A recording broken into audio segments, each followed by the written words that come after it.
Popular Amusements **** book cover Popular Amusements by Rev. J.T. Crane, D.D., of the Newark Conference. With an introduction, by Bishop E.S. Yanes. For the commandment is a lamp, and the light is life, and reproofs of instruction are the way of life. Proverbs 6:23. Cincinnati, Hitchcock and Walden. New York, Carlton and Lanahan. 1869 entered, according to Act of Congress, in the year 1869, by Hitchcock and Walden, in the Clerk's Office of the District Court of the United States for the Southern District of Ohio. Contents. Line Introduction. Subject one of grave interest, Rule of Discipline, Charles Wesley and the Ministers, the True Ground, Our Destiny, and on What It Depends, the Sentiment of the Methodist Episcopal Church, How a Minister May Seek Recreation, How a Layman, Recommendation, page 9 Chapter I Recreation a Good Thing. City full of boys and girls, playing, play not wrong, let the children, the youth, the mature, and even the aged have their times of rest and recreation, laughter as pious as tears. How shall we play? The world wants to play with the church, and lead us in their path. Total separation neither desirable nor possible. One or the other must yield. The church cannot. Conscience resists. Principles are in the way. The world can yield and lose nothing. The world ought to yield. 17 Chapter 2. True recreation. What is the aim of recreation? Rules that govern. 1. Our recreations must not be immoral. 2. Not damaging to Christian reputation. 3. Must not interfere with our duty. 4. Must not injure health. 5. Must not waste money. 6. Must not waste time. 7. Ought to improve the mind and the heart. 8. Ought to impart pleasure. 31 Chapter 3. The theater. Said to be a good place to learn history, etc. Some plays as good as sermons. Doubts. Theater always a haunt of evil, must be so or fail. The theater that tried to be respectable, failure, and the causes of it, strategy and calculation, who must be pleased, and how, immodest costume an indispensable attraction, circular, and reply of actress, birds of prey, traps game for them, the fable of Satan and the monk, theatre cannot be reformed, cage of every unclean bird, come out of her, my people 47. Chapter 4. Horse racing.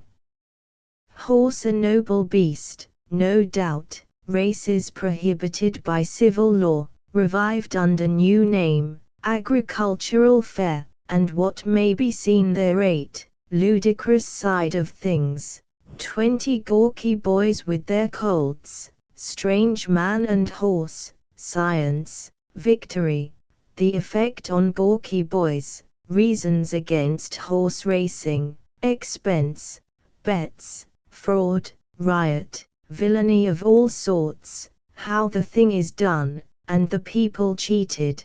Quotation from Thomas Hughes, MP 63 Chapter V. Baseball. The ancient and honorable way, latter-day absurdities, great national game, clubs, how formed, science, professional players and their salaries, expenses, the exotics challenge the cupids, game described, victory, supper, speeches, glowing account in papers, painkillers, bubble must burst, decay, reasons against the game as now conducted, foolish exhibition, bets, cheating, waste of money, no good result of any sort. 77 Chapter 6. Dancing. Dance is not all alike, bad and worse. The German, mere motion not wrong. The old gentleman and his exercises, imaginary scene in happy family, reasons against dancing. 1 lacks the elements of true recreation. 2 has a bad historic name.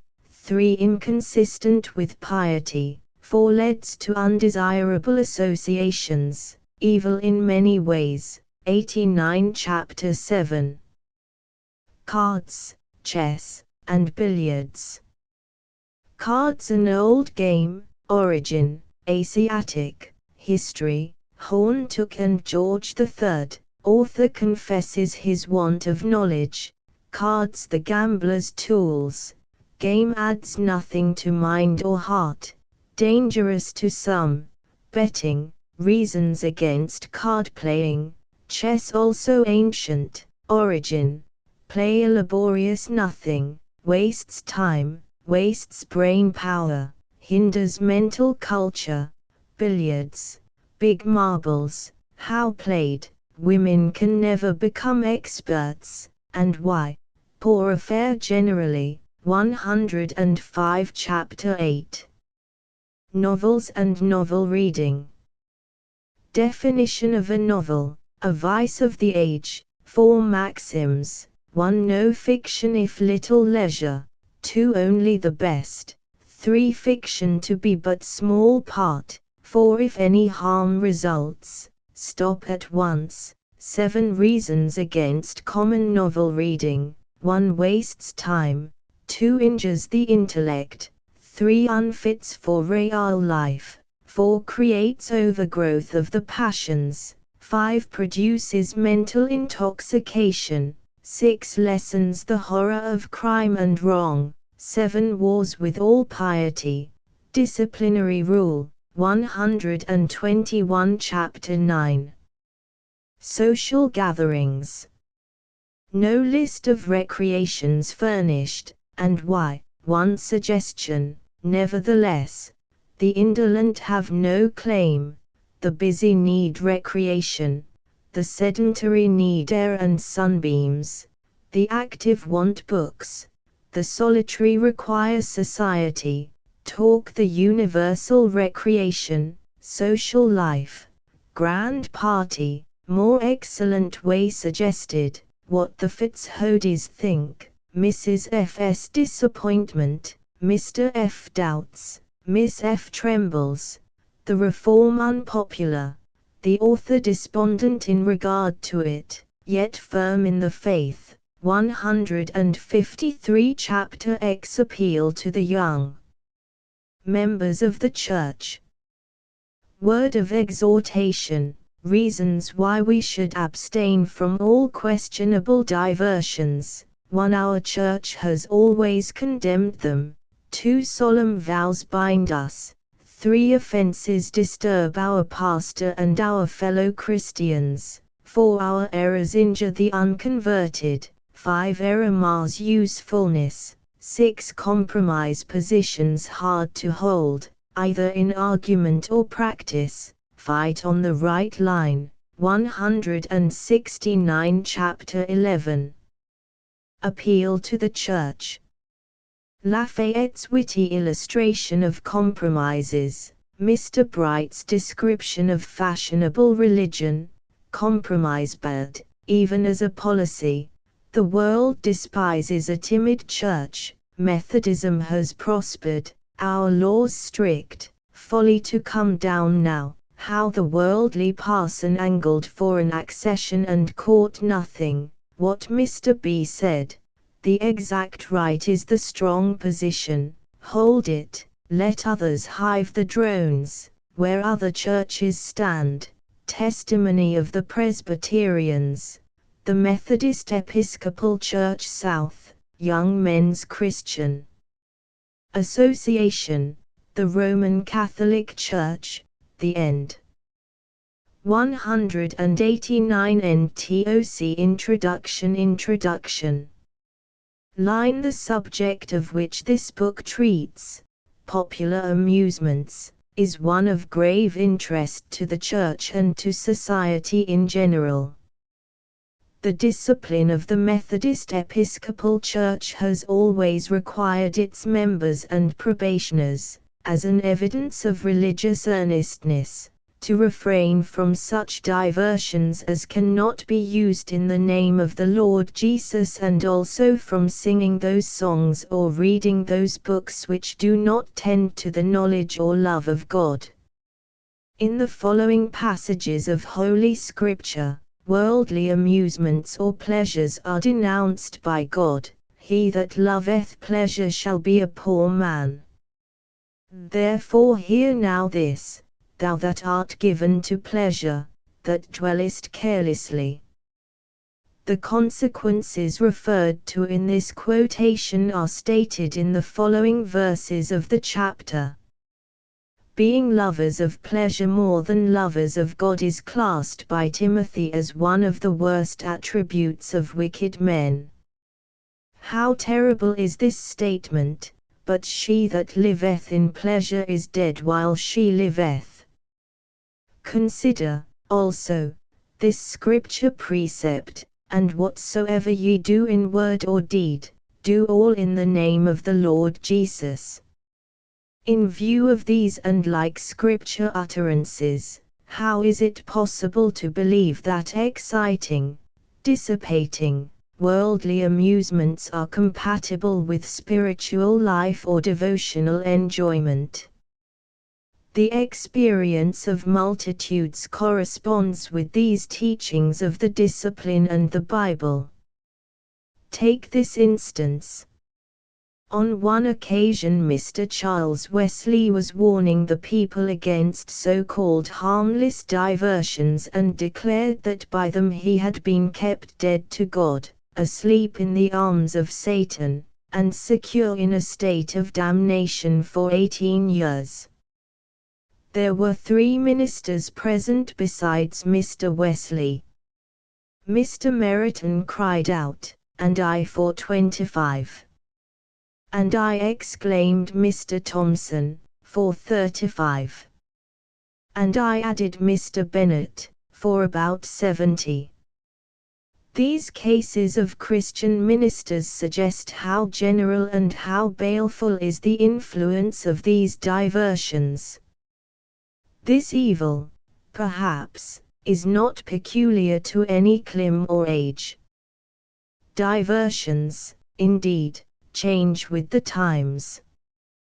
The fashionable follies of the last century are now deemed matters of wonder and derision, just as the follies of our day may be laughed at 100 years hence. But worldliness, fashion, and frivolity are always at work inventing questionable pleasures and ingenious arguments for their defense. Possibly it is unreasonable to expect but one opinion as to what is allowable in the way of recreation. As there are various degrees of knowledge and piety in the Church, and various degrees of conscientiousness among even those who do not profess religion, there will be conflicting opinions on the subject, one condemning what another defends, and each wondering at the scrupulousness or the laxity of his neighbor. On this, as on all other subjects, Christians should judge each other charitably, but by the Scripture standard. This little volume takes what I believe to be the true ground in regard to the diversions discussed in it, the only ground which is defensible in theory and safe in practice. The Methodist Episcopal Church is strong in numbers, in wealth, and in social position. If we maintain the strict morals and the deep spirituality, and they go together, which have hitherto been our aim, we shall be in the years to come, in the hands of God, an instrumentality of unlimited power for good. If, on the other hand, we become weak in our belief and lax in discipline, the members of the Church fashionable and frivolous, and the ministers doubtful and indefinite in doctrine, and feeble in utterance, we shall lose the position we have held among the churches of the Lord Jesus Christ, and God will raise up another people to take our place and our crown. But we trust in God we shall never, as a church, be moved from our old foundation in doctrines or in morals. Though worldliness and unbelief may continue to assail her, yet the Church is strong in that power which overcomes the world. Recently the advocates of popular amusements have been both bold and insidious. They have used the pulpit, the press, and so-called Christian associations to propagate their views. In some cases they recommend what are considered the less objectionable diversions to prevent indulgence in the more objectionable ones, on the principle of two evils choose the less. But in morals the lesser evil always tends to introduce the greater. The proposition, therefore, is a most mischievous one. To those individuals among us who have been disturbed in their religious convictions on this question, by the deceptive pleas of those who defend or advocate worldly amusements, this book will be found an effective helper. In it Dr. Crane speaks the sentiments of the Methodist Church. We believe the position we have hitherto held on this subject is scriptural and safe, and that, rigid as the world deems it, our disciplinary rule is wise and needful. These fashionable diversions are not necessary for the health of the body or mind, but are harmful to both. All the recreation that any pious, sensible person needs is provided in the variety of his duties, and the many and ample sources of rational enjoyment. Does the studious, hard-working minister need recreation? Let him find it in turning from the severe study of theology to biography, or poetry, or rhetoric, or logic. Does he need a still greater change? Let him take up for the time being astronomy, or geology, or history. Does he need physical as well as mental relaxation and change?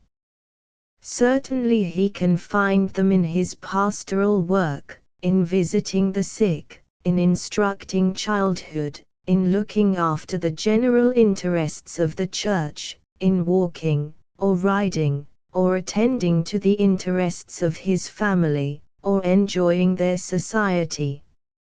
Surely, here is a vast realm in which he can find rest and recreation both for soul and body, and grow wiser and better all the while. Does the layman of the church need recreation as a relief from the monotonous and exhausting labors and cares that come upon him daily? Let him find it in gardening, in cultivating flowers, in reading, in music, in Christian activities, in domestic offices and intercourse, in social visiting, in attending instructive lectures, in attending devotional meetings. These are rational, spiritual, satisfying enjoyments. None but the weak, who think more of conformity to the world than of conformity to Christ, hanker after any other. Dr. Crane has treated this subject clearly, methodistically, and scripturally. The book is a timely and useful addition to the literature of the Church. I trust the publishers will put it in an attractive form, and that it will have an extensive circulation, do good to many souls, and bring much glory to God. E. S. Yanes. New York, the 24th of June, 1869. Start of Chapter 1 Popular Amusements. Line Chapter I Recreation a good thing. And the streets of the city shall be full of boys and girls, playing in the streets thereof. Zech. 8:5. The prophet thus, as with a single stroke of his pencil, paints a beautiful picture of peace, plenty, and public security. In times of riot and wild disorder, the children are kept within doors, that they may be out of the way of harm. In time of war, children may be seen in the streets of the city, but they are there clinging in terror to the hands of their parents, and surrounded by the confusion and alarm of a population flying from the foe. When famine reigns, a few children may be found in the streets, but they are the emaciated victims of hunger, who wander from their desolate homes to beg, with tears and outstretched hands, for bread. If the war or the famine continue its ravages, the number of children steadily decreases. In seasons of public calamity, little children die, as the tender blossoms of spring perish beneath the volleys of untimely hail. In the prophetic picture, therefore, the numbers of the children, their merry sports, and the public places where they are playing, all give token of the safety and prosperity of a people whom the Lord protects and blesses. But if this be so, it cannot be wrong for boys and girls to play. A doubt upon this point would mar the representation and destroy the force of the imagery. No, let the children play, not, indeed, without limit, not to the neglect of study, nor of such useful labor as they ought to perform, not in modes that transgress divine law, nor in the company of those who will teach them corrupt language and evil deeds. Still, let the children play. Let them leap, and laugh, and shout. Let them have their playthings and their pets. Let them not fear the sun nor the winds of heaven, though their cheeks ripen like peaches in the light and the heat, and though faces and garments occasionally show that man still retains an affinity for the dust whence he was originally taken. Let the youth have their seasons of recreation. Their amusements, indeed, ought to be of a higher intellectual type than those of little children. Nevertheless, amusements are still lawful and expedient. Let there be times when the student shall lay aside the book, and the clerk, the apprentice, and the farmer's boys and girls forget their work. Let the youth, rich or poor, humble or exalted, at home beneath the parental roof, or in the employ or under the care of strangers, have their periods of rest and recreation. And if the time and the mode are wisely chosen, there will be no loss but a real gain to all concerned. The student will return to the lesson with a better courage and a clearer brain, and the fingers which are busy with the affairs of the house, the office, the shop, or the field will ply their task more nimbly. Let middle life, too, immersed, as it is, in the cares and toils of this busy existence, have its hours of leisure and freedom. Brain and muscles both need rest, and the burden will feel the lighter for being occasionally laid aside. Industry is indeed a virtue. Let every man, woman, and child have something useful to do, and do it.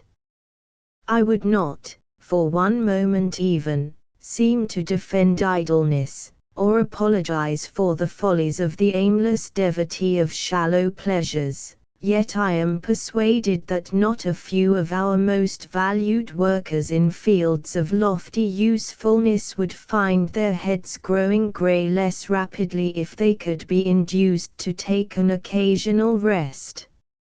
And let the aged, also, have their recreations.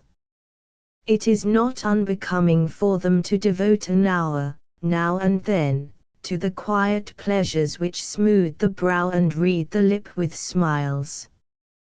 In itself it is just as pious to laugh as to weep, and there are a great many cases where it is wiser and better to laugh. For the old and the young there are social enjoyments and recreations which brighten the passing moments and leave no shadow behind them, which send us back to the graver employments of life with a lighter heart and stronger frame. Travelers sometimes tell us that of all the nations of the earth the Americans have the fewest public holidays. This, if true, is not much to be regretted. A public holiday is very apt to be a public nuisance, disturbing the peace of quiet people, and multiplying temptations for the young and the thoughtless. If there are anniversaries and days of patriotic uproar, to which gunpowder and alcohol alone can do justice, it must be confessed that the multiplication of them is not desirable. Moreover, if custom fails to prescribe times and modes of recreation, it leaves families and societies the freer to choose for themselves. But on what principle are we to choose our recreations? Are we at liberty to follow the multitude, inquiring, not for the best reason, but the latest fashion?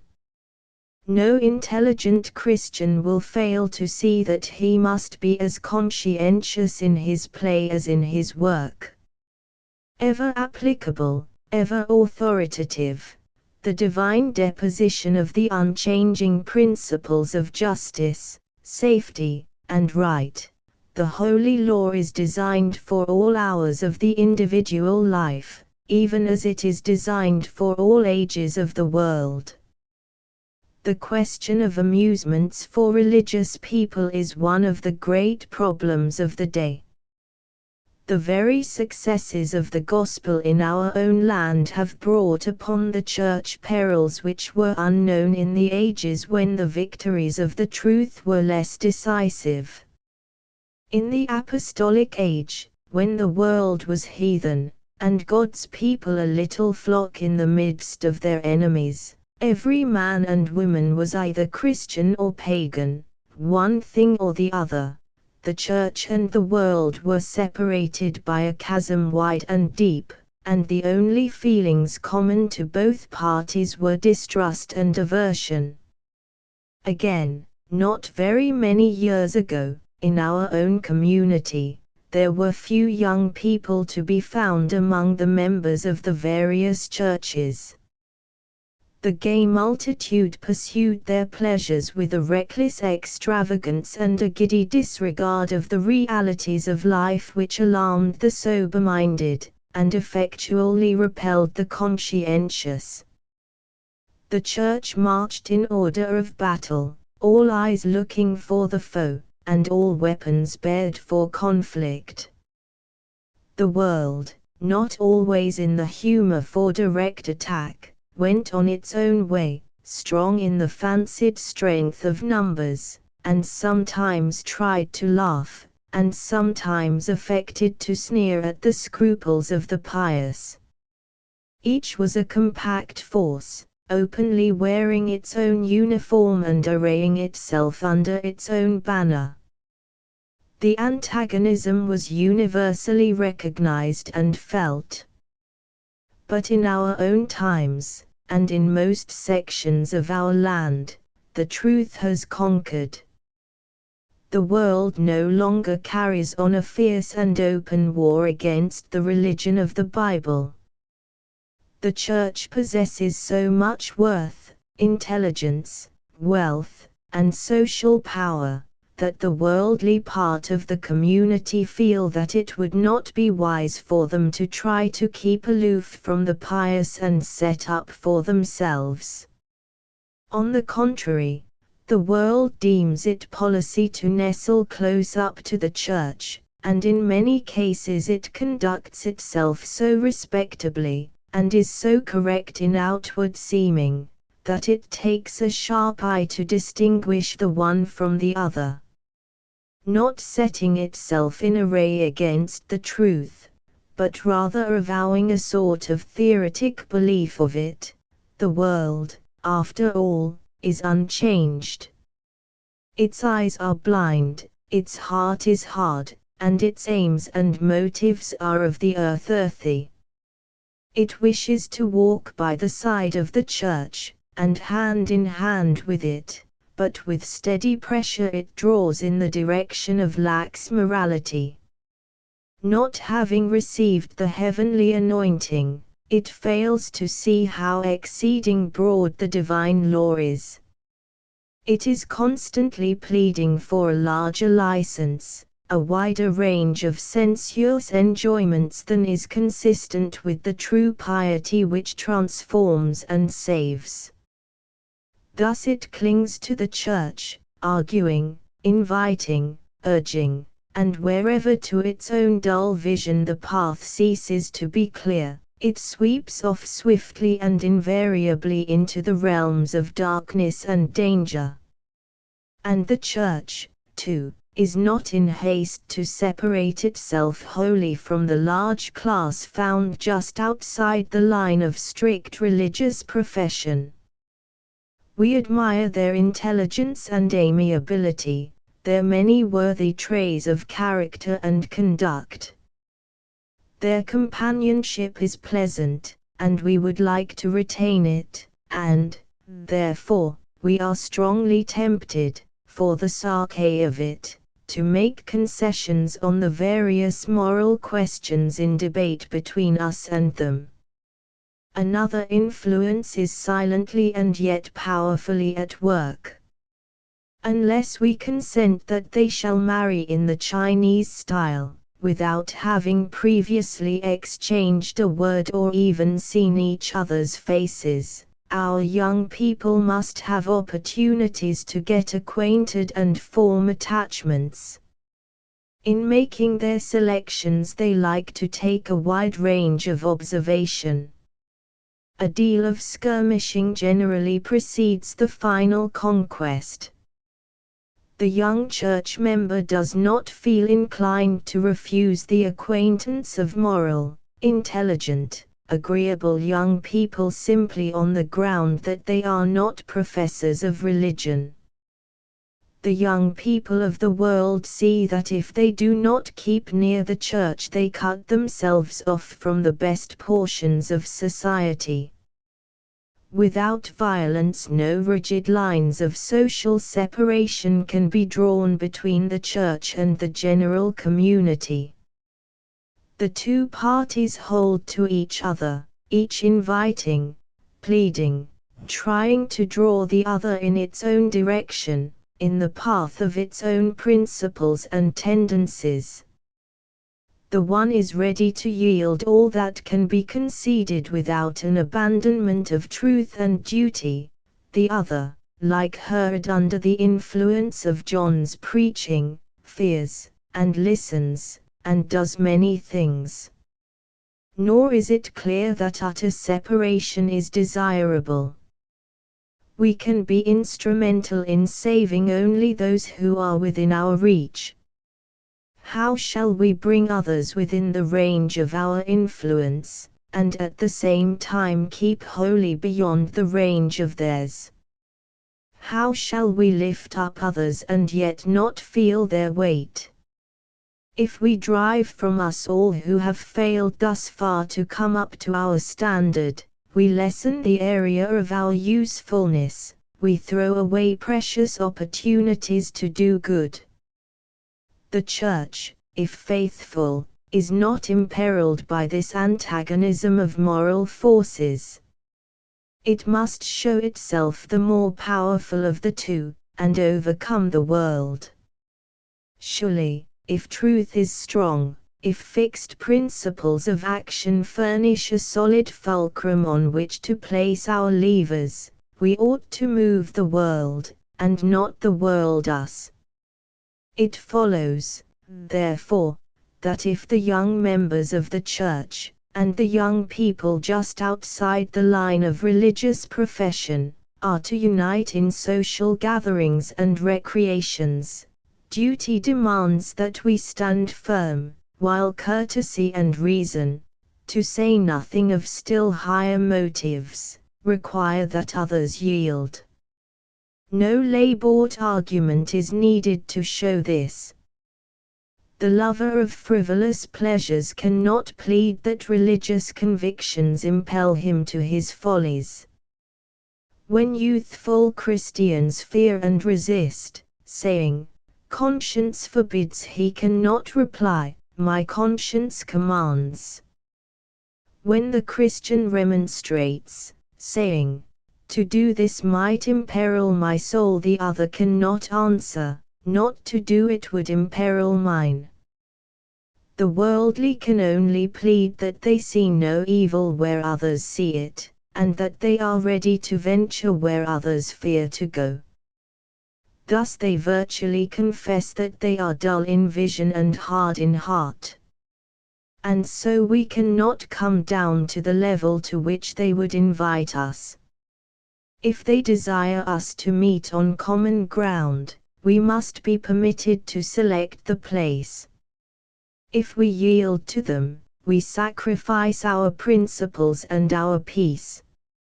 If they yield to us, they lose, at the utmost, only a little temporary pleasure. Let the worldly and the gay, therefore, say no more about our puritanic notions. They see, and ought to confess, that almost of necessity they tend to place the standard of morals too low, and that when the Church and the world differ in regard to what is allowable and right, there are 1,000 chances to 1 that the Church is right and the world is wrong. If the religion of Christ laid no restrictions on us which the trifling mind and the unrenewed heart felt to be unwelcome, or even burdensome, we might well suspect that it was the invention of men. End of chapter 1. Start of chapter 2. Chapter 2. True recreation.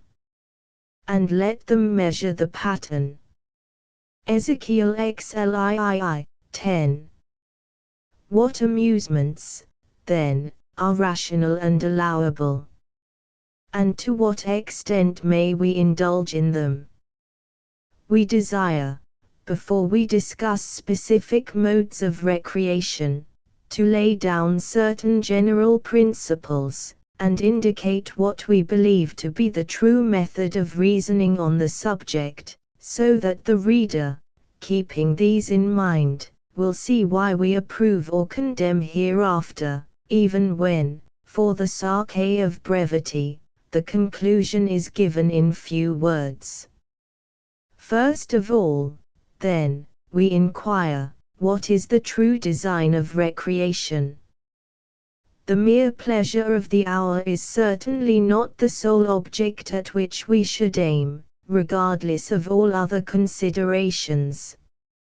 A degree of enjoyment may be desirable, and yet the temporary pleasure is not all. The true idea of rational recreation is expressed in the very name. The aim is to renew, restore, create again. It is to lay aside the more serious avocations of life for a brief space, that we may resume them with new vigor. It is to make a little truce with toil and care, that we may return to the battle with stouter hearts and keener weapons. We rest, that we may be the better prepared for work. Rational recreation never loses sight of duty. It teaches us to seek, now and then, a little leisure, that we may be able to labor the harder and the longer, to be gay and merry, only that we may be the more susceptible, in its time, of all solemn, holy emotion. Recreation, in the true sense of the term, is not only free from evil, but it is full of good intents, aiming, above all, to aid us in the great concerns which look beyond the horizon of the present life. We shake off care, but not conscience. We do not lay aside the service of God and take a day to ourselves, but strive to win the benediction pronounced upon the man that feareth always. To make the discussion as practical as possible, we name 8 different points of view from which we may consider any diversion proposed to us. 1. Our recreations should be innocent in themselves. Compared with eternal interests, present enjoyment is as dust in the balance. However exhilarating or beneficial to health the advocates of any amusement may claim that their favorite diversion is, if there be an element of wrong in it, it must be condemned without hesitation or reserve.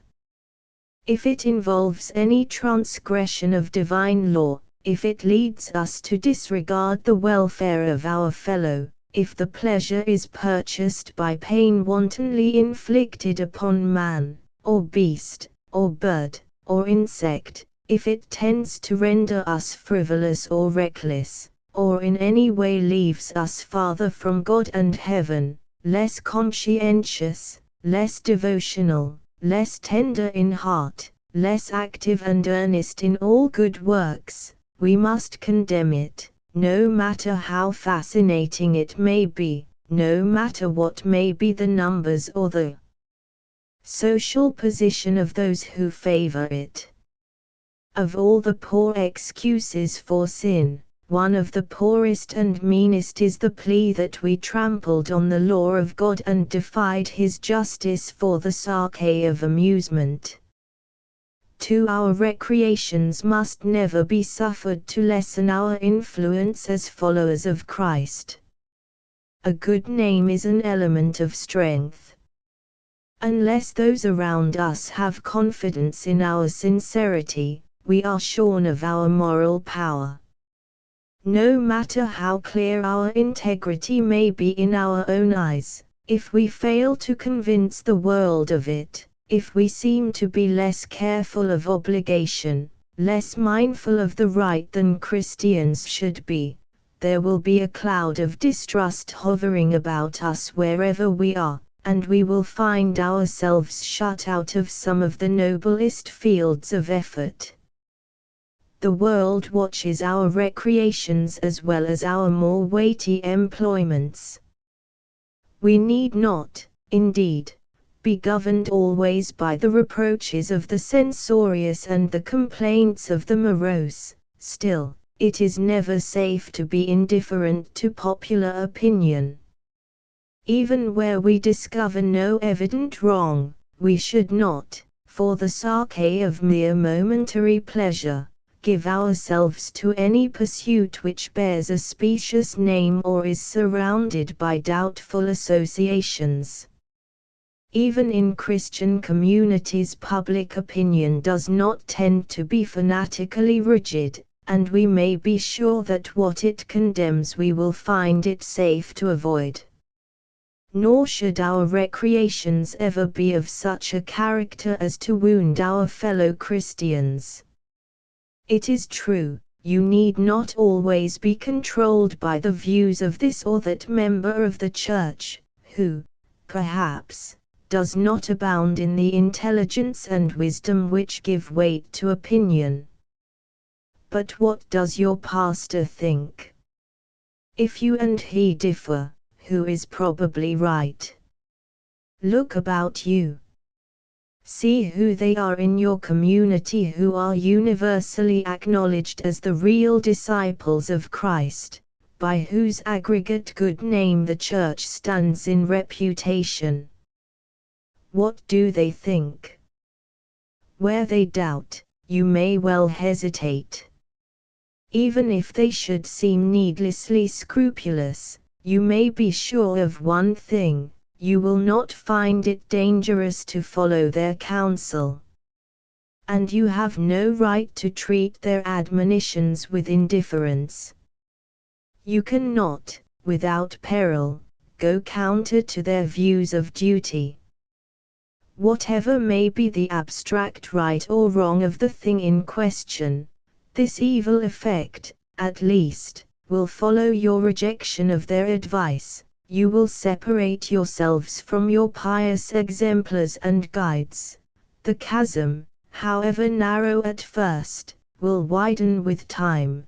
The society of your fellow Christians will lose its charm.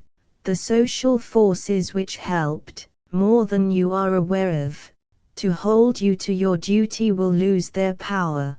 The tempter will excite in your heart now anger at others, now doubts of yourself, and the process, unless arrested, will end in spiritual wreck and ruin.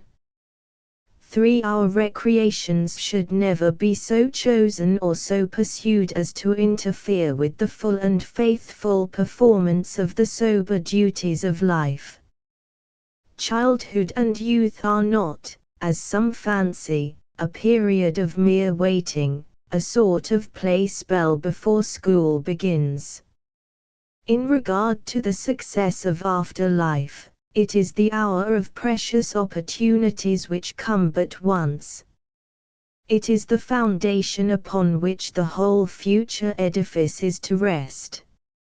If a child should never learn the things which an infant 1-year-old usually knows, he would grow up in a state of idiocy.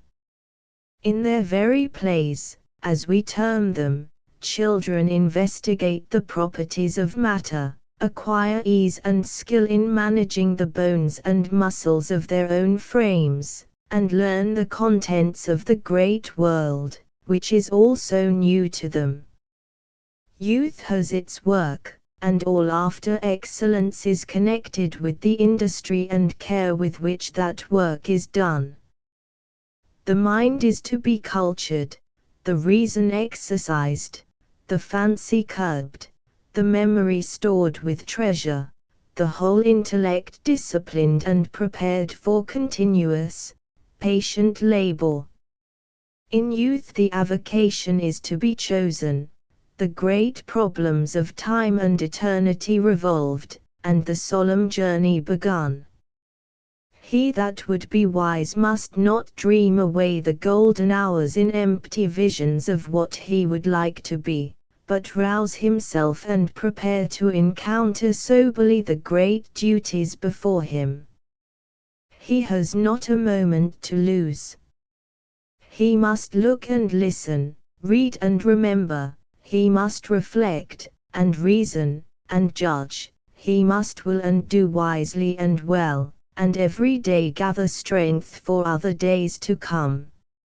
If, therefore, diversions are of such a nature, or are so pursued as to induce an idle, dreamy, inconstant frame of mind, making it an annoyance and a burden to be summoned to real work in careful thinking or patient doing, a resolute grapple with the plain responsibilities of ordinary life, something is wrong. When the imagination has outgrown the judgment, and the mind revolts at reality and delights to dwell in the realms of fancy, building destinies out of airy nothing, we can see foreshadowed, as we look into the future, only bitter disappointment and failure. For our recreations must promote health. Health is the material of which efficient life is made. They who squander it cut short the day which God assigned them, cloud it with weakness and pain, and lessen the practical results of living. To do this willfully, deliberately, in the chase after mere pleasure, is not a small sin. Our Creator requires of us the wise and faithful use of the various elements of activity and power with which He has endowed us. If, then, the hours spent in what we call diversion be followed by exhaustion, if the evening of mirth be succeeded by a day in which the brow is clouded, the frame languid, the mind irritable, the whole being disordered, there has been something wrong, either in the nature of the amusement or the manner in which it was pursued. To be well and strong, if we may, is our duty. Our recreations should not lessen but increase our power to will and to do. They are designed to sharpen the tools with which we work, and if the process which we adopt mars the blade, our methods are bad. The value of the mode is to be estimated not merely by the present pleasure, but by the power gained by it. If the mower in the meadow is enchanted with the rattling, ringing music which accompanies the whetting of the scythe, but at each repetition finds the edge duller than before, till finally he cannot cut the grass at all, he might as well be standing among those whom no man hath hired. 5. Our recreations should not be unduly expensive. Money is power. It may be made to feed the hungry and clothe the naked. It may be employed in teaching the ignorant and reclaiming those that wander. It plays an important part in all good works. He that squanders money throws away the ability to do good. He wastes his Lord's substance. In Christ's description of the day of judgment, the stress is laid, not upon names, professions, and beliefs, but the tangible fruits of piety. We must beware, therefore, lest our self-indulgences tax our purse too heavily, and leave too little for good deeds. The hour is not far distant when the memory of one kind act will be to us the source of more pleasure than the recollection of all the selfish joys of a lifetime. It is to be feared that some professors of religion, who lack neither opportunities nor means to do much, will make rather a poor showing at the last great day. 6. Recreation should never lose sight of the value of time. Time is one of God's most precious gifts. It is the material of which life is made, the field in which eternal destinies germinate, the summer in which divine things grow. We have no more right to lay plans to kill time than to kill ourselves. The suicide rebels against the duties assigned him by Providence, deserts his post, and throws from him the years otherwise allotted him. The aimless, idle soul, without a purpose or a plan, whom no incentive can stir, and to whom life is a weariness, because there seems nothing for which to live, commits a daily suicide. Wealth is no excuse for uselessness. When children play all their lives because their fathers worked hard from youth to old age, they take rather a doubtful way to honor their parents. If a man has no sober aim in life, no worthy object for which he is stirring, God will not hold him guiltless. Genuine recreation harmonizes with all high and holy enterprise. It does not make us drones, living upon the stores which the working bees of the hive have accumulated, but teaches us, like the son of Saul, weary and faint in the rapid pursuit of the foes of Israel, to stop for a moment to taste the honey dripping in the forest, that our eyes may brighten and we press on with swifter feet. Genuine recreation wastes no time, but, on the contrary, treasures up the golden moments with a miser's care.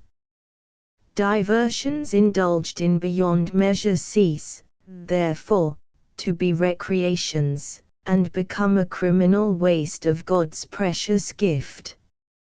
7. Our recreations ought to improve the mind. They should not, indeed, burden the mental powers, nevertheless, they ought not to be childish and without meaning.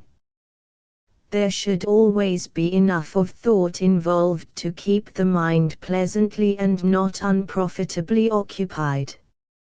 For this reason recreation is best pursued not alone, but socially. Cheerful, intelligent conversation is itself one of the best of recreations. The heart is improved, the mind is roused into new vigor and fruitfulness, the thoughts are wrested away from toil and care, and smiles break through the gloom like sunshine bursting through the rifted clouds. 8. Our recreations should be productive of genuine enjoyment. The very idea of recreation includes that of pleasure. If it leaves us sad or dull, it fails of its true aim. It ought to make the eye bright and the cheek glow. It should have an affinity for smiles, and pleasant words, and mirthful thoughts which glance like the play of the northern aurora when the night is cloudless. It should leave memories in which there is no tinge of shame or regret. We attach importance to the innocent pleasure of the moment, because the benefit is derived in no small degree from the mind's release from its burdens. A company of schoolgirls, silent and prim, taking their daily march with the mechanical accuracy of soldiers, lose half the value of the air and exercise.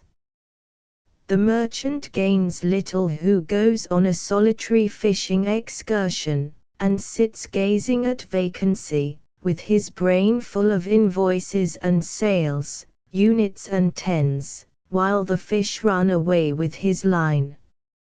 Let the young and the old seek suitable recreation and enjoy it, in a genial, happy, mirthful spirit. Innocent mirth is neither unchristian nor undignified. If a man cannot laugh, there is something the matter with him. Either his morals or his liver is disordered. He needs either repentance or pills.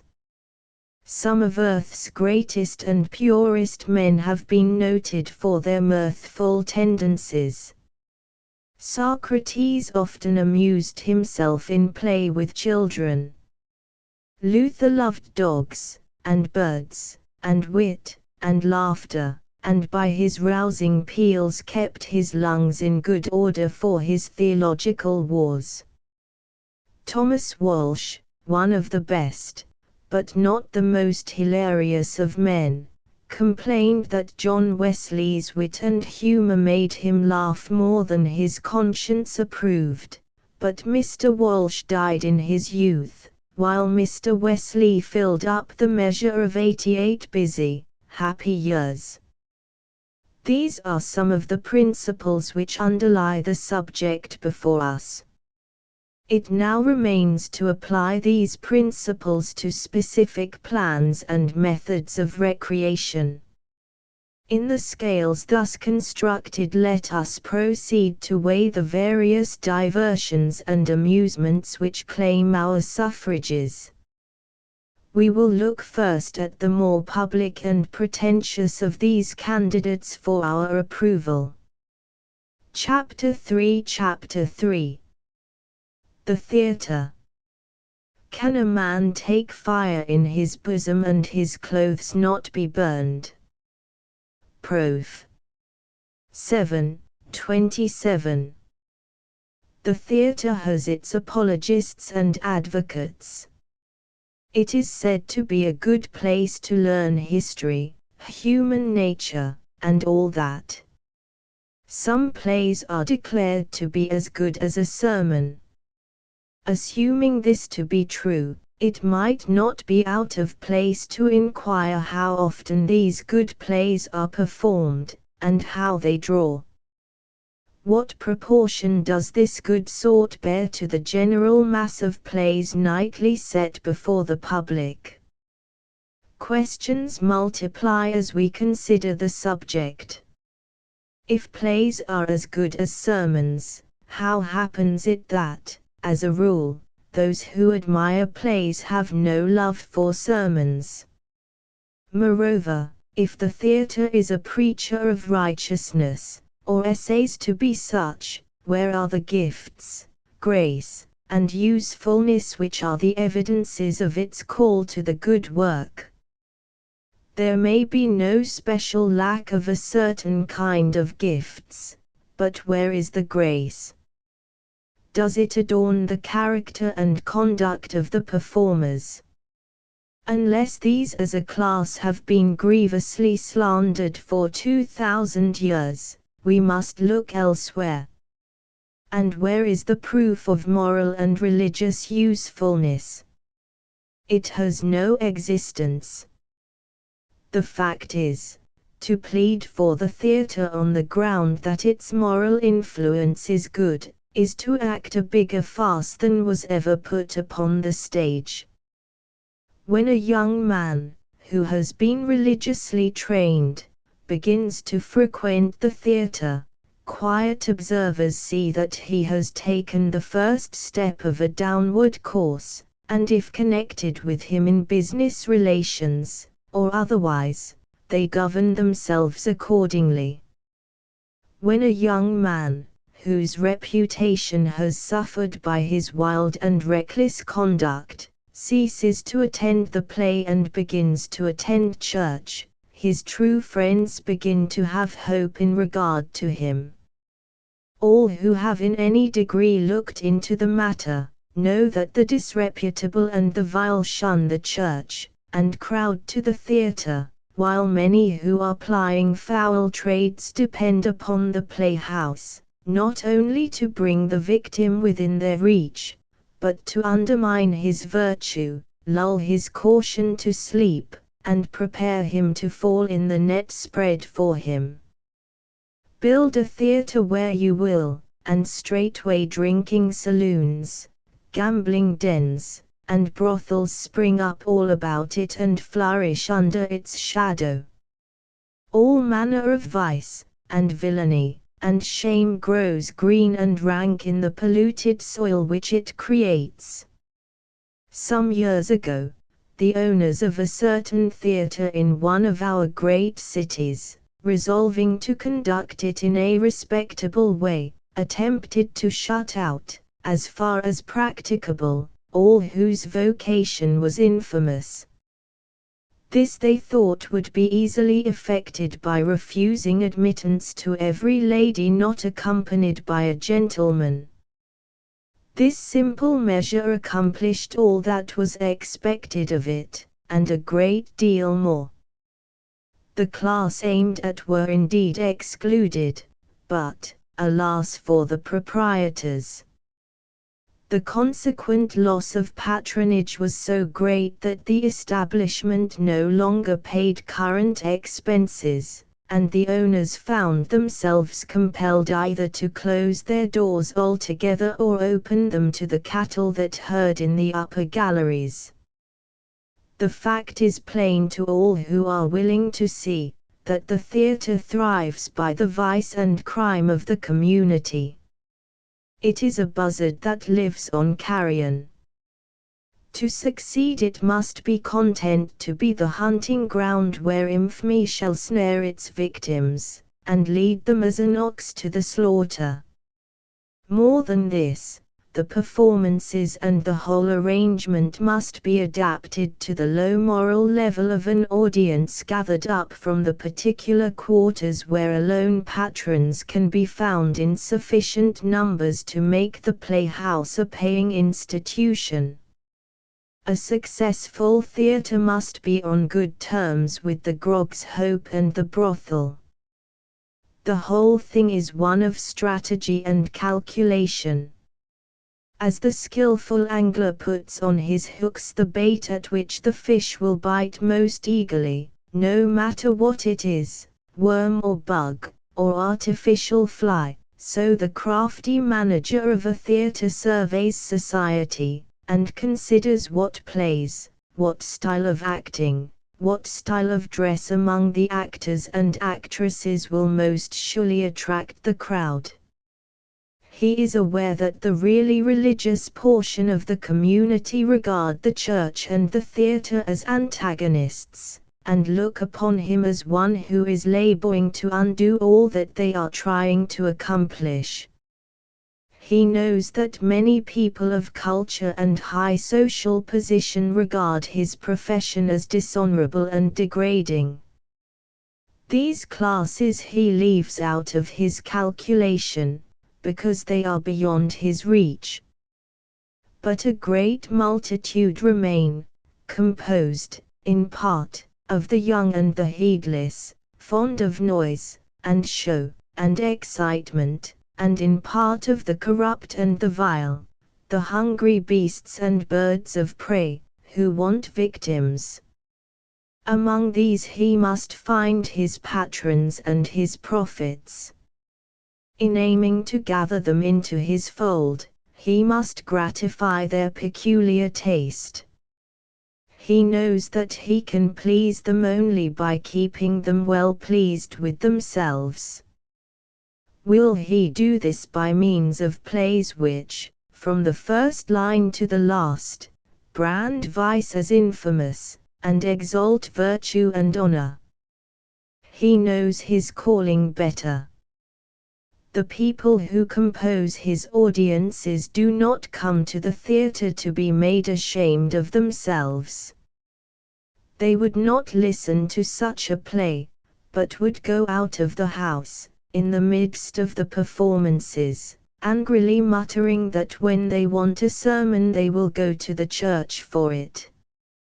The manager must set forth more savory viands. He must address himself to empty minds and cater to animal passions. He that undertakes to feed a flock of crows need not provide either the manna of the Scripture or the nectar and ambrosia of which classic fable tells.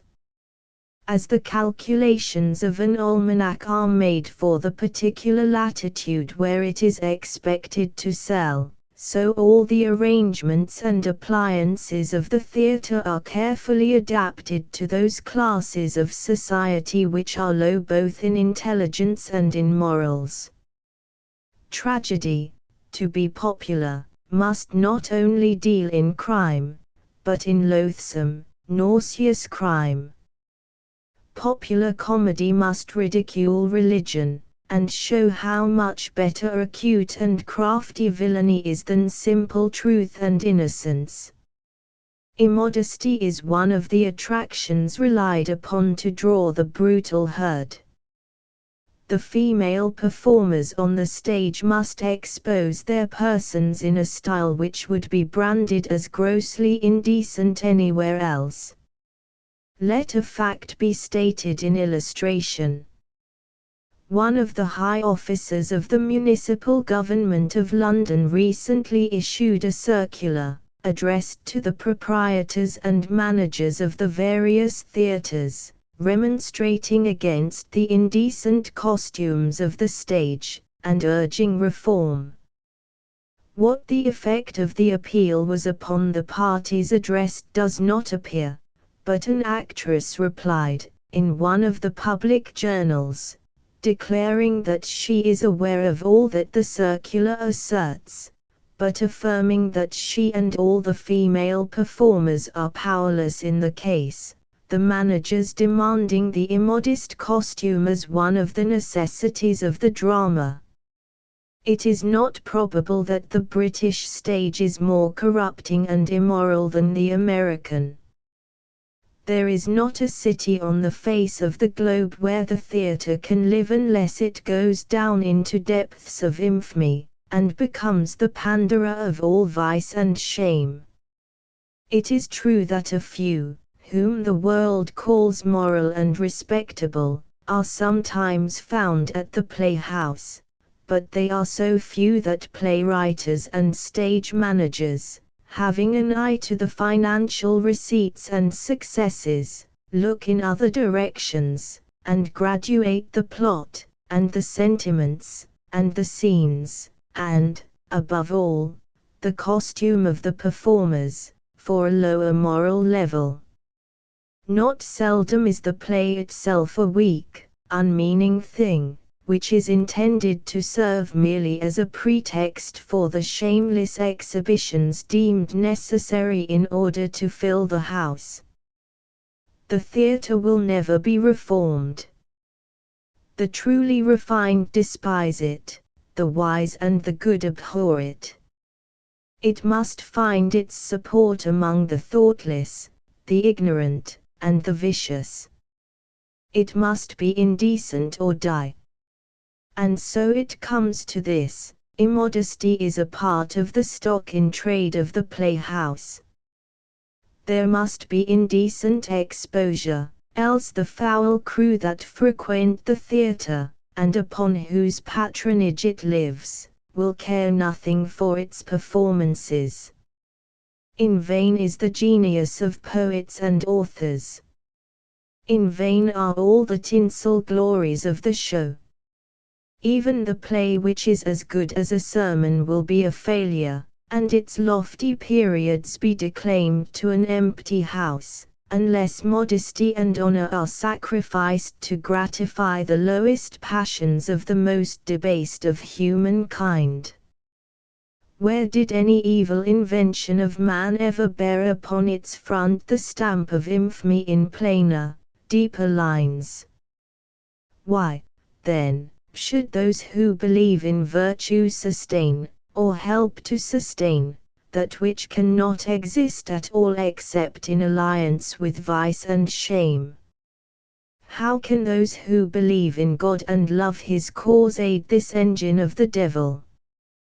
Do they know how valuable their help is, and at what a price the engineers are willing to purchase even their silence? When the infamous classes of society find themselves the only occupants of the theatre, they will be apt to abandon it. It will not then serve their purpose. Rats cannot live in an empty barn. Thieves cannot live by robbing each other. The seller of alcohol cannot prosper long by selling to the same set of customers. As soon as the drunkard has lost all, his very presence becomes hateful to the man who has ruined him. A whiskey shop resembles a college, in that it needs a class of freshmen to replace every class that graduate. And so with all forms of vice, they need a constant supply of new victims. When one set of unfortunates have been picked to the bone, others must be had. And thus the theatre is a valuable auxiliary to certain characters, seeing that it brings their prey within their reach. How, then, can a Christian hesitate one moment in regard to duty? By what blindness, by what mode of self-delusion, can virtuous women be induced to patronize an institution which lives on the ruins of virtue? How can they sit among the spectators, and look upon wanton exhibitions and shameless exposures of person, such as would anywhere else crimson every modest cheek with shame or redden it with the consciousness of insult? How can they sit among the crowd, while eager eyes are looking down wolfishly upon the brother, the lover, or the husband who sits by their side, and foul hearts are wondering whether he ever comes to this place alone, and whether he is beyond the reach of their subtle arts. How can virtuous women consent ever to set foot within the walls of a theatre, when they know that the very air is thick with infamy and death, and when every one who sees them there knows that they know it? There is an old story to this effect. An angel, flying on some errand of mercy, met Satan, who was dragging away a monk, clad in full canonicals. The angel stopped the adversary, and demanded the release of the prisoner, saying that his very robes showed that he was a holy man, to whom Satan could have no claim. "But he is mine," was the emphatic reply. "I found him on my premises, I caught him at the theatre." Even heathen moralists and philosophers have condemned the stage as tending to corrupt public morals. This was the ground taken by Plato, Seneca, and Cicero, 2,000 years ago. The early Christian writers, the fathers of the Church, denounced the theatre. It is safe to say that the piety and intelligence of the Church have always condemned it. John Wesley, the founder of our Church, gave his judgment in no equivocal terms. The present stage entertainments not only sap the foundation of all religion, but tend to drinking and debauchery of every kind, which are constant attendants on these entertainments. Truly, the playhouse is no place for a follower of Christ. Like the Babylon of the Revelator, it is the hold of every foul spirit, and a cage of every unclean and hateful bird. And so we add the warning uttered by another voice from heaven: "Come out of her, my people, that ye be not partakers of her sins, and that ye receive not of her plagues." Even if the plays could be so far reformed as not directly to cater to the vicious and the corrupt, if the foul birds of prey that perch aloft could be driven from the nests which they have occupied so long, still the theatre would not be a good place of resort for those who feel that they possess immortal souls. The late hours, the expense of time and money, the character of the general audience, and the insensible and yet powerful effect of contact with them, the premature development and overgrowth of the passions, the distaste created for the quiet pleasures which are safest and best for soul and body, the rapidity with which the love of noise, show, and excitement becomes an overmastering passion, too strong to be controlled by duty, conscience, parental authority, or parental remonstrances, and tears, conspire to render attendance at the theatre ruinous to many and dangerous to all. Let no Christian go to the playhouse even once. If the patronage of those who go but once, just to see how it looks, could be wholly withdrawn, all the theatres would feel the loss, and some would be compelled to close their doors. Why should you make even one contribution to keep in motion the remorseless jaws which have devoured so many victims? Why should you lend your example, even once, to encourage the inconsiderate and the inexperienced to form the habit of attending the theatre? Why consent to act, even once, as decoy duck, to lure many, it may be, to their destruction? End chapter 3. Chapter 4. Horse racing. And so shall be the plague of the horse. Zech. 14:15. The horse is, doubtless, a noble beast, but, by some strange fatality, all sorts of thieves and cheats gather round him while living, as do the hungry crows when he is dead. Horse racing may claim a place among popular amusements, since there is probably nothing, except an execution, more certain to attract a crowd. In many of the states of the Union, horse racing has been prohibited by law, because of the numberless evils connected with it, and the total absence of good. Within a few years, however, the thing has been revived under another name. State and county fairs are now held for the encouragement of agriculture, and specimens of various farm products are exhibited to edify the novice and quicken the zeal of the ambitious cultivator. Horses, of course, form a prominent feature of these exhibitions. But a horse can only be half seen till he is seen in motion, and so little trials of speed, as they were delicately termed, were given just to add a little interest to the show.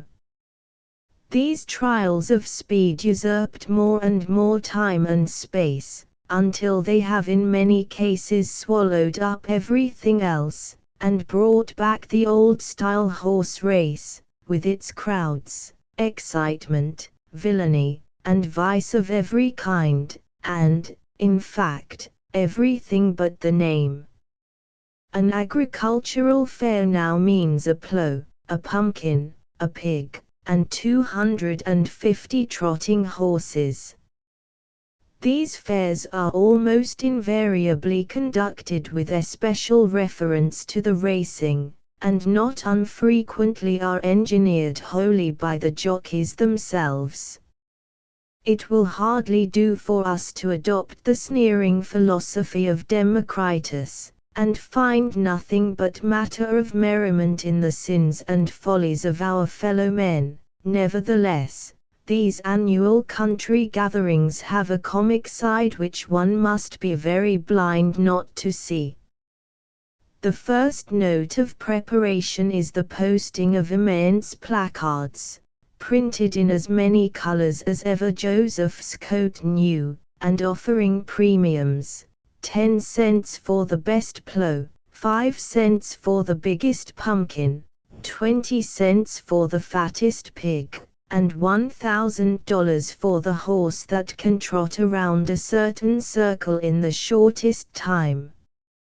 Every gawky boy who rejoices in the possession of a long-legged colt, reads the flaming proclamation with delight, and straightway redoubles his diligence in training his colt and himself for the grand occasion. When the eventful day comes, he presents himself on the spot, sure of winning the prize, and of seeing his name exalted in the county paper next week. He finds 19 other gawky individuals there with 19 other colts and the same ambitious expectations. When they have paid their proportion of the money which is to become the prize, and have entered in a book the names of their horses, names, by the way, to devise which has cost many severe mental efforts, a strange man writes the name of a horse never before heard of in that locality. The contest proceeds. The strange man, who had been so still and taciturn up to this moment, suddenly discloses amazing energy, and shows himself an adept in all that pertains to the important business in hand. He knows tricks that make the astonished rustics open their eyes wide with admiration and dismay. He confuses his competitors with his bewildering maneuvers, secures every advantage, and urges on his own nag with a clamor and an uproar which drive the others into unlawful paces, or make them bolt from the track altogether. In short, science distances unsophisticated nature. The strange man and the strange horse sweep around the circle and rush to the goal in triumph, while the 20 are seen struggling far in the rear, a miserable conglomerate of dust, disappointment, and profanity. Meanwhile, the half-dozen secret confederates of the successful jockey have been quietly mingling with the crowd, betting with all who were willing to risk their money, and, of course, winning every time. Thus the concourse divide into 3 classes, like the notes in music: the naturals stare, the flats are fleeced, the sharps win. The performance being over, the professionals joyfully divide the spoil, praising with infinite glee the way it was done and venting their irrepressible hilarity in stentorian laughter and clumsy imitations of Indian war dances. The victims return home, the wiser ones satisfied with their recent experience, and determined to sell their sulkies and break their horses to the plough. The fools, on the other hand, are sure that now they know all about it. They have seen a professor of high art, and burn with ambition to be like him. They buy little caps of the same pattern, stick their hands in their pockets as nearly as possible in his style, and converse only in the phrases current in the stable. Their manners, as well as their clothes, smell strong of the horse. They devote their whole minds to the cause. They know more about the last race than the last war, and are more familiar with the names of fast trotters than with those of our great statesmen and generals. They can explain the pedigree of some favorite nag in a more satisfactory manner than they can their own, and take more pride in it. The tavern is the school where they pursue their professional studies, and the sages of the barroom and the philosophers of the barn are their instructors. In some cases idleness, low company, and drink produce their natural fruit. The property inherited from the dead or dishonestly obtained from the living is soon squandered. The victim graduates as hostler, and, like some devotee of olden time, consecrates himself, soul and body, to the service of the brute which he admires. In others, the aspirant really reaches the high eminence at which he aims, and becomes a first-class cheat, learned in horsecraft and equally wise in the art of deceiving men, a restless operator in his chosen line of business, whose advent in a neighborhood is a signal for all to be on their guard, and at whose departure people breathe more freely. The sports of the turf, as they are called, are a mere compound of fraud and folly. Betting is the soul of horse racing, and a thievish desire to get money without earning it is the soul of betting. How many trials of speed would there be if, by some method which man has never yet discovered, betting on the results could be wholly prevented? Vice in all its forms, gambling, drunkenness, lying, cheating, profanity, rioting, and fighting, are the natural adjuncts of every race course. Human birds of prey flock to it from under the whole heavens, and gorge themselves to the full. And with all this evil it has not one redeeming feature. As an amusement it is essentially low and animal. If 2 horses run a race, anybody who is not an idiot knows that in all probability one will come out ahead of the other, and who but an idiot will care which it is? What matters it whether a horse that belongs to some branded swindler can go a mile in 3 minutes or 2? Why should people leave their useful employments, and assemble in thousands, from far and near, merely to see one horse beat another horse? The whole thing is senseless. While there is not a single solid argument in its favor, there are numerous and weighty objections against horse racing. It involves a fearful waste. A race horse is more expensive to keep than a family of 10 children. The spectators who crowd to see the race lose time and money. The betting, inseparable from the affair, opens the floodgates of a deluge of fraud and falsehood. It fires the hearts of the ignorant and inexperienced with that dangerous temptation, a thirst for money which they have not earned. The sudden losses and gains rouse the passions, and lead to collisions, fierce and furious, between losers and winners. The vendor of intoxicating drinks will be there, for he knows that his chances are best when there is most of uproar and excitement. The professional pickpocket and the gambler will be there, for they know that the crowds will yield them a rich harvest of ill-gotten gain. The public roads in the vicinity of the race ground will be dangerous to quiet travelers, by reason of the multitude of vehicles which dash along furiously, the drivers crazy with excitement and drink, and the horses wild with the shouting and the lash. And children will be there, their sensitive natures receiving impressions every moment, their eyes becoming accustomed to scenes of vice, and their ears familiar with the voice of passion and profanity. The members of the Church of Christ should never be seen at such places.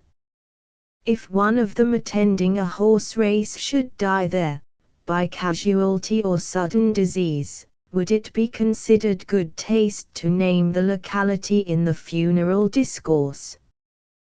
Would it figure well in the published obituary?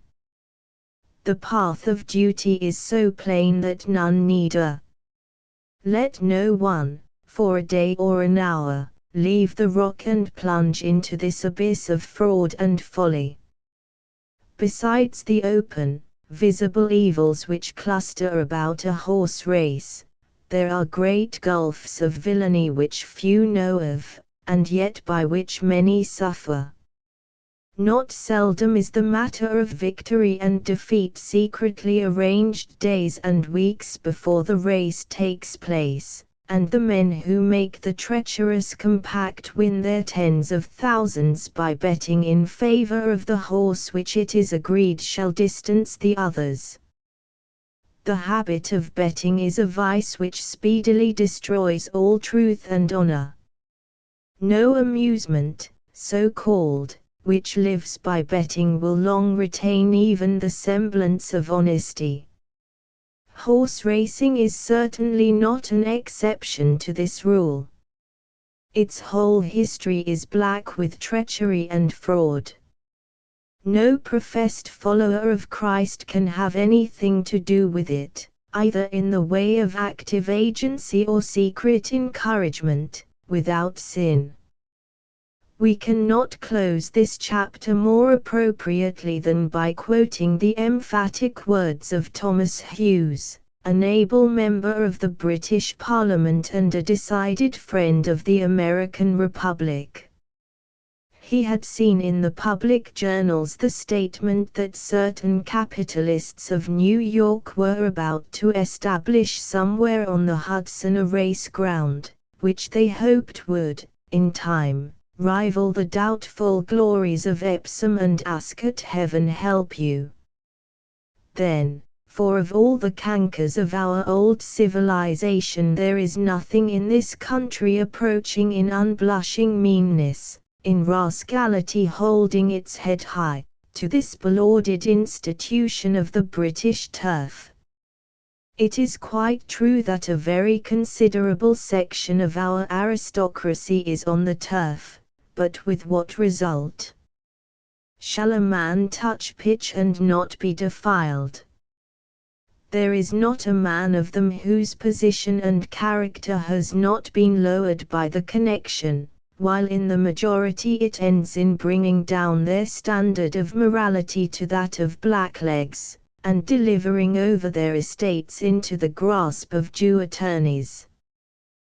The last notable instance among our jeunesse dorée is that of the Duke of Hamilton, who succeeded to a clear £70,000 a year, some 3 years ago, and who is now a pensioner of his creditors in the ring, while the old palace of the Douglas is at the order and disposition of the celebrated Mr. Padwick. This gentleman, at his Derby dinner this year, entertained 3 dukes, 2 marquises, and 6 earls, and I believe there was only one untitled man at the board, all of these under the thumb or anxious to cultivate the esteemed favors of this giver of all good things. Just consider for one moment what our modern system of betting has brought us to. A reliable tip is that which the most scrupulous young gentleman on the turf desires above all other earthly blessings before a great race, that is to say, some private information which may enable him to overreach his dearest friend or his own brother, if he can induce him to take the odds. Chapter 5 Chapter V Baseball. And the people sat down to eat and drink, and rose up to play. Exodus 6.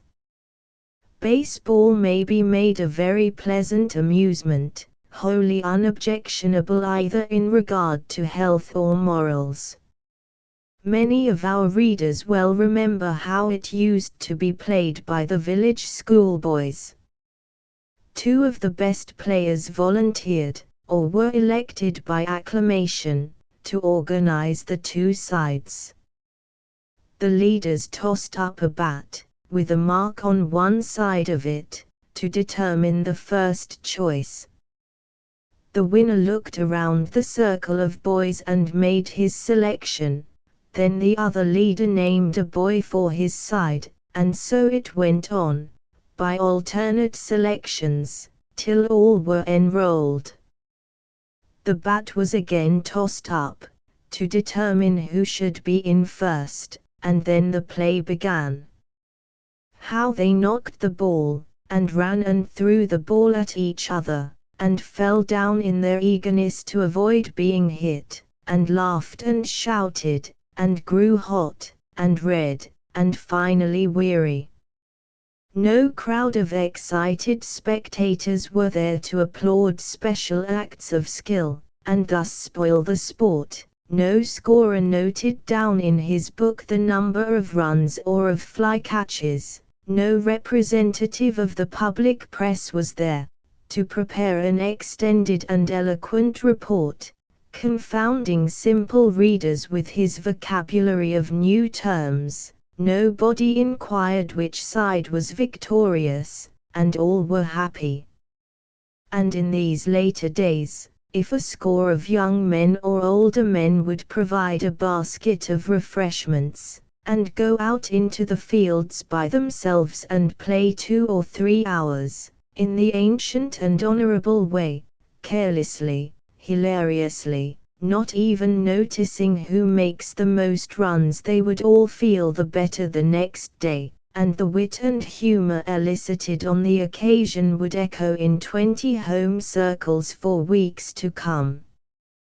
But since it attained the dignity of being our national game, baseball has become a ponderous and elaborate affair. Rules as rigid as those which govern the proceedings of the Congress of the United States are fixed, by general councils of men learned in the art, and goodly volumes are published discussing the size, shape, and weight of balls and bats, and determining the proper distances between the bases. Associations are formed, who assume a name, devise a uniform, and have initiation fees and monthly dues. The formation of the club, the selection of the members, is a very serious business, involving, as it does, the fortunes of the fame of the association in its future contests for championships and newspaper honors. Young men are in demand who are willing to devote their whole time and mental energies to the acquisition of dexterity in throwing a ball or catching it. Professional players are found, who are recruited from that idle, shiftless, and yet ambitious class of mortals who are ready to work with the energy of giants one day in the week at any useless task, provided they have the privilege of lounging about the other 6 days, boasting of their feats and basking in the admiration of all the little boys in the neighborhood. These professionals train as carefully as prize fighters, and are, in fact, the same style of men drawn mild. In some cases they hire themselves to the club for a single exhibition game, in others, they engage for the season. Their pay is ridiculously high, considering the service rendered. We hear of a club that secured one player for $1,000 for the season. Another player was induced to change his residence from one city to another, and was set up by his employers in a store, with a stock costing $1,500, by way of securing his valuable aid on great occasions. When the club is organized, there must be daily practice for the benefit of the novices. This is done often to the neglect of everything else, to the sore annoyance of parents and employers, and when a good degree of skill is supposed to be gained, another club, 50 or 500 miles away, is invited to meet in friendly contest.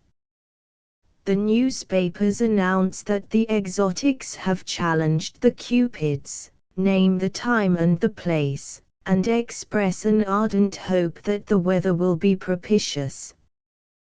The eventful day arrives, play is called and the contest proceeds with all spirit and vigor. They pitch, they bat, they run, they pant, they grow red in the face, they perspire, they strain their muscles and rend their garments in superhuman effort. The scorers set down their marks, the reporters of the public press scratch away at their notes, the spectators applaud. Intense excitement characterizes the entire performance. There is no brain power to spare on pleasantries, no surplus breath to waste in laughter. Awkward episodes occur. A head is broken by an erring bat, or a finger by a ball, or two players, running with upturned faces and outstretched hands to catch the same descending ball, rush together with a fearful thump, and fall backward in collapse. Perhaps proceedings are still further diversified by the occurrence of a little fight. The game in due time ends, and one party or the other is declared victors by so many runs, and the winners and the losers adjourn to a hotel and refresh themselves with a supper, of which wine-bibbing generally forms a prominent feature. Speeches, too, are made by the talking members of each club, expressive of the most intense admiration of each other's prowess, and breathing unutterable friendship. The reporter, who has been presented with a complimentary ticket for this very purpose, takes notes of what is said and done, and the next morning the newspaper lays before an admiring world the important intelligence that the pitching of the Cupids was superb, the batting of the exotics was magnificent, The fielding of Jones and Smith elicited universal applause. The supper was all that an epicure could desire, and the wit and eloquence of Mr. Brown's speech were equalled only by the beauty and pathos of Mr. Jenkins' reply. While an agitated world is laboring with this startling announcement, the principal performers stay at home and rest, or limp wearily out to the apothecaries to make investments in painkillers and strengthening plasters. And this, forsooth, is the great national game. It has scarce a single feature of real recreation. The overwrought excitement, the excessive physical exertion, the absence of mental ease and conversational freedom condemn it.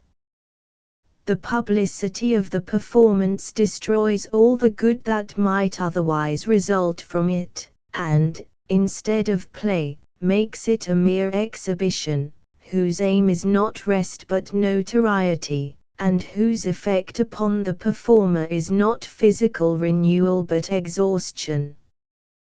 The game itself is not in fault. In its simple forms, pursued in moderation, with right associations, as a recreation, and not as an ambitious show, it can be heartily recommended to young men who need some active outdoor amusement. It may thus be made a very pleasant and not unprofitable thing. In its preposterous form, inflated into a great national game, it is very laborious, very expensive in time and money, and not altogether safe for soul or body. It is then not an amusement, but a pretentious and useless display, whose highest reward is the shallow applause of the idle and the vain. It may be hazardous to one's reputation for sagacity to predict the downfall of any fashionable thing on the ground that it lacks the basis of good sense. Still, I will say that the modern bubble has been blown so big, that it seems to me that it must collapse before long. If I mistake not, there are already signs of decay. Many young men, whose names are on the roll, decline to play, and are active members of the club only at the supper table. They pay their share of the expense of public games, and attend, but find it pleasant and politic to perch themselves daintily on the fence, to smoke and applaud in the shade, while their hired substitutes do the hard work in the hot sun.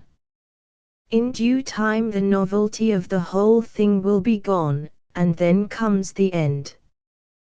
But if its having become an overgrown piece of folly were the only charge which may be made against it, baseball, even as cultivated by the clubs, might survive for a time. The expense is not in its favor. We know of a club where the regular annual dues are $12 for each member. Besides this, there is an initiation fee to be paid by beginners, and I presume extra expenses for extra occasions. The club has 150 members, and the aggregate of regular dues cannot be less than $2,000 a year. No doubt there are clubs whose annual expenditure amounts to 3 times the sum named. This certainly is a liberal price to pay for all the good gained. There is, however, a much worse objection to baseball than the waste of money. The vices which cluster about the race course begin to haunt the ball ground. Thievish men find that bets can be made, and money lost and won, at a ball match as well as at a horse race, and the same frauds and stratagems are employed. Sometimes money to the amount of $50,000 or even $100,000 is staked on the result of a single match. Men do not need to bet large sums many times before they are ready for any trick, however infamous, which will enable them to win. We have seen, in a former chapter, how a horse race is sometimes secretly sold beforehand, the parties to the fraud betting accordingly, and winning everything. The same thing is not unknown, I am told, among the ball clubs. A match is in contemplation. A club of champions challenge another champion club, and all possible appliances and devices are employed to attract attention, draw a crowd, and create an excitement. While the rivals are apparently burning with intense desire for victory, and determined to contend for it with heroic energy, a few members of the clubs, without the consent or knowledge of the rest, agree so to manage that the victory shall go in a certain direction, and for a share of the spoils thus surrender the one side to premeditated defeat, and crown the other with false laurels. I have heard of one case, where a match game was played and many bets were pending, and interested parties secured a given result by paying the moderate sum of $300. In fact, so many vices are beginning to gather about the great national game, as some foolishly term it, that everyone connected with it seems to be regarded with a degree of suspicion. Merchants and others, who employ numbers of young men, are doubtful about members of ball clubs, and reject candidates who are connected with them. This looks a little hard, but we must remember that businessmen want reliable, trustworthy clerks, salesmen, and bookkeepers.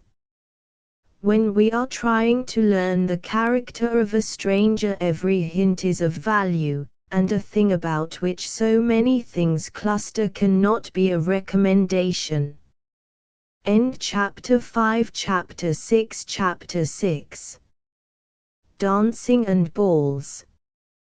They send forth their little ones like a flock, and their children dance. Job 11. Let us now turn from outdoor diversions to those amusements which do not, of necessity, demand daylight and space for their cultivation. Dancing is one of these, and as attempts are being made at the present time to introduce it into circles whence it has hitherto been rigidly excluded, we honor it with the first place in this part of the discussion, and propose to give it all due attention. It is presumed that the advocates of dancing will insist, at the outset, that we shall make a distinction among the various fashionable dances of the times. It is not probable that any reader of this volume will attempt to defend the German or round dances. It is a shameful, revolting spectacle to see a young girl whirling around in the arms of a man who perhaps an hour ago was an utter stranger to her, her head leaning upon his breast, and their whole persons in closest contact. This style is positively immodest, corrupting, offensive to morals, as well as to delicacy and refinement. How dare a young man propose any such performance to a lady for whom he has a shadow of respect? How can any young lady, who respects herself, submit to it? But cotillons and quadrilles, we are told, are different. They are modest, graceful, and harmless. Doubtless there is a difference, and yet they differ only as the varioloid differs from the worse disease. It is not necessary to prove that the mere motion is sinful in order to condemn it, nor need we assail the personal character of all who plead for dancing, in one form or another, as an innocent amusement. The abstract possibility of its being so practiced as to render it a healthful exercise may be admitted. I am acquainted with a gentleman of more than 70 whose erect form and happy face, ruddy with health and radiant with kindness and inward peace, are pleasant to see. Meeting him in the street one day, I asked him how he managed to be young when he was old, how he contrived to keep up the life and bloom of spring amid the chill winds and gathering clouds of winter. In reply, he alluded reverently to the Divine Master, whom he serves in gladness of heart, as the source of all blessing, and then added, "I take care of my health. I take exercise. I rise early in the morning, and among the very first things that I do I put on a pair of soft slippers, go up into the attic of my house, and then go round and round in a circle, on a gentle run, till I am in a pleasant glow. This makes me feel well and cheerful all day." Now, if any advocate of dancing will practice it only as our aged friend practices his peculiar exercise, we bring no accusation against his sanitary measures, we have no controversy with his principles or his performances.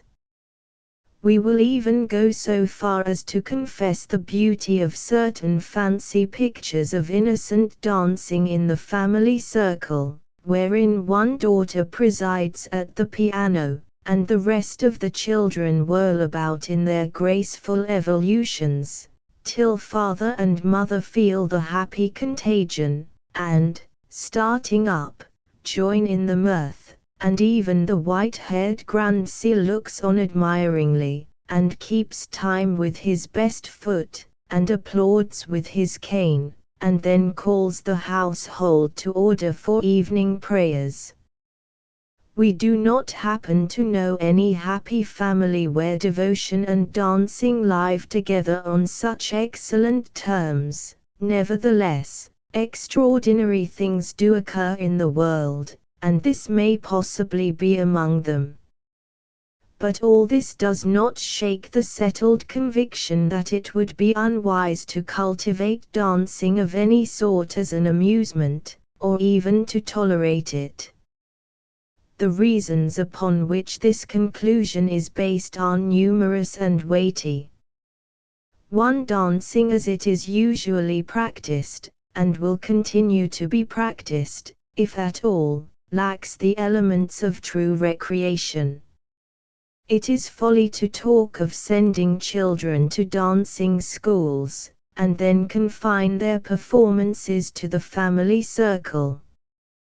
Dancing is essentially an exhibition which addresses the eye of the spectator, and craves admiration. It tends directly to cultivate the love of display and of the praise which it elicits, a passion as avaricious in its way as the miser's greed of gold. Introduce dancing generally, and of the youth who attain a degree of proficiency not a few will soon tire of the approval of the little circle, and thirst for the applause of the multitude.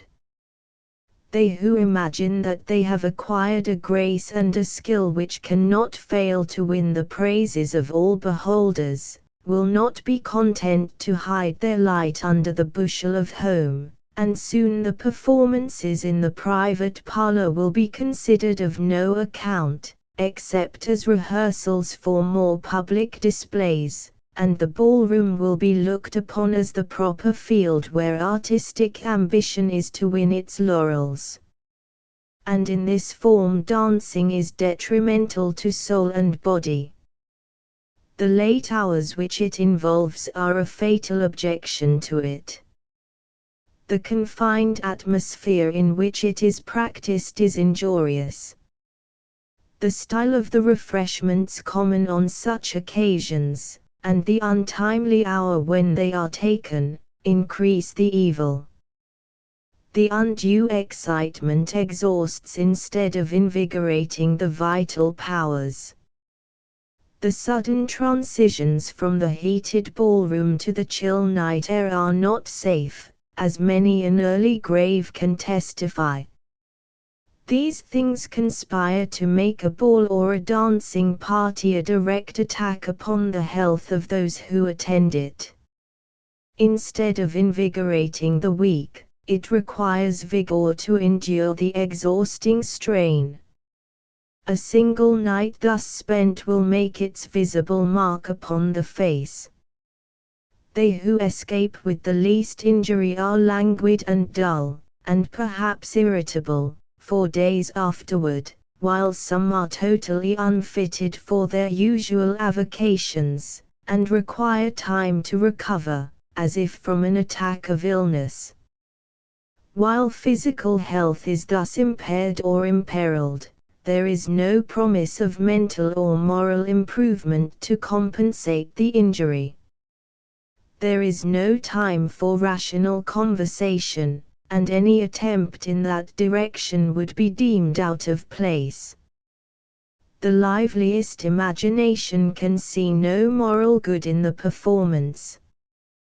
The whole thing produces no higher pleasure than engine boys feel while running in search of the fire, and in the matter of aching heads and low spirits, it is probable that those who run with the engine and those who attend the ball are about alike the next day. Dancing has had a historic name. There was, indeed, in ancient times, a solemn religious ceremony, which, through the poverty of human language, was called dancing. When Pharaoh and his host sank into the depths of the sea, while Israel stood safe upon the shore, Miriam and her maidens came forth with timbrels and with dances, and sang to the Lord a lofty anthem of praise and thanksgiving. When David brought home the ark of God, he danced before it, but it was a strictly religious ceremony, nothing like the caperings and curvetings of our own day.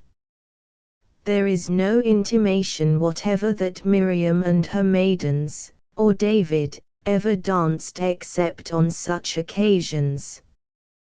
Pleasure dances have been almost universally held in bad repute. The daughter of Herodias danced to please Herod, as he sat at the banquet, bewildered with wine, but the performer was one who could lightly ask for the life of an innocent man and a devoted servant of God, and the royal spectator was a tyrant, who could carelessly order his execution. In Rome, and Athens, and Ephesus the dancing was done by the degraded and the vile, who employed it as a means of advertising their profession. The dancers of Egypt and India at the present day are of the same character.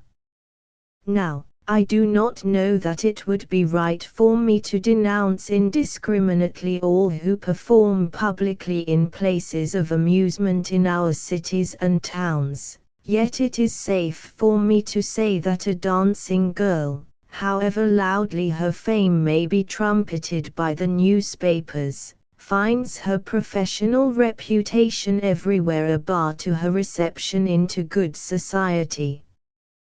Why should it be so? It certainly is not because of the mere publicity of professional life. If it were, then Miss Dickinson and Miss Evans, and scores of others, would find themselves in the same condemnation, instead of being honored and applauded.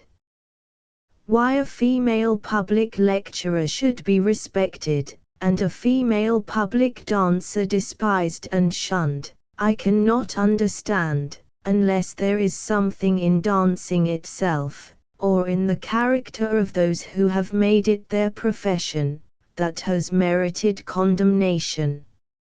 Ladies of the highest respectability go to hear the lecturer, and at the close crowd around the desk to be introduced to her, other ladies, certainly no more scrupulous in regard to their associations, go to see the dancer perform, and the next day will not look at her in the street. What makes the difference? Will the apologist for dancing explain? 3. A love for dancing parties and balls is universally deemed inconsistent with the seriousness and devotion which characterize a true Christian. Dancing is regarded as the favorite diversion of the vain and the frivolous.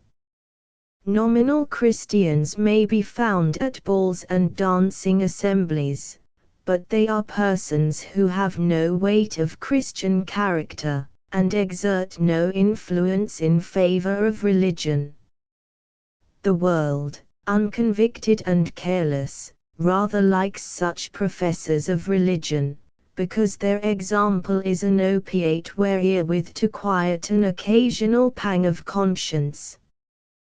The worldly and the prayerless think more favorably of themselves and of their prospects of heaven when they see that church members resemble them so closely. But when the worldly man is convinced of sin, and desires to find pardon, he never sends for one of these unfaithful professors to give him spiritual counsel. When the wicked are about to die, they do not want prayer offered at their bedside by any of these fiddling, dancing, wine-bibbing, honorary members of the church. They name men and women of undoubted piety. They suspect those who can join them in their follies and feel no condemnation. They do not estimate very highly a Christian profession which exerts so little control over those that make it. Nay, rebuke a scorner for his sins, and in many cases he will seek to defend himself by a sneering allusion to those very professors of religion who verily believe that they were making capital for their church by showing that it cannot be suspected of being puritanic. For dancing involves undesirable associations. We bring no indiscriminate accusations against those who love to dance.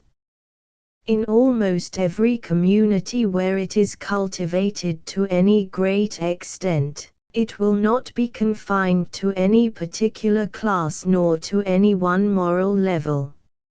Still, if we are to tell the whole truth, it must be stated that dancing prevails less as you ascend the scale of virtue, intelligence, and religion, and more as you go down to explore the realms of ignorance and vice.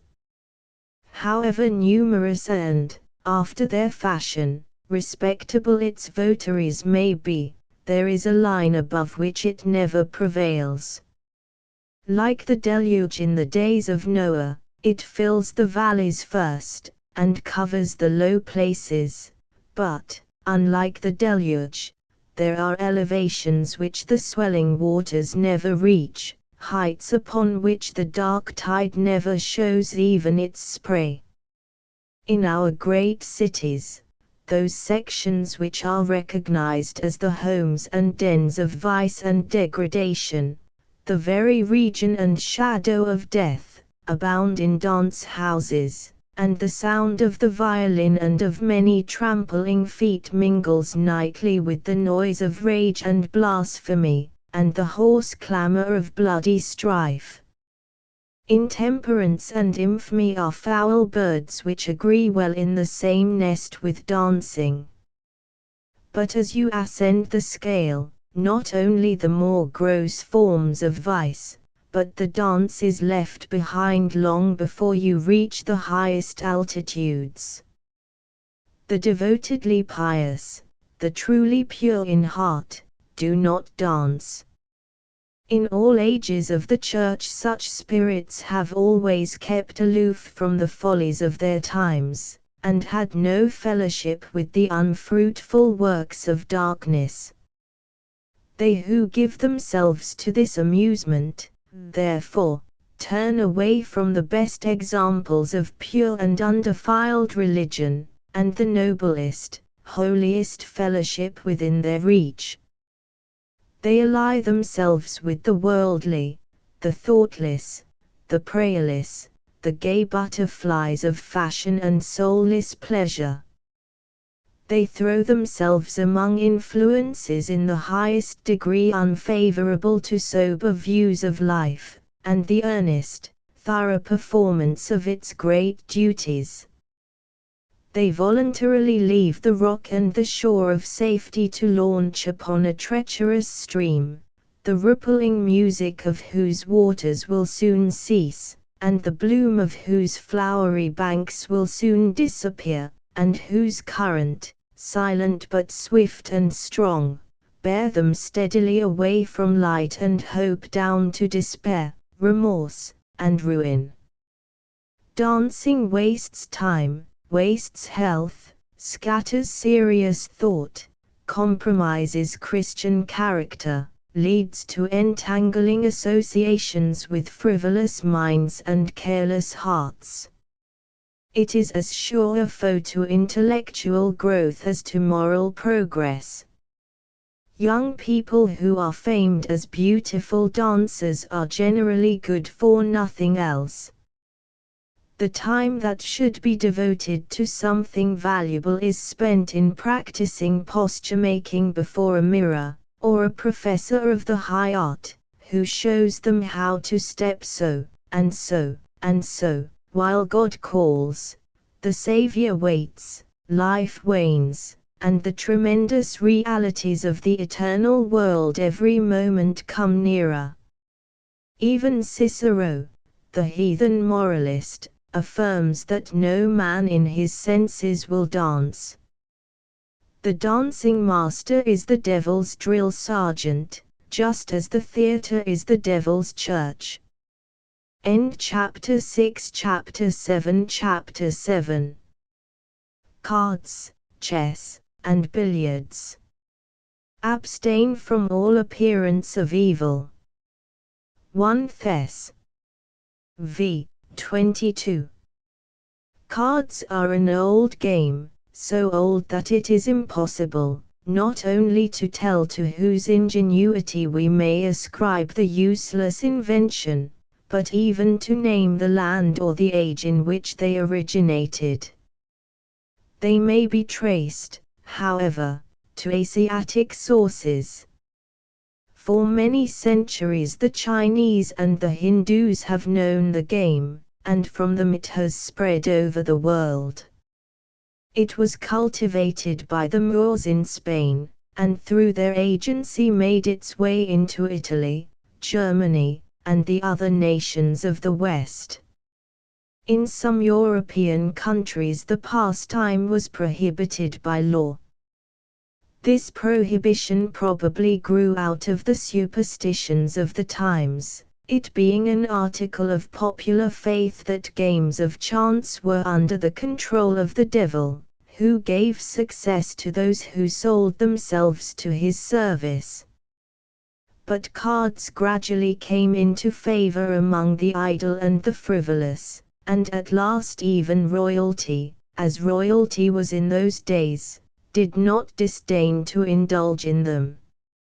Samuel Pepys, in his amusing and instructive diary, records that on a certain Sunday evening in February, 1667, he found Catherine and the Queen of Charles II playing cards with the Duchess of York, and one or two more, the rooms being full of ladies and great men.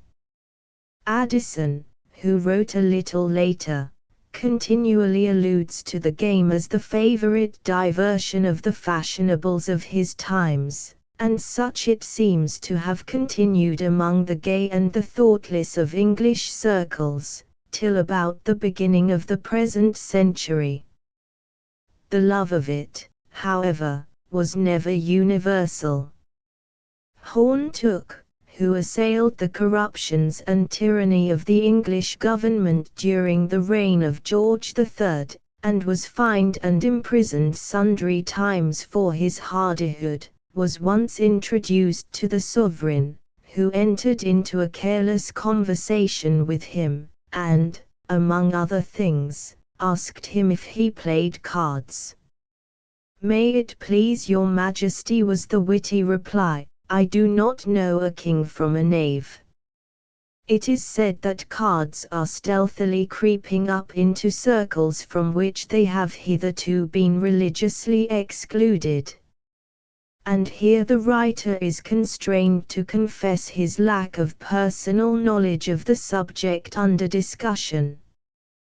He is, indeed, aware that individual cards have their names, and are called kings and queens, knaves and spades, that they are shuffled and cut, and that a certain something is called a trick, doubtless very appropriately, but having no ambition to stand in the presence of kings of this particular dynasty, no desire to cultivate the acquaintance of knaves of any sort, no love of tricks of any kind, he remains in willing ignorance even unto this day. 2 or 3 times in the course of his life, he has seen people playing cards.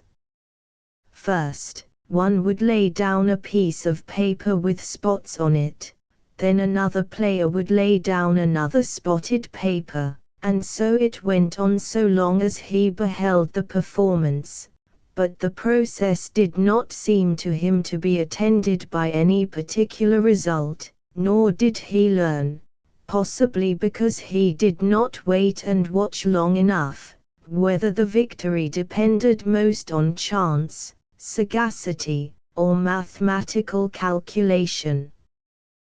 But there are facts which everybody knows. Cards are the gambler's tools. They are a favorite diversion of the aimless and the idle. They have a bad name among honest people. If, as some say, they were introduced into Europe by a physician, who adopted them as a means of diverting a royal patient whose intellect was shattered, we naturally infer that no great amount of intelligence, or strength of intellect, is needed to qualify the player. And to this inference it is not difficult to hang another, that the game is the fitting refuge of men and women who are conscious that their talents enable them to shine better in silence than in conversation. Whether, according to the rules of the play, a king is any better than a knave, or a diamond than a club, I do not claim to know, but I imagine that in playing, wit and intelligence find little more enjoyment than do the dullest and most stupid of the party. One thing is certain, there is no true utility in the game. It invigorates neither body nor mind, it adds nothing to the store of mental wealth, and those ignorant of it lose nothing by their lack of knowledge. Again, it is certain that to some minds the game is dangerous. They are fascinated by it, led into doubtful associations and evil habits, and to ruin itself. It seems that the diversion is so barren of ideas, in itself deficient in interest, that it becomes necessary to stake small sums of money just to give it a little life. Thus the first step is taken in the road that leads to the gambler's hell, to the great joy of the demons who there watch for victims.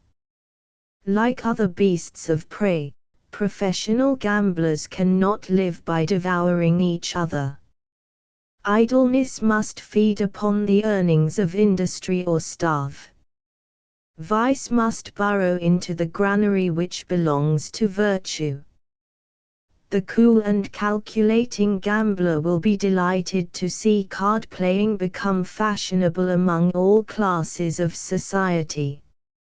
He knows that of those who begin with playing for mere pastime, a certain proportion will be bitten by the mania for playing for money, and thus be brought within reach of his sharp, remorseless claws.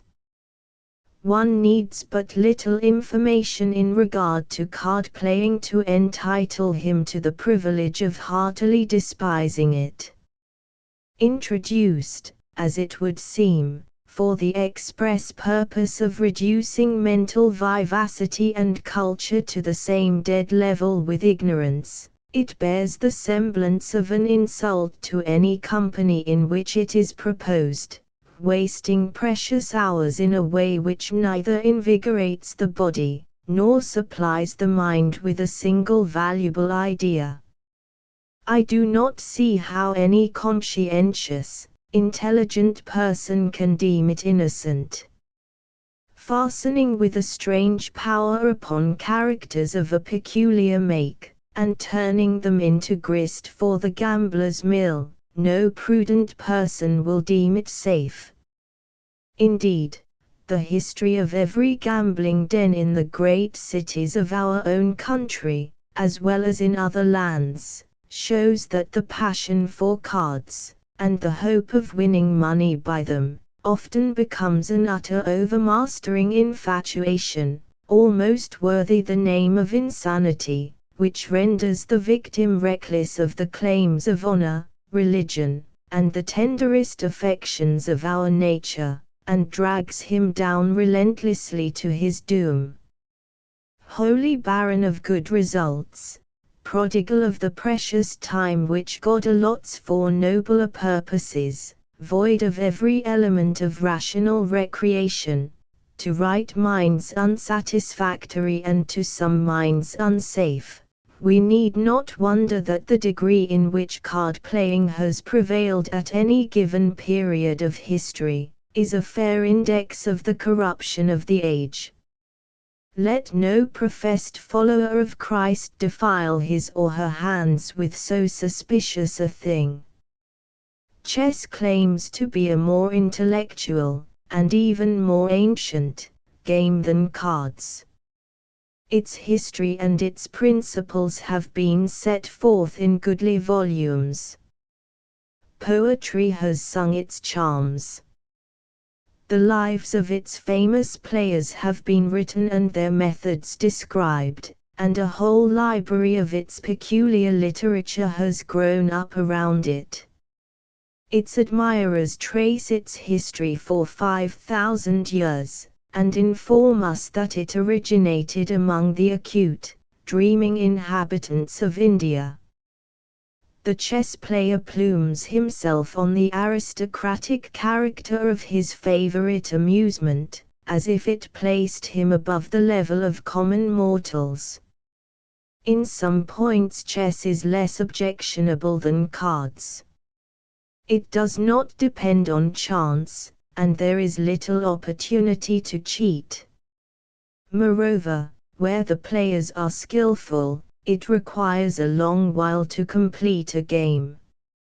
For these reasons, as I suppose, chess has never been adopted, so far as I can learn, by the professional gambler, and, therefore, its historic name and present social standing are better. Mind challenges mind, and skill alone wins the victory in the duel of intellect. Chess is not likely to become epidemic. It is so deep a game, it demands so much of time and silence for the contest, it employs so small a number at once, that the gay and the thoughtless, who are in most danger from irrational amusements, will care little for it. Still, if the reader needs a hint, and is glancing along these pages in search of it, he may weigh the suggestions which follow. Nobody who assumes to play chess at all is willing to be known as a poor player. To play well, or even respectably, involves a great deal of study and practice, and the spending of much time and mental energy, enough, in fact, to learn one of the dead languages. the game so taxes the intellect that it cannot be resorted to as a relaxation from mental toil. There is no physical exercise in it, no courting of the sunlight and the breeze, therefore, it cannot be made a good recreation for the sedentary. It conveys no new ideas, makes no additions to our accumulations of mental treasure, and, therefore, it is a poor business for those who need their leisure hours for mental improvement. Chess is not popularly a recreation, but a pastime, that is, a way of passing the time, and the time thus passed is wasted. Many a man, bewitched with chess, which has left his mind unfurnished and his heart untouched, has spent over it precious days and years, which, if rightly improved, would have made him intelligent, wise, and greatly useful in his generation. They who fear God ought not thus to waste the golden moments. If the regular duties of the day leave certain hours at our disposal, these hours are too valuable to be dreamed away over a painted board, and a handful of puppets. The sedentary need air and active exercise, which will expand the lungs, and clothe the whole frame with strength. Those whose labor is chiefly that of the hands, need books and newspapers. The student, the clerk, the apprentice, the daughter at home, have more important moves to make than those of the chessboard, a wiser way to employ brain power than to spend it on a laborious nothing, a better warfare to wage than the petty antagonisms of useless skill, a record to make in the book of life worth infinitely more than a lifelong shout of this world's shallow praise of checks and champions. Billiards are simply big marbles, only this and nothing more. Authorities on the subject inform us that the table for playing the game must be 12 feet long, and 6 feet wide, the top being of slate, covered with cloth. Around the raised edges are cushions of India rubber, and sundry pockets. Instead of employing his thumb and fingers to shoot his marble, as in the original game, the billiard player uses a stick. There are two sorts of sticks, a long one called a cue, and a short one termed a mace. One writer confesses that the cue is the thing, and the only thing, for the expert to use, but advises ladies to be content with the mace, since to execute finely with the cue sometimes requires the assumption of attitudes which are not becoming female attire, or to the modesty of the sex. Just so. By all means, let the ladies, however ambitious, stick to the mace, even if it is considered merely as the implement for novices. Perhaps we ought to condole with the ladies on the distressing dilemma in which this places them. The mace confesses awkwardness, the cue is forbidden. They are doomed to remain forever novices in the higher art, or sacrifice delicacy to ambition. But what is the game? The expert player places his hand on the table a few inches from the ball, and resting his cue upon it and bending over to look along the stick, studies the situation with the motionless attitude and fixed gaze of a hungry toad taking aim at a fly. Then with the end of his stick he strikes the ball, which, if his calculations are correct, goes in a certain direction, hits another ball, and then goes somewhere else. And this is all.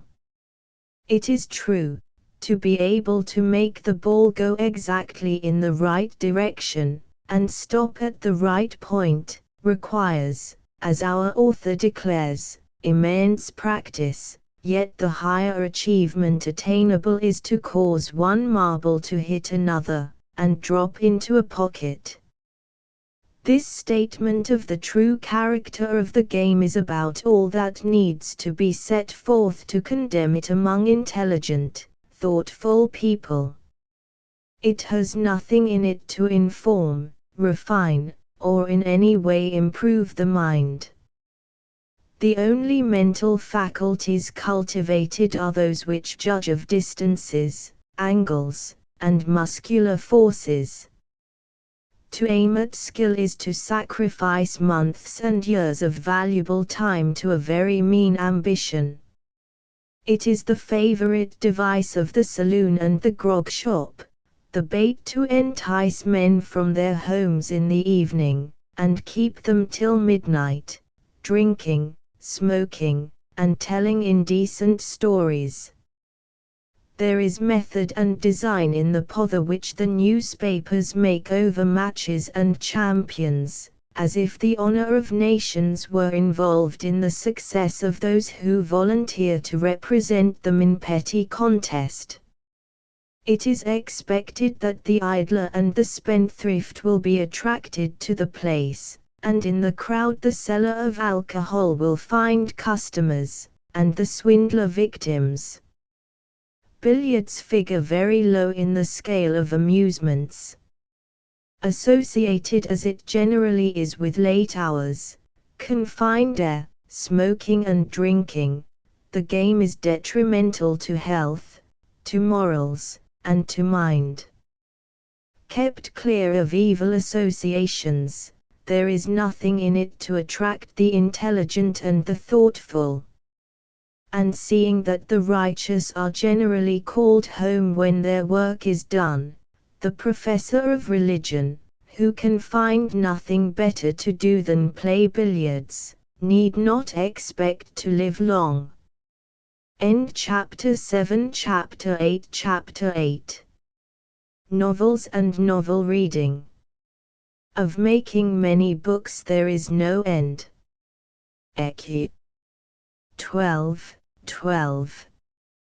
What is a novel? A recent writer thus defines it: a novel is a portraiture of something new falling within the domain of fancy or imagination, with its interest centering in love. If this be correct, it would seem that a novel, as such, is neither good nor bad, but is the one or the other according to its own individual character. To portray something new is certainly not wrong if the portraiture be true, and there be a good reason for the portrayal. There is a place, also, for fancy and imagination in the legitimate operations of the mind, nor does the fact that the interest centers in love necessarily condemn it. True love, such as God designed to exist among the families of men, is a golden chain which binds in the best and purest friendship known on earth. Genuine, honest, rational love needs to be cultivated, not rebuked and repressed. It needs the controlling and formative influences of intelligence, reason, and religion, and may, therefore, be discussed by the press and on the platform or even in the pulpit. And yet novel reading has become one of the great vices of our age. Multitudes care for nothing but light reading. The bookstores abound with works of fiction. The records of our public libraries show that there are more readers in this department than any other, perhaps more than in all the rest. The literature which finds its way into the hands of our people, as they journey by land or water, is almost invariably fictitious. Our weekly periodicals, secular and religious, often have their serial story. Our Sunday school libraries have been overwhelmed by the flood of weak and washy literature till scarce a vestige of sober history or real biography shows itself above the surface of the wild wilderness of waters. A whole generation of young people are growing up, to whom solid books are unknown, to whom the great historic names of the past are but a sound, and whose ignorance of the world of fact is poorly compensated by their acquaintance with the world of dreams. It is a rule in political economy that demand creates supply. As all kinds of readers addict themselves to fiction, so all sorts of writers press into this wide and productive field, and exhibit results of every degree of badness, with now and then something of better quality. It is not easy for the young to find their way through this labyrinth of good and evil, the good little and the evil infinite. The safest rule, in whose application the fewest mistakes will be made, is that of total abstinence. To declare that all the wild fruit of a certain forest is poisonous, and to prophesy the death of every one who eats a single berry there, may be contrary to truth. Nevertheless, if 9 out of 10 of the kinds found there are deadly, and none but a well-taught observer is able to distinguish between the good and the evil, the warning to be given to the inexperienced is, touch not, taste not.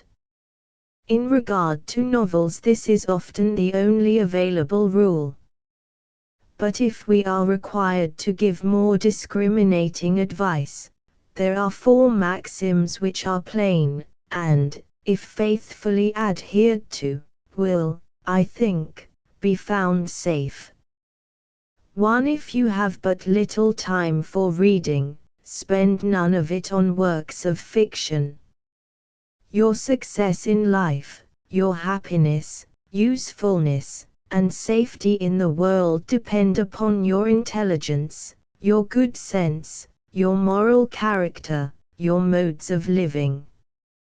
What you are to be and what you are capable of accomplishing will depend, in no small degree, upon what you know. You require solid information. You need to learn 10,000 things which are to be found in books. Your usefulness in the circles to which you belong and your position in the community are intimately connected with the degree in which you improve your mind. You have much to do. You have no time to waste on counterfeit coin while golden treasures of knowledge woo you on every side. Read your Bibles. Read history, the records of the past, and the accounts of current events. Read the biographies of good men and women. Read books of science. Push your researches in every direction, delve in every mine that opens before you. Traverse every rich field that invites your footsteps. Discipline your mind, store your memory, train your will to all high resolves. If your lot in life is such that little time can be given to intellectual culture, do not waste an hour on the idle dreams of the novelists. 2. In any case, read only the best works of fiction. Supposing that the time which you are able to devote to books is not narrowed down to an occasional leisure hour, and you feel disposed to glance at the department of fiction, read only the best. Books are companions. Choose your company wisely. Where a multitude surround you, the pious and the profane, the virtuous and the vile, the refined and the brutish, it is madness to associate with all that come. You know what the effect upon your good name would be if you were seen walking arm in arm with those whose very presence is dishonor. There are books so vile that the mere possession of them is fatal to reputation. You will find people whose minds are so empty, and whose talk is so frivolous, that the time spent in their society is lost. There are many books of the same sort.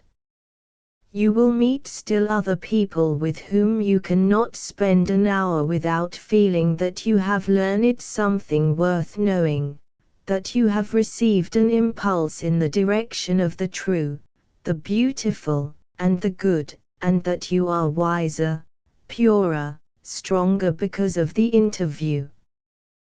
There are books of this kind also.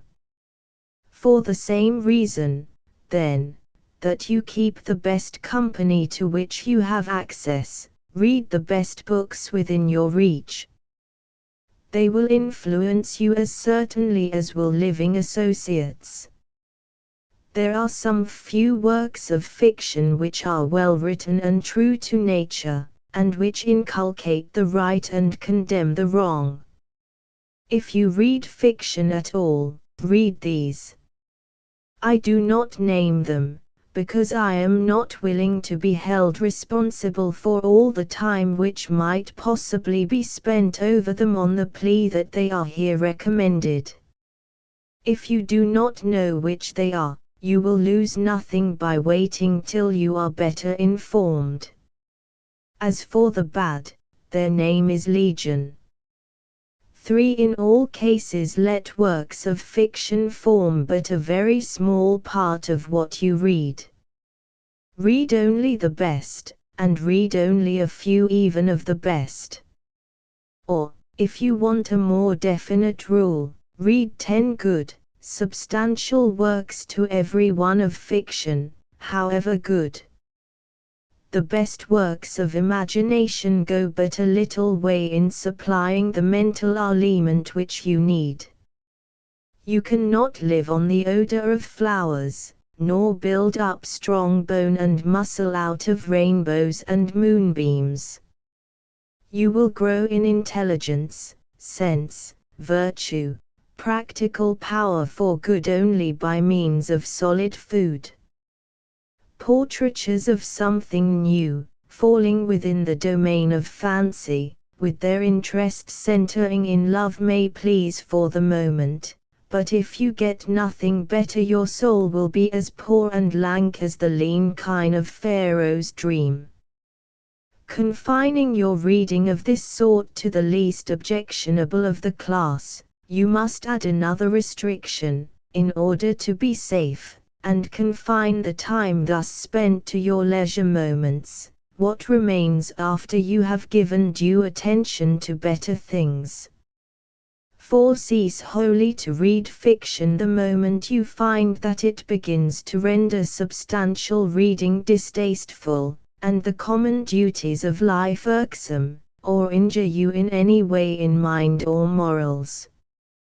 The man who has tampered with some intoxicating drug until an artificial want, a new, imperious appetite, has been created, is on the road to ruin, so they have already done themselves a fearful wrong who have indulged in the intoxications of fiction, until they are restless and unsatisfied without it, and unostentatious everyday life, such as belongs to the vast majority of mortals, seems tame, dull, void of interest, so that the mind can with difficulty be held to its commonplace details and duties. And the same question may be made a test in both cases. What effort will it cost to stop? Will it require a mighty struggle, an agony of soul, a summoning of all concentrated power of will? Then summon the power and form the high resolve without a moment's delay, for life and death tremble in the balance. Are virtue and honor so far undermined that the victim is ready to take refuge in hypocrisy and lies, denying in public and indulging in secret? Alas! It is to be feared that the work of ruin is already done. At all events, only one hope remains. There must be a quick and thorough reform, a sudden sundering of the chains which bind to the body of death. In the matter of novels, are you uncertain whether the point of peril has been reached in your own case? Try yourself. Lay aside light reading, take up some solid work, and see if you can so interest yourself in it that you keep on to the end without impatience, without a temptation to hurry over the tiresome task.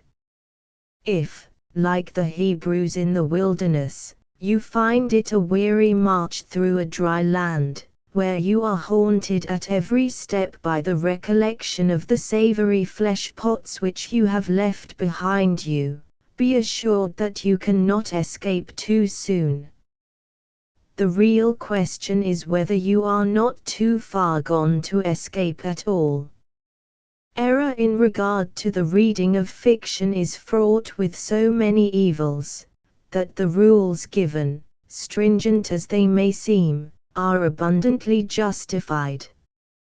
Let our young people be constantly on their guard against the mental enslavement which marks the confirmed novel reader. Common novel reading is a fearful evil, and against it there are arguments numerous and weighty, which all will do well to heed. 1. It wastes precious time.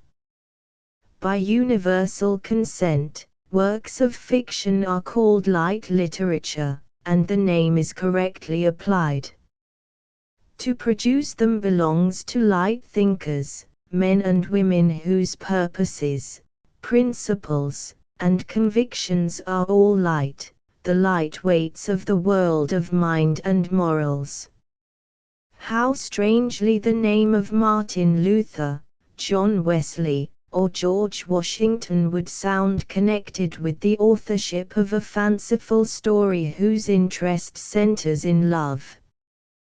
The names which illumine the historic page with the purest light are those which it would amaze us to find connected with the authorship of ordinary fiction.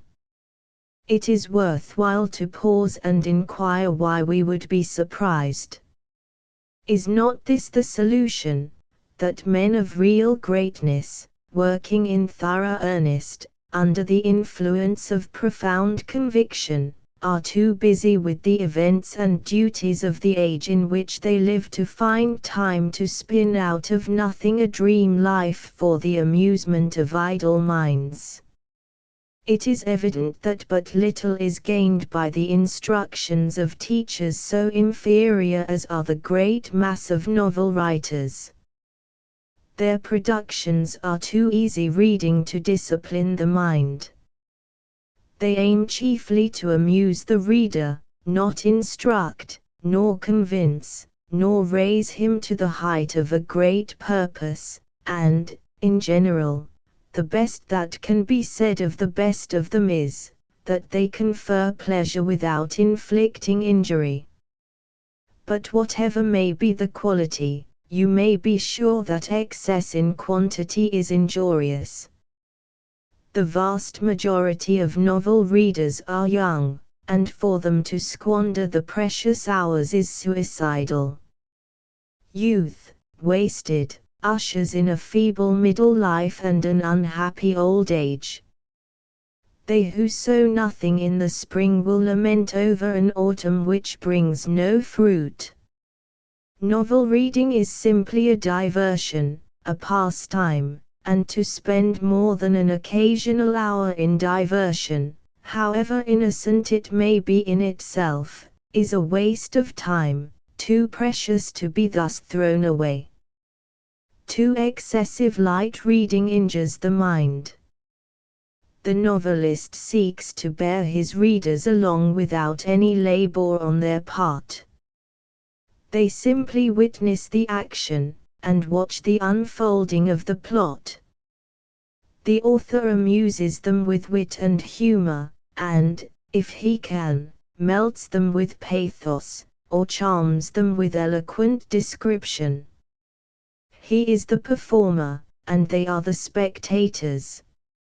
If he is one of the best of his class, they may improve a little in some branches of knowledge, provided they are content to read slowly enough for the purpose.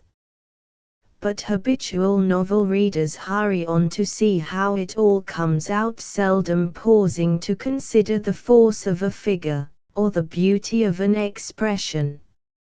Ingenious thought, keen discrimination in depicting character, accurate descriptions of natural scenery, nice points of style, are lost in the rush of words. There is a headlong race of event after event, shadows and light, storm and calm, and at last an end, a rapid panorama, little of which is seen distinctly while it is passing, and still less is remembered when it is past. The intellect does not grow strong playing with straws thus, where there is no exercise of the judgment on what is read, no effort of the memory to retain anything. The novel reader that does little or nothing but lounge about with a weak dilution of literature in hand, will soon become as soft and flabby in mind as in muscle, wholly incapable of lofty purposes and worthy deeds. 3. Excessive light reading tends to unfit for real life. A devourer of novels seldom has an appetite for anything else. To do our duty well, we must have our thoughts upon it, and our minds interested in it. The heart and the hands must go together, or the hands will soon tire, and do their work indifferently. What chance is there for the student who indeed holds Blackstone or Wood before his dreamy eyes, but whose thoughts are upon the unfinished romance in his desk? How can the daughter at home find happiness in aiding to bear the burden of domestic cares, while her mind is in a whirl over some delicious love story, in which she has lost her identity in that of the fascinating Lady Something, with 4 desperate rivals for her hand, and the crisis of her fate just over leaf? Works of fiction would be less doubtful reading if the reader, after finishing the last page of the story, utterly forgot the whole, or remembered it only as we remember veritable history. The loss in that case would be chiefly loss of time. But as things are, novel readers spend many a precious hour in dreaming out clumsy little romances of their own, in which they themselves are the beautiful ladies and the gallant gentlemen who achieve impossibilities, suffer unutterable woe for a season, and at last anchor in a boundless ocean of connubial bliss. Nor does it require much previous mental cultivation to enable one to indulge in these visionary joys. The schoolboy and schoolgirl, the apprentice, the seamstress, the girl in the kitchen, can conjure up rosy dreams as readily as other people, and perhaps more readily, as it requires but little reading of the sort to render them impatient of their lot in life, and set them to imagine something that looks higher and better.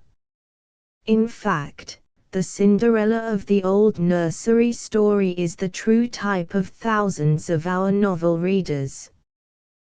They live a sort of double life, one in their own proper persons, and in their real homes, the other as ideal lords and ladies in dreamland. Ella, sitting among her native cinders, is a very prosaic individual, addicted to exceedingly prosaic employments, and fulfilling a destiny far removed from sublimated romance. But touched by the wand of the good fairy, Ella is transfigured. Her coarse garments are robes of magnificence, the mice are prancing steeds, the pumpkin is a coach, and she rides in state, the admiration of all beholders, and weds the prince triumphantly. The modern Ella, sitting among the cinders, has indeed no good fairy to confer sudden splendors upon her, but her place is well supplied by sundry periodicals, designed for just this style of readers. And so Ella invests her 6 cents weekly, and reads, and dreams. According to the flesh, she bears an honest, humble name, busies herself with a cooking stove, or a noisy sewing machine, and with all her matrimonial anglings, perhaps has never a nibble. In her other capacity she is the Countess of Moonshine, who dwells in a castle of Spain, wears a coronet of diamonds, and to whom ardent lords and smitten princes make love in loftiest eloquence, and she is blessed. But, as Napoleon once observed, there is only a step between the sublime and the ridiculous. At any moment the coach of state may relapse into its original squash, the prancing horses again become mice, the costly array turn once more to rags, and the countess, sweeping in her trailing robes through the glittering crowd of admiring lords and envious ladies, subside into her former simple self, with the hideous onions to be peeled, or the clattering machine to be kept in motion. How can the two parts of this double existence harmonize? How is it possible for those whose minds are thus bewildered, and who have formed this inveterate habit of indulging in sentimental reverie, to engage heartily in the performance of commonplace duties? The inevitable result of excessive novel reading is a distaste, if not an incapacity, for the sober thought and patient effort which are the price of success in every worthy path of life. For excessive novel reading creates an overgrowth of the passions. The novel reader naturally, and perhaps unconsciously, becomes identified with the personage in the story who is nearest to what he or she would like to be. With the book in his hand, and his whole soul for the time being wrapped up in the exciting history, the young man ceases to be the apprentice, the clerk, the student, the farmer's boy, the plain John or Peter of his real self. He is merged in the hero of the story, handsome in person, brilliant in mind, endowed with every excellence, and bearing a name of at least 3 syllables. He becomes the ardent suitor of the beautiful lady, the heiress of the immense estate. The burning words in which love is portrayed are his words. The whole thing becomes so far a reality that it has something of the force of a genuine experience, and he feels happy, or grows melancholy with the varying futures of his imaginary passion. Now, if Peter be a boy of 15, it is tolerably evident that he is advancing a little too fast in his sentimental career. Like a certain variety of pears described in the fruit books, there is danger of his being rotten before he is ripe. He is meditating matrimony when he has scarcely got beyond the limits of marbles and green apples. He looks around at the little girls to see which of them is the princess in disguise, and soon imagines that he is desperately in love with some little damsel in the neighborhood, and seeing that in this dreadful world disappointment is always possible, he begins to canvass the most picturesque and pathetic modes of committing suicide, in case the ferocious uncle should interfere, as he did in the book. The young lady is similarly affected. She fancies herself the beautiful heroine of the story, rich, accomplished, and, romantically, wretched. She, too, begins to look about for the model lover who lays his hand upon his heart, lifts his tearful face toward heaven, and says pretty things.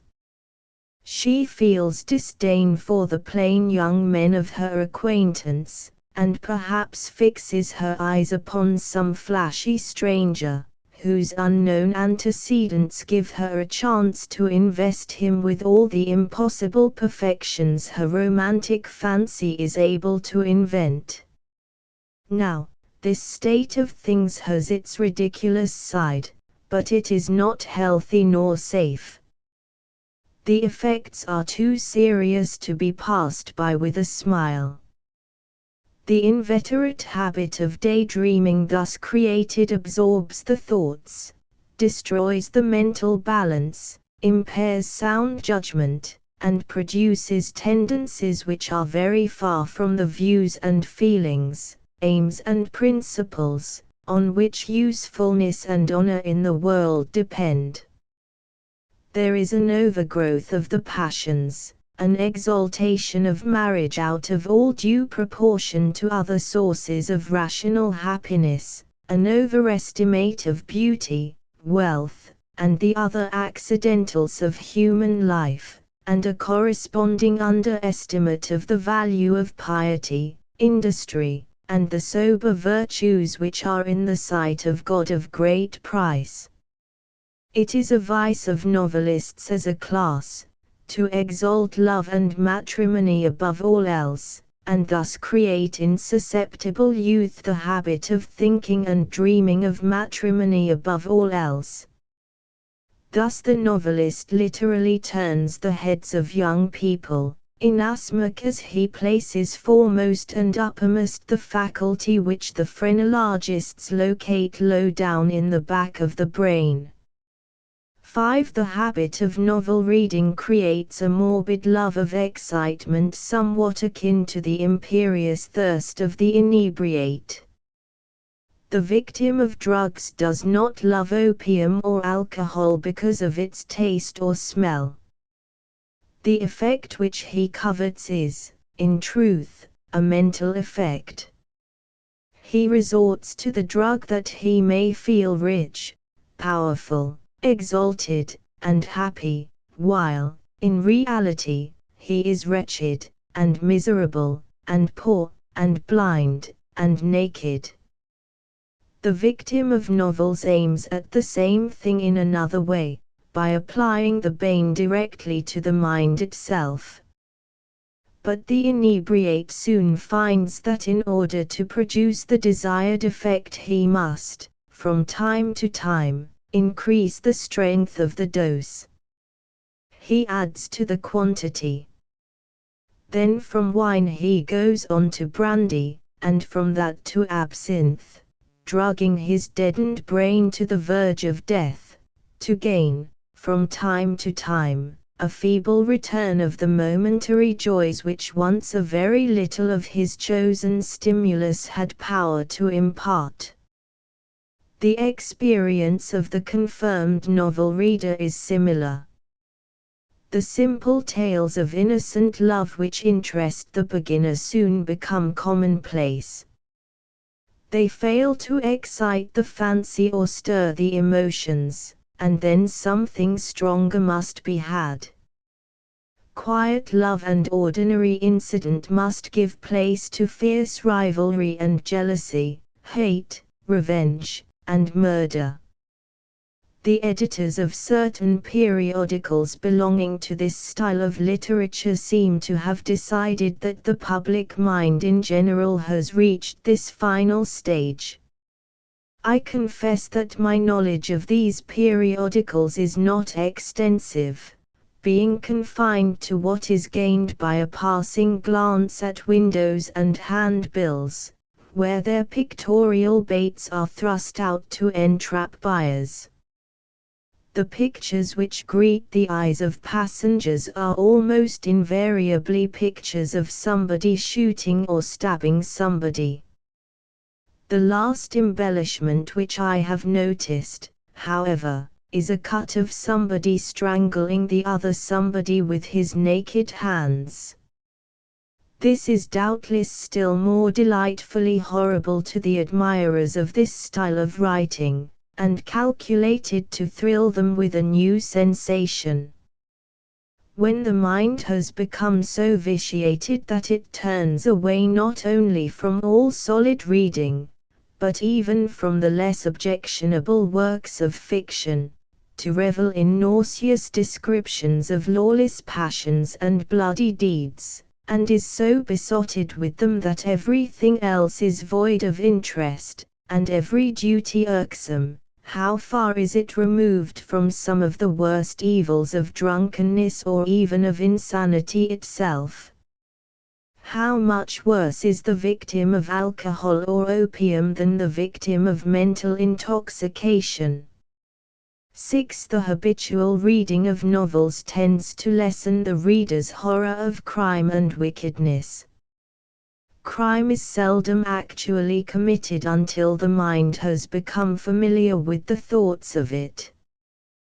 The books which picture passion and crime keep the readers in closest contact with evil till the horror with which they first shrank from it is gone. Moreover, these books are sometimes written to serve a special purpose. An author may be given to some sin which places him under the ban of respectable society. He grows restive and malicious under the frowns of the good.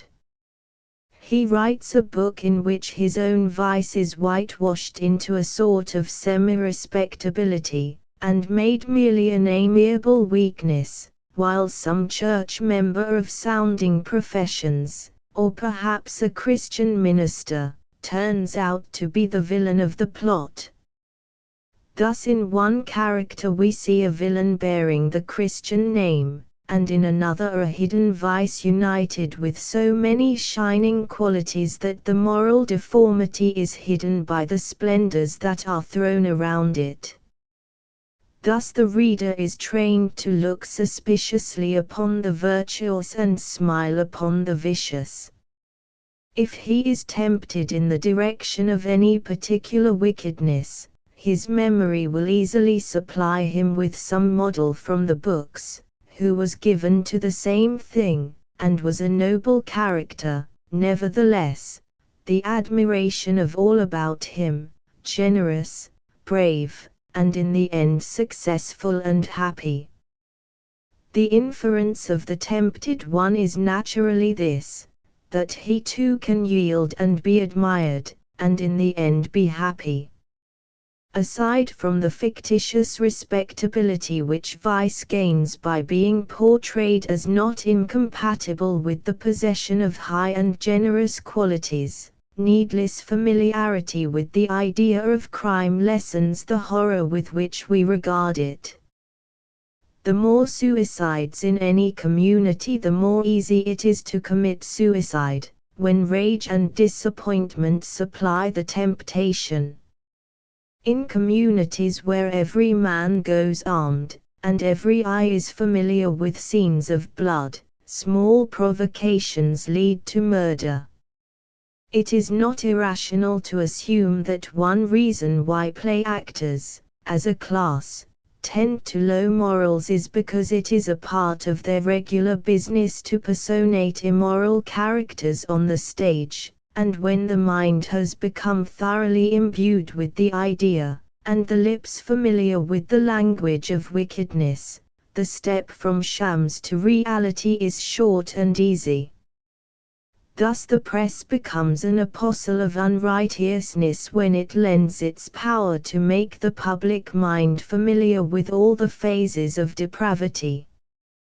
He that delights to dwell upon the nauseous details is not morally safe, and the vice which furnishes his choice reading is the very one into which he is liable to fall. The refined and the pure shrink with loathing from needless contact with the things which they condemn and abhor. I believe that the fearful multiplication of tragic crimes in our own day is due, in no small degree, to two causes. One, the too general circulation of a corrupt literature, which familiarizes the reader with all that is detestable and infamous in character and conduct. The other, the common use of drugged liquors, which fire the brain with a wilder frenzy than even that which is produced by alcohol, and drive men to their doom with a still more powerful, relentless force. In brief, the increased prevalence of gross forms of wickedness is due to a general poisoning, mental and physical, which fills the minds and the veins of its victims with a more deadly venom than we have hitherto known. An extract from a religious periodical, which comes to hand while I am writing, corroborates the first part of the statement made. A young man, J.H.W. committed suicide recently in Indianapolis. He left a letter to his brother, in which he says, "I believe that if I had never read a novel I should now be on the high road to fortune, but, alas! I was allowed to read the vilest kind of novels when I was 8 or 9 years old. If good books had been furnished me, and no bad ones, I should have read the good books with the same zest that I did the bad." Persuade all persons over whom you have any influence not to read novels. The Ordinary of Newgate Prison, in his report to the Lord Mayor, represents what a fruitful source of crime the Jack Sheppard and Paul Clifford style of novels has been among the youth of England. Inquiring into the causes which brought many lads of respectable parentage to the city prison, he discovered that all these boys, without one exception, had been in the habit of reading those cheap periodicals which are now published for the alleged instruction and amusement of the youth of both sexes. 7. Excessive devotion to fictitious reading is totally at variance with scriptural piety. This needs neither proof nor illustration. Genuine piety takes hold of the heart, and draws the thoughts and the affections toward God, and makes duty the source of the sweetest enjoyment. But when the novel usurps the place of the Bible, when secret prayer is hurried over, or wholly neglected, because of a burning desire to know what comes next in the story, when meditation on divine things is forgotten in endless daydreams of love and worldly splendor, or, worse still, when real life is thrown into the shade by the unreal, and made to appear mean and insipid, when the action of conscience and sober reason is swept aside by the wild delirium of mental intoxication, what result can we look for save apostasy and final ruin? While I contemplate these things, I confess that I am almost ready to recant the former part of this chapter, and insert in the place of it a rigid iron rule for the guidance of all, young and old, learned and unlearned, total abstinence from novel reading henceforth and forever. Surely, there is abundant cause for the rule of the Methodist Episcopal Church, which warns all her communicants to abstain from reading those books which do not tend to the knowledge or love of God. End chapter 9. Chapter 9. Chapter 9. Social gatherings. How can one be warm alone? Ecce 4:11. Time would fail me to examine the numerous and diversified amusements practiced in various parts of our land. Some are local, others are known everywhere. Some are right and wise, some are otherwise. Some are intellectual and refined, others are mere noisy romps. Of many of the older sort the chief end was kissing. This latter feature may not have been particularly objectionable in little neighborhood gatherings in the country, where everybody had known everybody else all their lives, and half the young people in the room were cousins. The reader, however, will doubtless agree in the opinion that in more general assemblies it is not over-refined, and may well give place to something else of less doubtful propriety.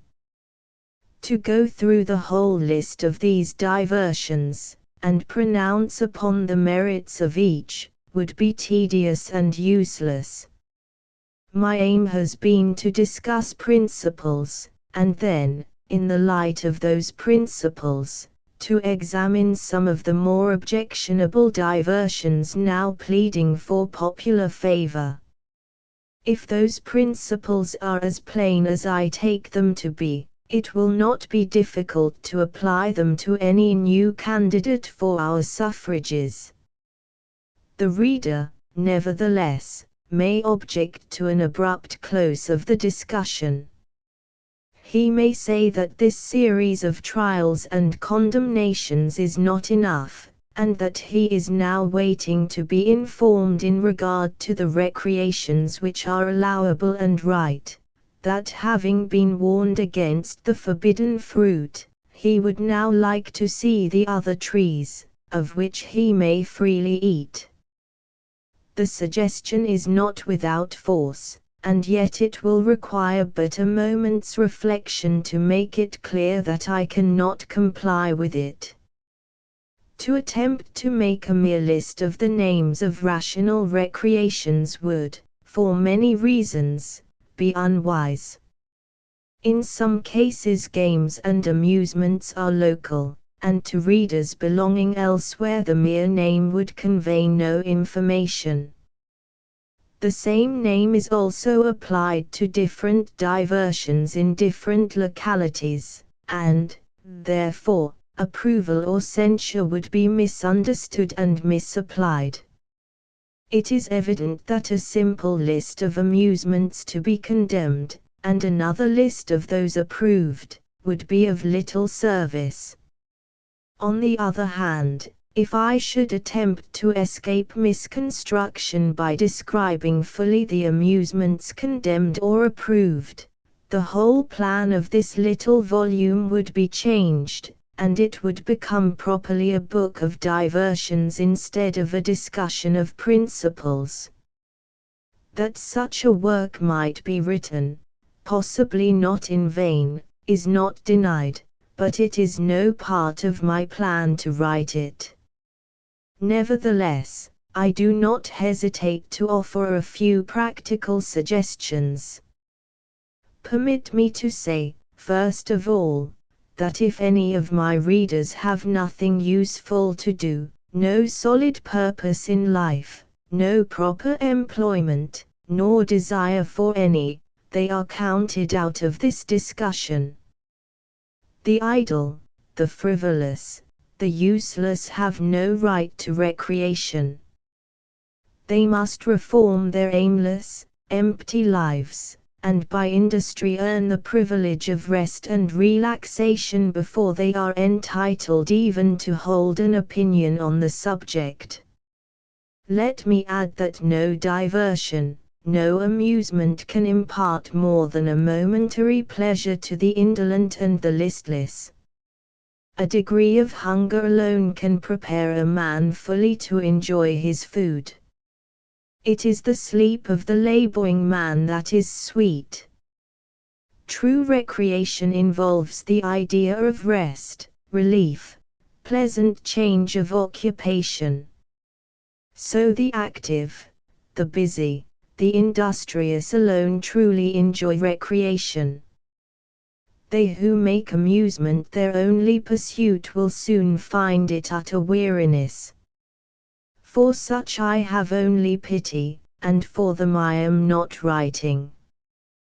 But the active and the industrious, who redeem the time are entitled to their hours and modes of recreation. So far from denying it to be their privilege, I proclaim it to be their duty. The time and the manner must, of course, be adapted to their varying circumstances. The schoolboy and schoolgirl need active exercise out of doors, in the light of the sun, else they are liable to grow up colorless and spindling, like vegetables which have sprouted in the cellar. Everyone, older or younger, whose mind toils while the muscles are inactive, needs the sunbeams and the breeze. They whose employment, on the contrary, taxes the muscles, while the mind is comparatively inactive, require modes of recreation which spur the intellect, quicken the imagination, and store the memory with rich treasures of thought. Those whose daily avocation confines their thoughts to a narrow circle must find a wider range elsewhere, and exercise their wings in longer flights. They who work alone and in silence, need society, and those spending much of their time in a crowd will profit by an occasional hour of quiet, solitary meditation.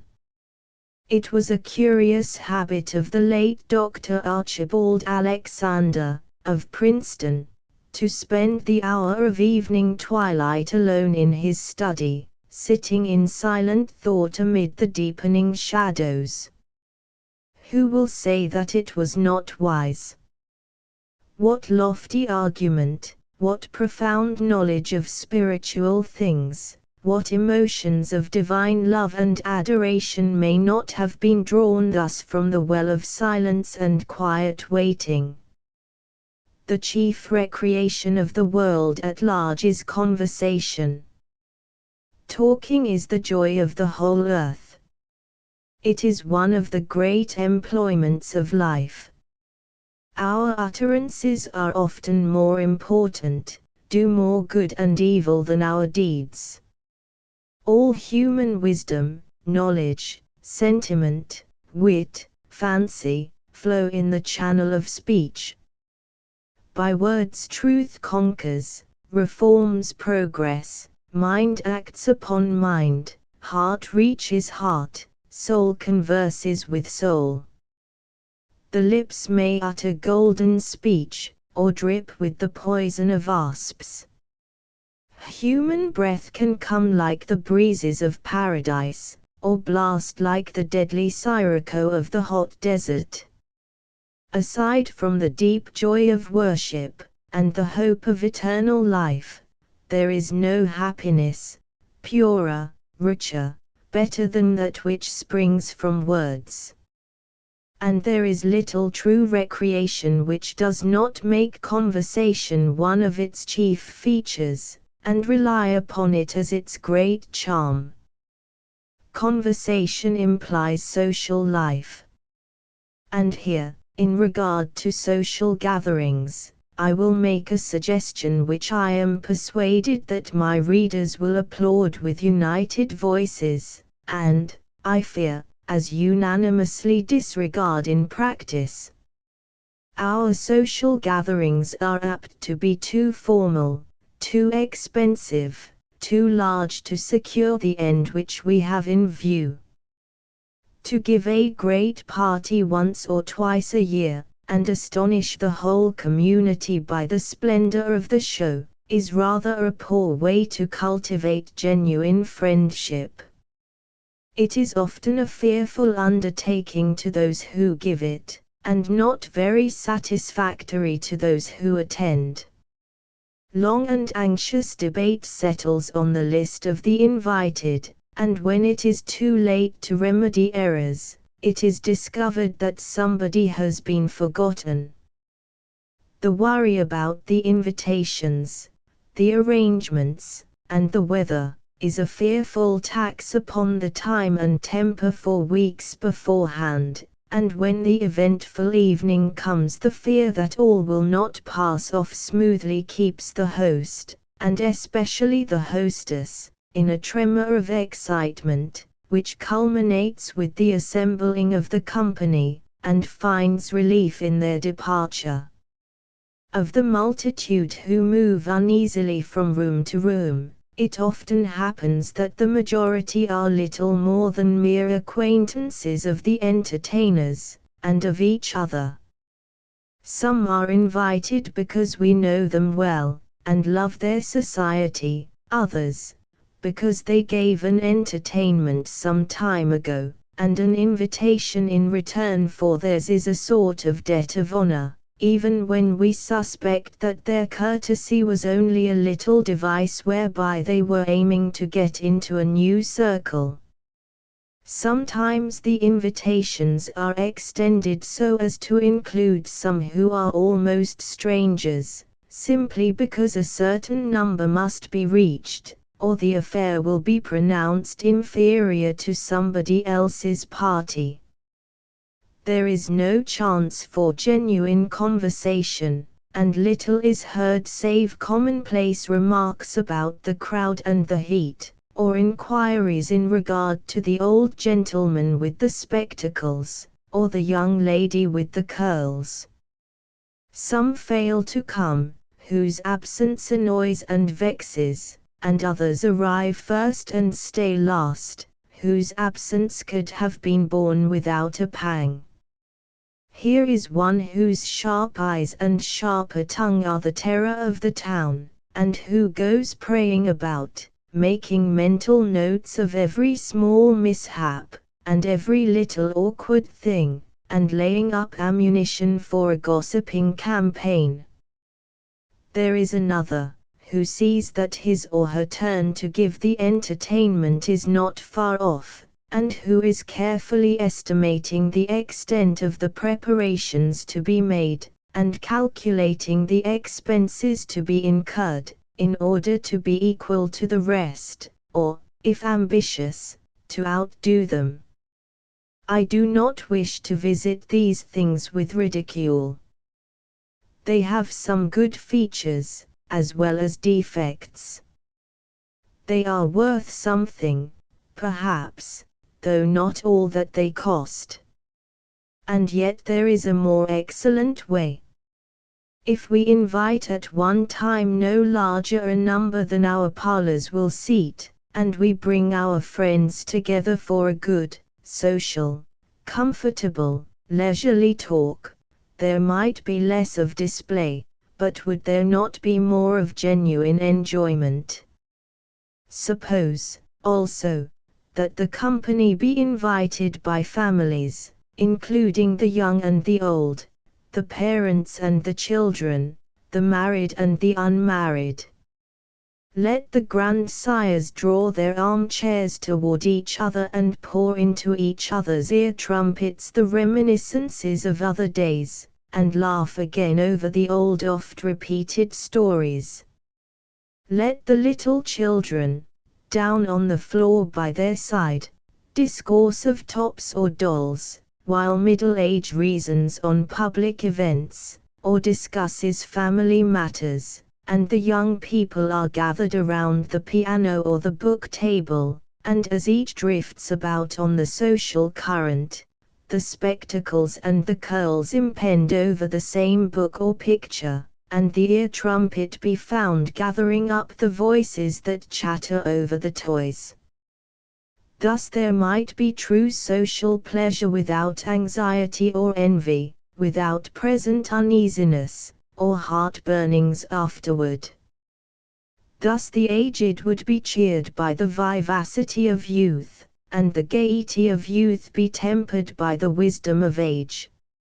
Or, if any one fancies doing things on a larger scale, let as many be invited as the house will hold comfortably, and instead of coming at midnight to stay till morning, let the company assemble early in the evening. And let there be music, and mirth, and laughter, and leisurely comfortable interchange of ideas, discourse that carries no sting and leaves no wound, but fosters gentle manners and lasting friendships. If the host chooses thus to manifest his hospitality, let there be a repast as good as need be, but excluding all that can intoxicate. Moreover, before the guests separate, let a few moments be spent in praise and prayer, according to the pious example of our fathers. And let midnight see all the guests safe at home. Thus the morrow will not find them jaded in body and mind, and irritable in temper, but clear in brain and warm in heart, with a tendency to smile all day long over the pleasant recollections of an evening thus innocently spent. I own that I am not sanguine in regard to the popularity of my proposed reform, especially in fashionable quarters. Young men who in the language of the day are called fast will pronounce this way of giving a party decidedly slow. Mrs. Fitzhodie sees that this mode of procedure will materially lessen her chances to display her newly acquired splendors, and thus totally extinguish her aristocratic neighbor over the way, who failed to return her call 5 years ago. Fitzhodie himself has serious misgivings. He looks up at the social heights he would fain ascend, and shakes his head despondingly. That is not the way them fellows does things, and you won't get among them unless you do as they do. They have a crowd, and a big fiddle, and a dance, and a long table with a wheelbarrow load of silver and things on it, and lots of wine, and all that. You can't invite them to a humdrum tea drinking that winds up with psalm singing and prayer. They would think it was somebody's funeral. Miss Arabella, too, who has of late given her whole mind to the devising of gear for the outside of her head, a cunning piece of strategy to divert attention from the state of things within, dreads so much conversation. People get to talking of things that you never heard of, you know, and books that you never read, and it is so embarrassing, you know. And then she absolutely trembles when she thinks of P.A.'s bad grammar, and his habit of shaking the windows with gigantic laughter at his own jokes. Many, too, will admit the evils of present social customs, but be afraid to lead in innovations. Some will feel that to refuse to give a grand party, after having attended a number among their acquaintances, will look very much like repudiation. Still, I doubt not that the intelligent and the conscientious will agree that what I have proposed is, as it has been already styled, the more excellent way. I know that it will be hard to make the giddy believe that there is much enjoyment to be found in these quiet ways. They want a crowd, and noise, and commotion. And in this they judge amiss. This crazy rush after excitement defeats itself. As simple food and regular habits best promote health, so simple pleasures best promote genuine happiness. The joys of wine are not to be compared with the calm peace and self-mastery which belong to the temperate. The whirl of the dizzy dance, the wild excitement of the race course, the sensational tricks of the theatre, the whole circle of vices and fashionable follies are poor in their results, compared with the better pleasures which arise from our nobler nature. They who would enjoy life wisely and well, must not heed every voice which cries low, here or low, there, but remember that the kingdom is within. End chapter 9. Chapter 10. Chapter X. Appeal to the young members of the Methodist Episcopal Church. I have written unto you, young men, because ye are strong, and the word of God abideth in you, and ye have overcome the wicked one. I John 2:14. Before we part, will our young Christian readers suffer the word of exhortation? I am not unmindful of the situation in which you are placed. You have associates, intelligent, agreeable in manners, and not immoral, who argue stoutly in defense of their thoughtless pleasures. Your conscience resists, and yet you feel the effect of their solicitations. You are sometimes almost ready to wish that your parents, your pastor, your class leader, and your own conscience would consent to your yielding, that you might escape the pressure and feel no conflict between duty and the wishes of your gay companions. Let me call your attention to certain considerations, which I trust will have the effect to strengthen you for the right. 1. Frivolous and doubtful amusements have always been condemned by the discipline of our Church. Our general rules do not indeed name dancing, the theatre, and the rest. Had they done this, it might have been argued that the discipline allows every folly not specified in the list. Our fathers in the Church were too wise thus to attempt to war against an evil which assumes 1,000 protean forms. They announce a broad principle, which condemns all such diversions as cannot be used in the name of the Lord Jesus. Do you profess to be in doubt as to the true intent and meaning of the rule? If you do, look at the past history of the Church. Which of the founders of Methodism favored dancing? Did John Wesley? Did Fletcher or Clark? Which of them favored the theatre or the horse race? Did Heading, or Fiske, or Olin?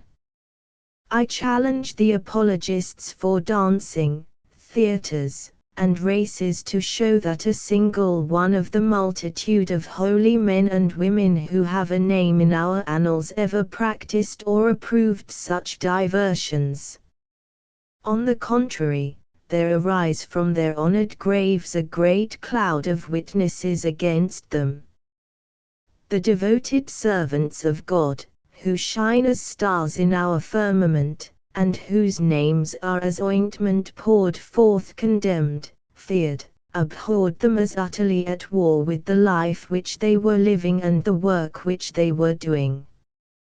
Nor were these the views of ignorant, morose, narrow-minded people, soured by disappointment, or disabled by age or disease, but of intelligent, happy men and women, who served the Lord with glad hearts and went about with smiling faces.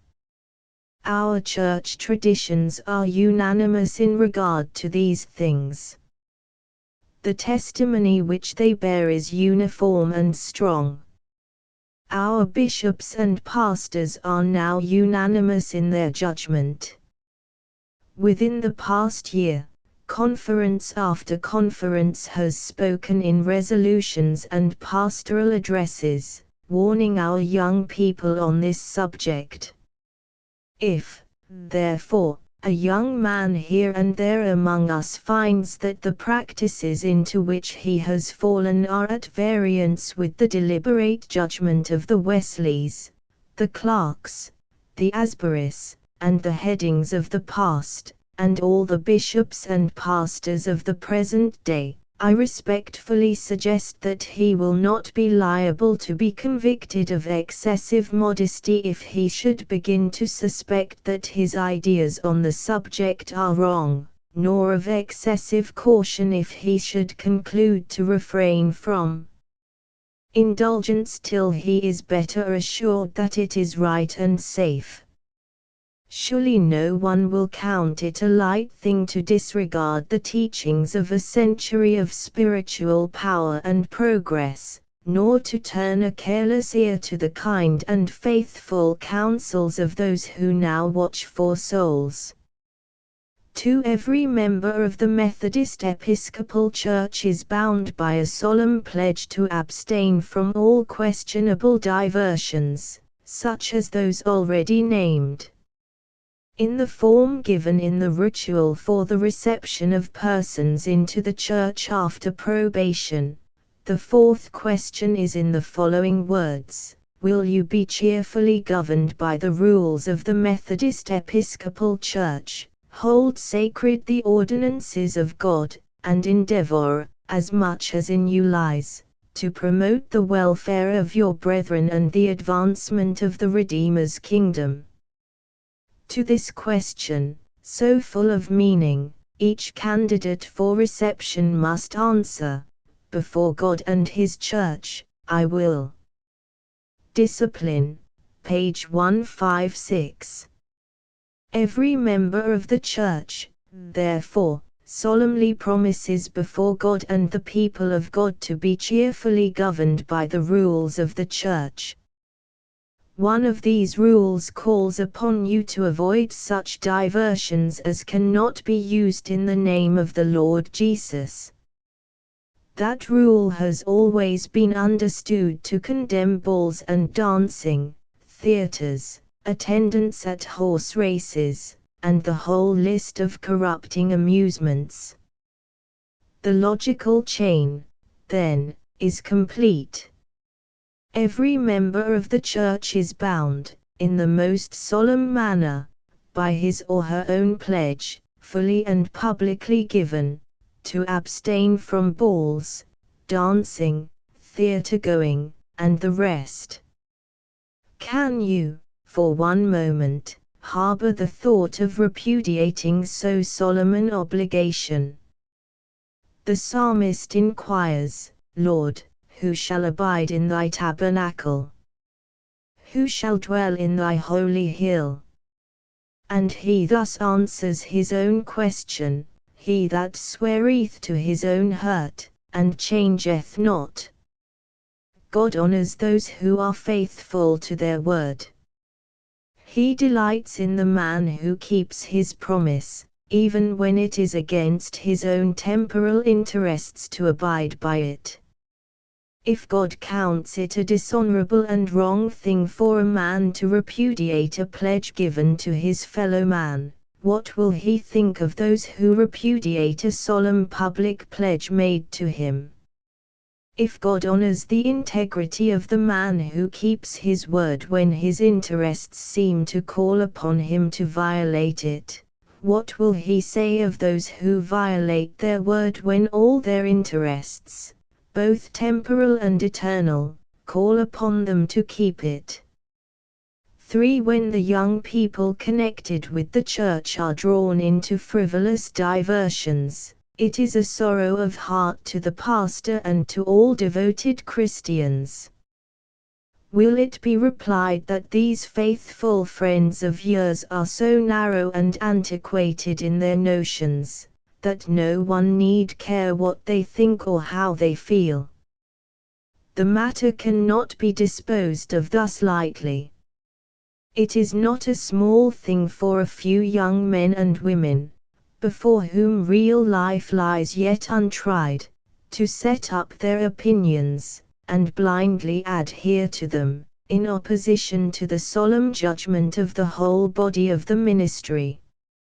It is not a small thing to wound, deeply and wantonly, those whose acknowledged consistency and holy lives are the joy and crown of the Church, and one of the main elements of its strength in the community. It is by these, and such as they, and God working through them, that we have Bibles and Sabbaths, and law and order, and civilization itself, all that exalts a Christian country above a heathen land. These devoted followers of Christ love His Church and His people. Some of them have been long in the way. They feel that they are approaching the gates of the city which hath foundations, and they are expecting daily the shadowy messenger that shall bid them enter. Looking to the younger members of the church to supply the places which they will soon leave vacant, they may well be troubled, and shed their tears over the gloomy future, when they see youthful professors of religion given to vain and trifling pleasures and frivolous pursuits, trying to break down the discipline of the church, and strip Methodism of its beauty and its power, and wrest from its hands the spiritual weapons with which 1,000 victories have been won. For when young church members become giddy and fond of worldly pleasure, the unconverted are encouraged to go on in their sins. They who are yet unsaved hear the ways of wisdom described as ways of pleasantness and peace, but they know not how to understand the declaration. They confess that it is good to have a hope of eternal life, just as it is good to have a life preserver about you when you are going to make a sea voyage. Still, to them piety is a mystery. The deep joy of devotion, the glow and the rapture of praise, the blessedness of communion with God they cannot comprehend. They listen, and wonder, and sometimes doubt and do not know what to think. But when they find that young members of the church are just as eager as themselves after questionable pleasures, they conclude that these roseate pictures of the happiness of the Christian are, to say the least, overdone.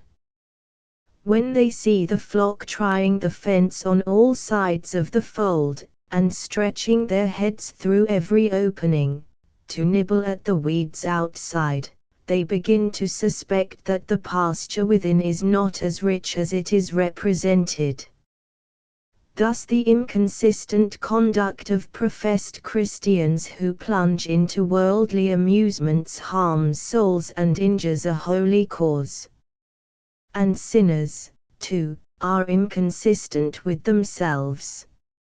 Now they argue that religion is all delusion, because, as they say, its professors are no better than other people. Now they insist that their soulless pursuits must be right, because even members of the church indulge in them. Thus they seek to justify their follies and their sins by the example of worldly church members. Moreover, they will endeavor to make a little in you justify a great deal in them. Tell a sinner that he is not wise in attending balls, and he will twit you with the parlor dancing at some well-known professor's house. Warn him against the theatre, and he will ask you to point out the moral difference between that and the play at the museum. Tell him that the gambling den is a dangerous place for young men, and he will remark, with a significant look, that living away from home he cannot play cards in his father's house, as some do. And what professors of religion do occasionally, the unconverted, on the strength of their example, will claim the right to do constantly and habitually. Thus the thoughtless conduct of church members is made to increase the perils which environ the unsaved, and to hedge up the only way of life. To incur, or even risk, consequences like these for the sake of a momentary excitement, is certainly to do the devil's work for low wages. 5. If you indulge in diversions which are thus under condemnation, it cannot fail to lessen your religious enjoyment and mar your usefulness. You may seem to yourself to be confident that your course is right, but the consciousness that others, whose judgment you must respect, believe it to be wrong, brings a cloud over you. The fact that you are doing what they condemn will haunt you in church, at the prayer meeting, and everywhere. The fact that you do this, not under any plea of necessity, but for mere pastime and momentary pleasure, will not mend matters. However kind and considerate the older members of the church may be in their allusions to your course, you feel that you have not their confidence fully. This will trouble you, perhaps irritate you. You fancy that you are looked upon coldly. You detect little instances of neglect. You imagine that certain expressions in sermons of your pastor or the prayers of your brethren were meant for you. Things get worse the longer you brood over them. You are tempted first to stay away from the sacrament, and then to neglect the other means of grace. Some well-meaning but clumsy brother pounces upon you at a most untimely moment, administers a scathing rebuke, and goes on his way happy, blessing the Lord that there is one Christian left who has the courage to do his duty. Now you are really angry. You are ready to imagine that all the rest of the church would talk the same way if they should speak their minds. Thus, little by little, you veer from your Christian course, the mists gather around you, the stars disappear, you fall into adverse currents, and, it may be, finally strike upon the rocks, and make shipwreck of faith and a good conscience. Will you say that the evils depicted flow not from your conduct, but from the censoriousness of the church? If all were silent, the result would not be materially different. The Methodist Episcopal Church is immovable in her position in regard to these things. If you violate her discipline, you cannot shut out the thought that you are an unfaithful, disloyal member of her communion. This alone will suffice to bring a chill and a blight upon you.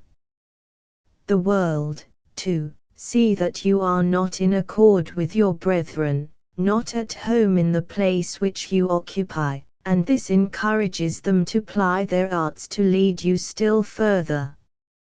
If you resist, they remind you of your own past conduct, and inquire, perhaps with a sneer, whence comes this sudden tenderness of conscience.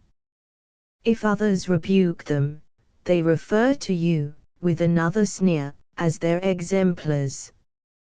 Surely, the poor pleasure which springs from questionable diversions is bought at too high a price when it costs us our consistency, the warm fellowship of Christian people, peace of conscience, and the power to do good. 6. In morals, compromises are not only treason to truth and righteousness, but compromised positions are of all the hardest to defend in argument and maintain in practice. You have acquaintances, intelligent and agreeable, but gay and inconsiderate, who are unwearied in their efforts to draw you into their circle. Their importunities are urgent, and it taxes all your powers of resistance to withstand them. You grow weary of the conflict between duty and inclination, and wish for rest. The thought occurs to you that if you go a little way with your tempters they will be satisfied, and no great harm will be done. You reason amiss. To compromise with wrong is never the end of conflict. You must conquer a peace. If you do not mean to make a complete surrender to the world, the flesh, and the devil, there must be a point where the line is drawn, and the stand taken. Where will you place the line? Will you try to draw it halfway between right and wrong? If you do, you will abandon a strong position for a weak one. If you yield in regard to dancing in private parties, you will be invited, in due time, to attend a ball. If you go to see some moral drama performed at the museum, you will be urged to attend the theater. And the assault made on your halfway position will be just as strong, the conflict just as painful, and to refuse just as hard as you now find it. The place of undoubted right is at once the safest to occupy and the easiest to maintain, and it is bad generalship to try to entrench at any other point. And to parley with the enemy is the next thing to a surrender. Fight it out, then, on this line. Life is brief, and close beyond it lie heaven and hell. If you take one single step in the direction of danger and ruin in search of fleeting pleasures, will you think, 10,000 ages hence, that in this you were wise? The foolish diversions in which you are now importuned to join war with health, waste time, squander money, mar Christian reputation, dissipate serious thought, hinder usefulness, attack every temporal and every eternal interest. Can you persuade yourself that it is right for you, for the sake of an hour's feverish excitement, to tarnish your religious example, grieve your fellow believers, lay a burden upon your pastor's heart, wantonly throw away your power to do good, and give new courage to the wicked? Will you still try to apologize for questionable pleasures? The entire board of bishops, the general conference, your pastors, without an exception, all the deeply pious men and women of the Church, believe that dancing, card-playing, going to the theatre and the races are unwise, inexpedient, hurtful to the spiritual interests of those who engage in them, and damaging to the moral power of the Church of God. Nor do they stand alone in this solemn judgment. The most intelligent and devoted Christians in the various churches around us share these convictions. Will you set yourself in array against whole conferences, councils, and general assemblies? And if you deem yourself equal in judgment to all combined, let me ask you another question: is your conclusion as safe as theirs? They think it dangerous to dance, play cards, and attend the theatre. Are you equally confident that it is dangerous not to dance, not to play cards, not to attend the theatre? Is abstinence as perilous as indulgence? They fear that God will not hold you guiltless if you venture into these frivolities. Are you as fully persuaded that God will condemn you if you do not venture into them? The danger is all on one side. Beware how you venture where there is cause for hesitation. Remember, he that doubteth and yet goes on when he might safely stop, is damned. End chapter 10. Chapter 11. Chapter 11. Appeal to the Church. And they shall teach my people the difference between the holy and profane, and cause them to discern between the unclean and the clean. Ezekiel Ksliv, 23. On moral and religious questions compromise is treason to the right. Lafayette's witty and just illustration is well applied. He supposes two men to get into an altercation in regard to a fact in arithmetic. Twice 2 is 4, says the one, stoutly. No, replies the other, twice 2 is 6. Both are immovable, and the dispute waxes warm.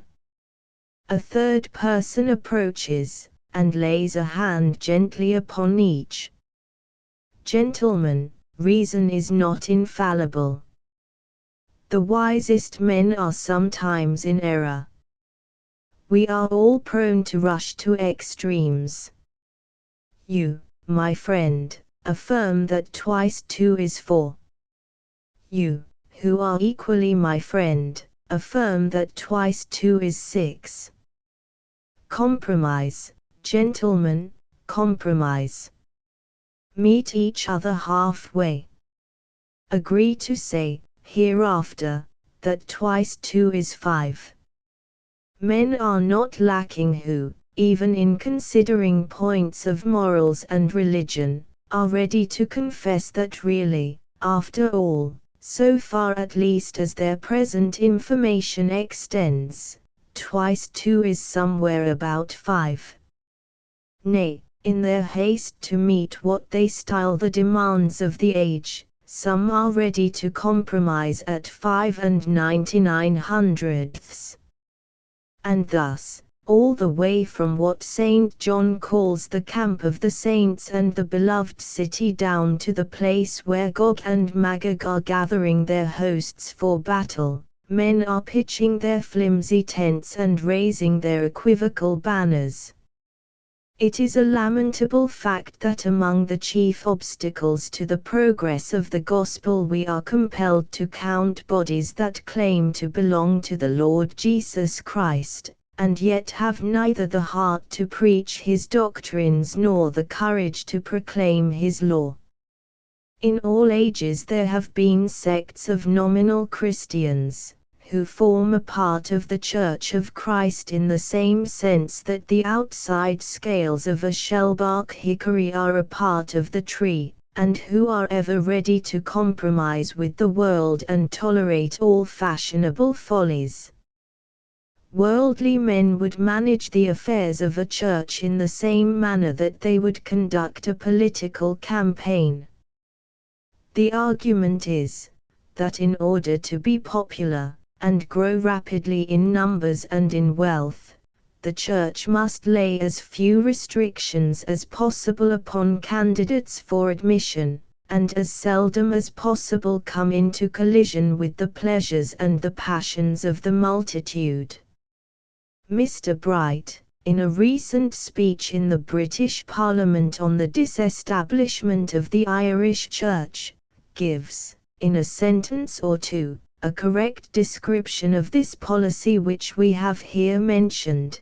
The Right Honourable Gentleman, the member from Bucks, argued very much in favour of the established church on the ground that there ought to be some place into which people can get who would not readily be admitted anywhere else. The fact is, what the Right Honourable Gentleman wants is this, that we shall have an established church which has no discipline, and that anyone who will live up to what may be called a gentlemanly conformity to it may pass through the world as a very satisfactory sort of Christian. But the wisdom of this world is foolishness with God. This mercenary policy fails by the very measures to which it resorts. When the wicked see no distinction between the Church and the world, they cease to respect the Church. Even the hypocrite finds his occupation gone when a profession of religion means nothing, just as the counterfeiter stops work when the bank fails and its notes are no longer current. Thus the cunning of men overleaps itself. On the other hand, the Church that boldly joins issue with sin wins moral power with every blow, and secures the respect even of the enemy. Thus they who feebly seek to save their lives lose them, while those who are ready to lose life for Christ's sake and the Gospel's find it. The principle stated is of infinite importance, and we must neither forget it nor distrust it for an hour. All who fear God will confess that we are not to withhold the truth nor compromise with sin, even if the multitude desert our altars to crowd where the cross is lighter or its offense has wholly ceased. But is it true that worldly craft and policy will fail even as a policy? Let another question answer this. Other things being equal among rival denominations, have not the purest in doctrine and the strictest in morals always been the most successful? Churches grow weak by lowering the standard of morals. When there is no discoverable difference between the Church and the world, the Church is no longer loved, or venerated, or believed. It becomes powerless to pull down the strongholds of sin. It can no more stir the heart, nor rouse the conscience, nor reach the mysterious depths of our nature. It ceases to meet the religious wants of those whose hearts God has touched, and men turn away unsatisfied from its shallow waters. The scorner will be loud in his denunciations of religionists whose vows are but the breath of the moment, and whose professions mean nothing. Even the soul convinced of guilt and danger will be afraid to trust to the guidance of a church which has in it so little of the divine, so little of the power of God. Methodism took at the beginning, and has held to this day, what some might regard as extreme positions on the subject of slavery, worldly amusements, and the drinking customs of the times. What is the verdict of history? Have we damaged ourselves by our fidelity to the right? Some timid, half-convicted people have doubtless been repelled from our communion by the strictness of Methodist discipline and the boldness with which we have assaulted the wrong, but who believes that the Church would have grown more rapidly by compromise and cowardice? Who believes that it would be wise, even according to the wisdom of this world, to compromise with evil now? Zion is not lengthening her cords and strengthening her stakes in a scriptural manner when she stretches the curtains of her tent to shelter dancing, card-playing, and wine-bibbing converts. If these should come in crowds, offering on these conditions to join us, we could not receive them. To do so would be to act as madly as would the general who, in an enemy's country, commands his soldiers to throw away their arms, call in the sentinels, and level the entrenchments, in order to gain a few timid recruits who would not wear the uniform an hour if they thought that it meant war. Nor is our argument disproved by the history of modern ecclesiastical organizations which have been less rigid than our own church. In an intelligent community, where the Bible is read, their laxity is always against them.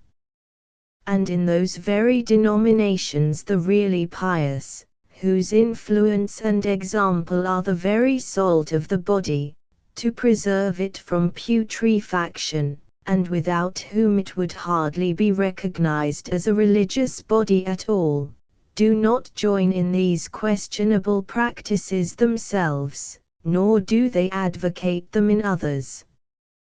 The way in which the world reasons about a facile church is well illustrated by a conversation which actually took place not long ago between a sort of a minister and a shrewd, irreligious rich man, whom he wished to get in his little fold. "Mr. B., said the clergyman, almost all your family have joined the church, and I think it is about time for you to do the same." "Oh, I am not fit to join the church. I am not at all pious, you know," was the reply. "But," said the minister, "you are aware that we are not very strict. Our church does not require as much as some others." "But I am not right," said Mr. B. "I sometimes get angry and swear, and that will not do for a member of the church." "Oh, well," answered the minister, "you do not mean any harm by it, do you? That need not hinder." "But, parson, that is not all. I am in business. I trade horses, for instance, and make the best bargain I can, and some people say that I tell lies in making my bargains." "Oh, well," said the parson, "it is right for us to take care of our interests. That need not hinder you." "Now, look here, parson," said our friend, somewhat excited, "what good will it do me to join your church if I need not be anything but what I am? I am not a Christian now, I know, but if I ever join the church, I mean to be one. Even the world, unsaved, dim in vision, and hard in heart, has learned enough of the truth to despise those who are ready to sacrifice religion for the sake of numbers, and the pecuniary and social strength which numbers bring. If the Methodist Episcopal Church should abandon her traditions, and retreat from her present high position in morals, her apostasy would be attended by a fearful loss of religious power. If such an exhortation were allowable, I would call on all upon whom devolves the oversight of the Church to stand firm for the strict morals of Methodism. There is always a difficulty in maintaining scriptural discipline. To enforce it is often painful to the pastor.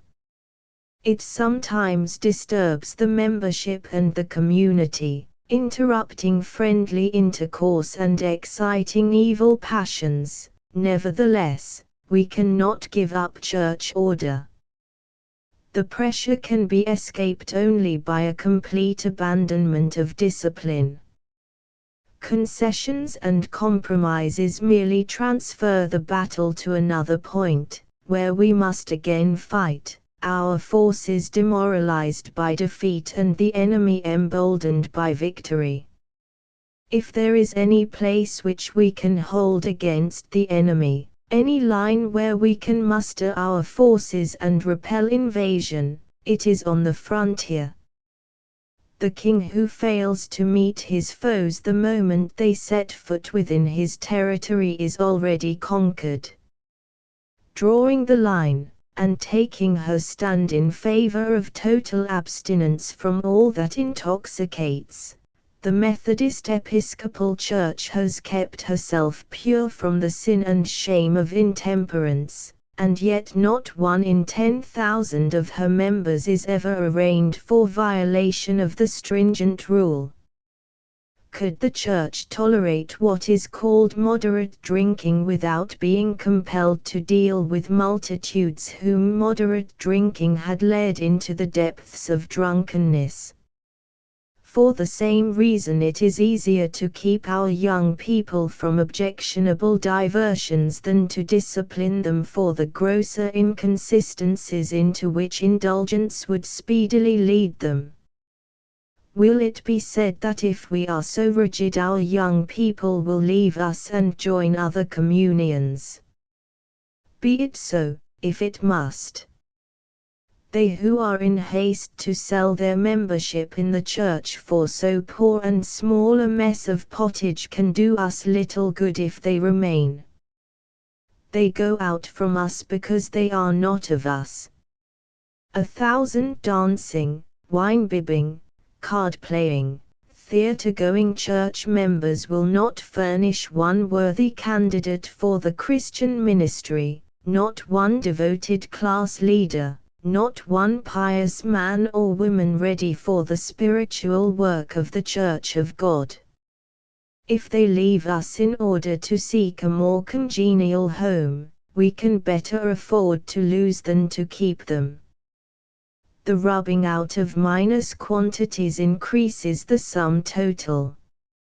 And if any other church, so-called, imagine that they can make their swarm the stronger by hiving our drones, they are certainly welcome to try the experiment. If there be a noble emulation that may justly prompt us to labor more abundantly than others, and excel them if we may, in gospel successes, we need not fear the rivalry of any fashionable, worldly, easygoing denomination. Such as these will never take our crown. Pure doctrine, a faithful ministry, unwavering adherence to the divine law of morals, a devoted, holy, earnest laity, alone will win the prize. But let us not flatter ourselves with the idea of a vantage ground which no one else has the wisdom to see nor the grace to occupy. No low degree of morality will suffice to place us at the head of the sacramental host, or even give us a position among the leaders.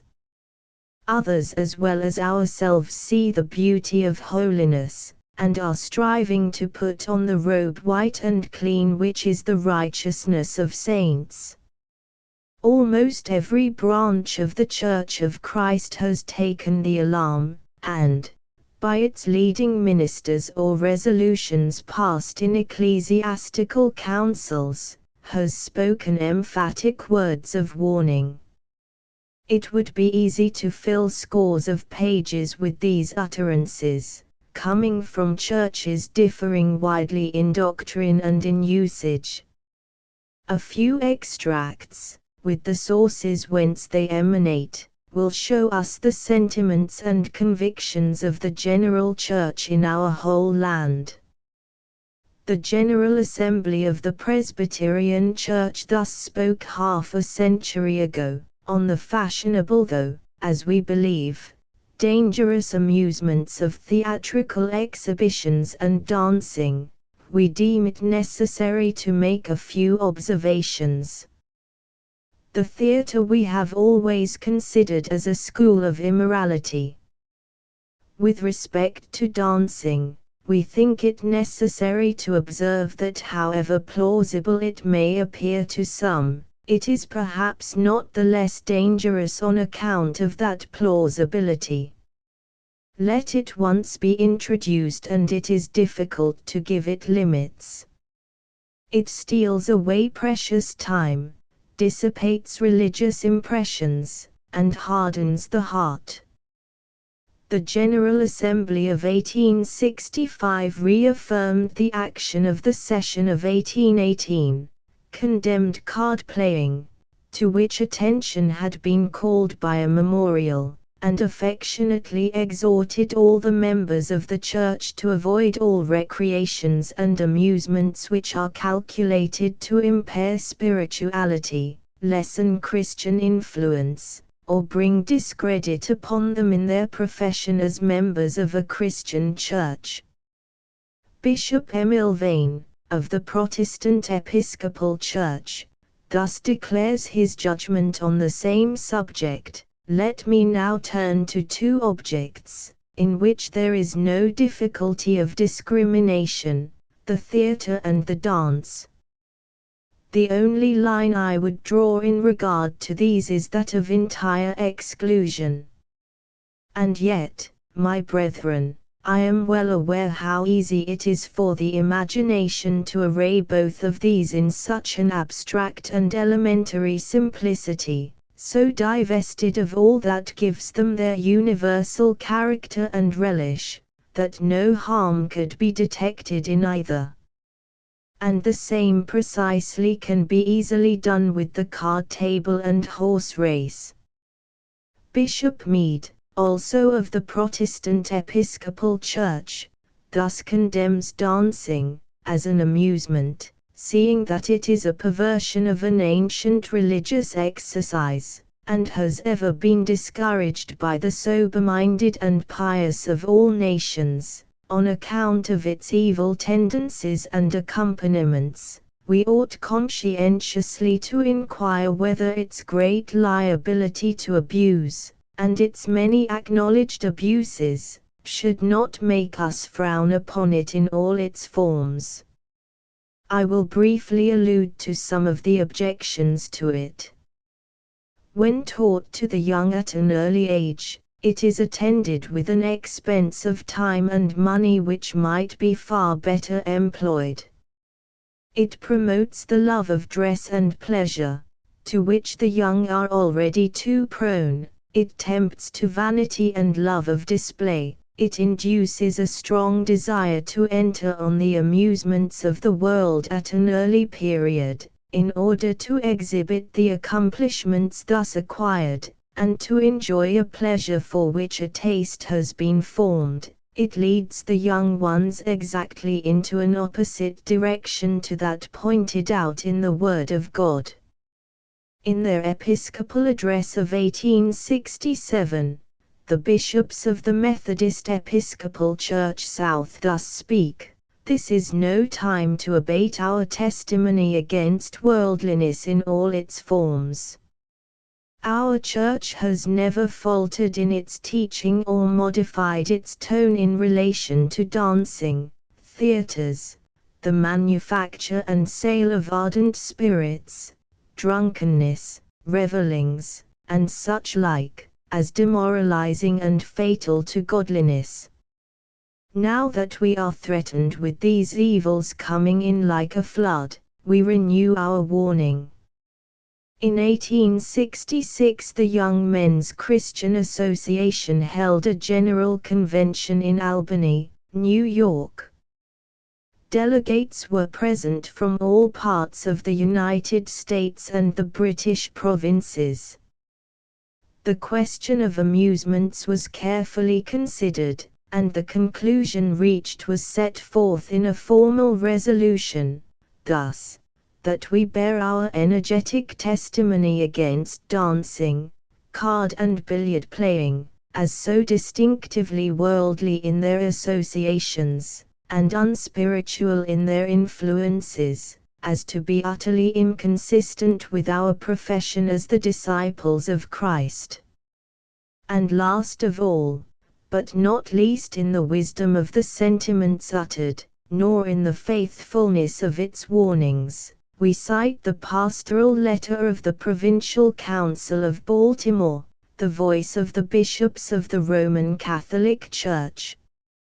It is dated May, 1869. The dangerous amusements, prominent among the evils we have to deplore, and which is an evidence of the growing licentiousness of the times, may be reckoned a morbid taste for indecent publications, and the frequency of immoral or positively obscene theatrical performances. No entertainments seem sufficient to satisfy the fast degenerating spirit of the age unless they be highly sensational, and calculated to gratify the most prurient appetites. We can hardly say who deserve a stronger condemnation, the actors who pander to the most vitiated tastes, or the audiences who encourage, by their presence, and applaud these grossly indelicate exhibitions. Both actors and spectators appear to vie with each in their rapid march down the slippery path of sin. We deem it particularly our solemn duty to renew our warning against the modern fashionable dances, commonly called German or round dances, which are becoming more and more the occasions of sin. These practices are so much the more dangerous as most persons seem to look upon them as harmless, and indulge in them without any apparent remorse of conscience. But divine revelation, the wisdom of antiquity, the light of reason and of experience, all concur in proclaiming that this kind of entertainments cannot be indulged in by any virtuous persons, unless they be more than human, without detriment to their souls, or even be present to take part in such amusements, where the eye is dazzled by an array of fascinating objects, where the senses are captivated by enchanting music, and the heart is swayed to and fro amid the surrounding gaiety and excitement. With these facts, arguments, appeals, and testimonies we leave the subject to the solemn consideration of the reader, believing that the position which we have taken is rational, scriptural, and safe, by manifestation of the truth commending itself to every man's conscience in the sight of God. Finally, brethren, whatsoever things are true, whatsoever things are honest, whatsoever things are just, whatsoever things are pure, whatsoever things are lovely, whatsoever things are of good report, if there be any virtue and if there be any praise, think on these things. End chapter 11. End of book. Transcriber's notes. Maintained original spelling, hyphenation and punctuation. Obvious printer errors have been corrected. Asterisk asterisk asterisk. End of the Project Gutenberg ebook. Popular Amusements asterisk asterisk asterisk. Updated editions will replace the previous one, the old editions will be renamed. Creating the works from print editions not protected by U.S. copyright law means that no one owns a United States copyright in these works, so the Foundation, and you, can copy and distribute it in the United States without permission and without paying copyright royalties. Special rules, set forth in the general terms of use part of this license, apply to copying and distributing Project Gutenberg trademark symbol electronic works to protect the Project Gutenberg trademark symbol concept and trademark. Project Gutenberg is a registered trademark, and may not be used if you charge for an ebook, except by following the terms of the trademark license, including paying royalties for use of the Project Gutenberg trademark. If you do not charge anything for copies of this ebook, complying with the trademark license is very easy. You may use this ebook for nearly any purpose such as creation of derivative works, reports, performances and research.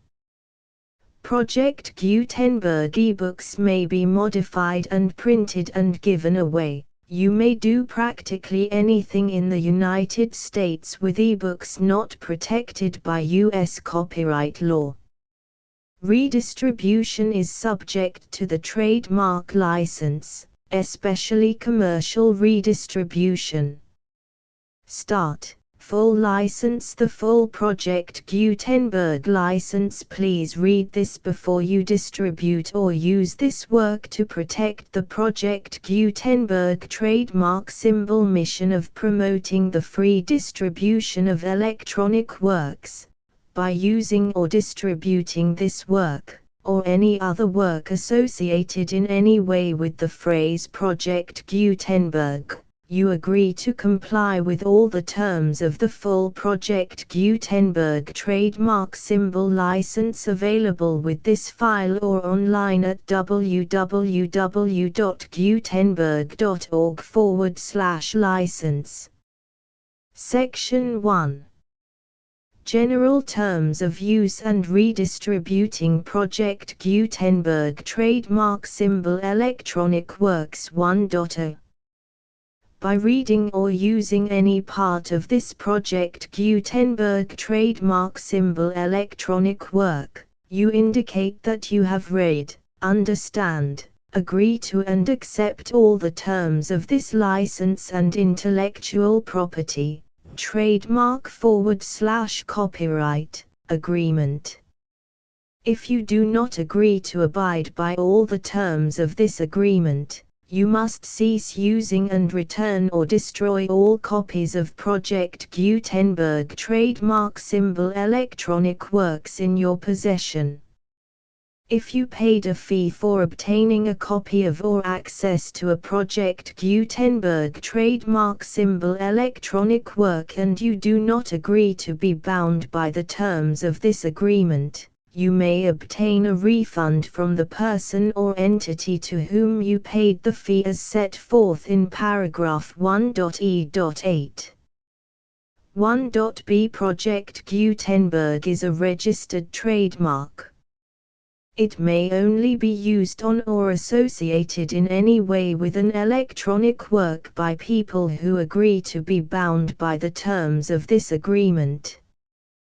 There are a few things that you can do with most Project Gutenberg trademark symbol electronic works even without complying with the full terms of this agreement. See paragraph 1.c below. There are a lot of things you can do with Project Gutenberg trademark symbol electronic works if you follow the terms of this agreement and help preserve free future access to Project Gutenberg trademark symbol electronic works. See paragraph 1.e below. 1.c The Project Gutenberg Literary Archive Foundation, the Foundation or PGLAF, owns a compilation copyright in the collection of Project Gutenberg trademark symbol electronic works. Nearly all the individual works in the collection are in the public domain in the United States. If an individual work is unprotected by copyright law in the United States and you are located in the United States, we do not claim a right to prevent you from copying, distributing, performing, displaying or creating derivative works based on the work as long as all references to Project Gutenberg are removed. Of course, we hope that you will support the Project Gutenberg trademark symbol mission of promoting free access to electronic works by freely sharing Project Gutenberg trademark symbol works in compliance with the terms of this agreement for keeping the Project Gutenberg trademark symbol name associated with the work.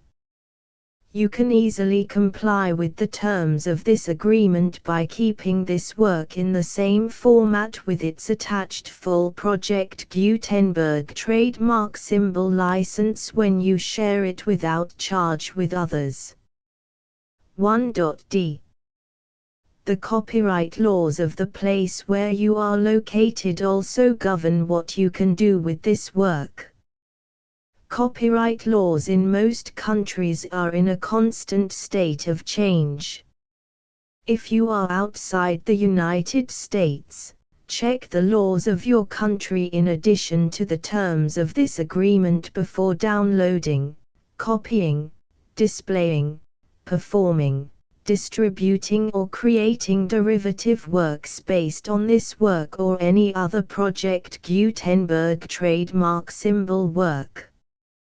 The Foundation makes no representations concerning the copyright status of any work in any country other than the United States.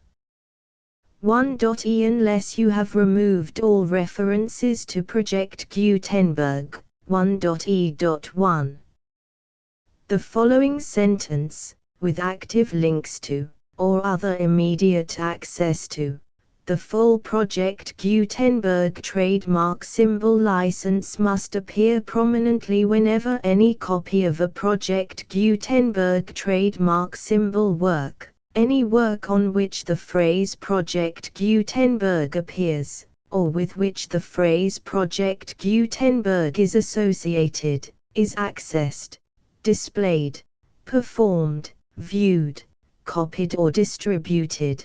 This ebook is for the use of anyone anywhere in the United States and most other parts of the world at no cost and with almost no restrictions whatsoever.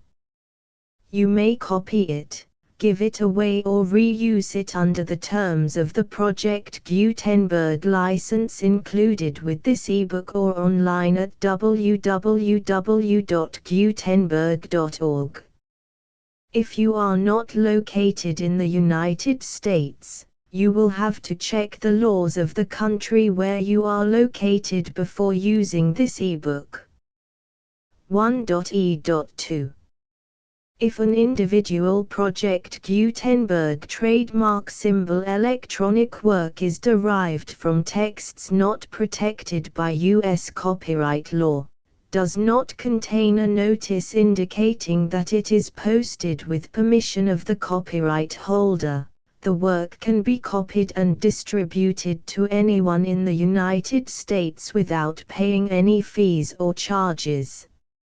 If you are redistributing or providing access to a work with the phrase Project Gutenberg associated with or appearing on the work, you must comply either with the requirements of paragraphs 1.e.1 through 1.e.7 or obtain permission for the use of the work and the Project Gutenberg trademark symbol trademark as set forth in paragraphs 1.e.8 or 1.e.9.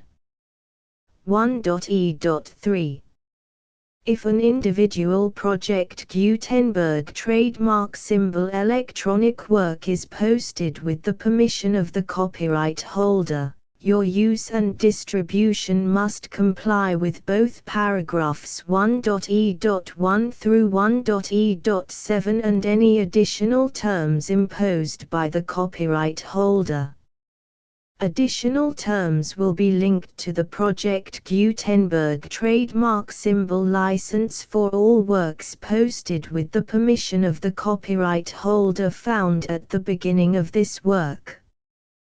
1.e.4 Do not unlink or detach or remove the full Project Gutenberg trademark symbol license terms from this work, or any files containing a part of this work or any other work associated with Project Gutenberg trademark symbol.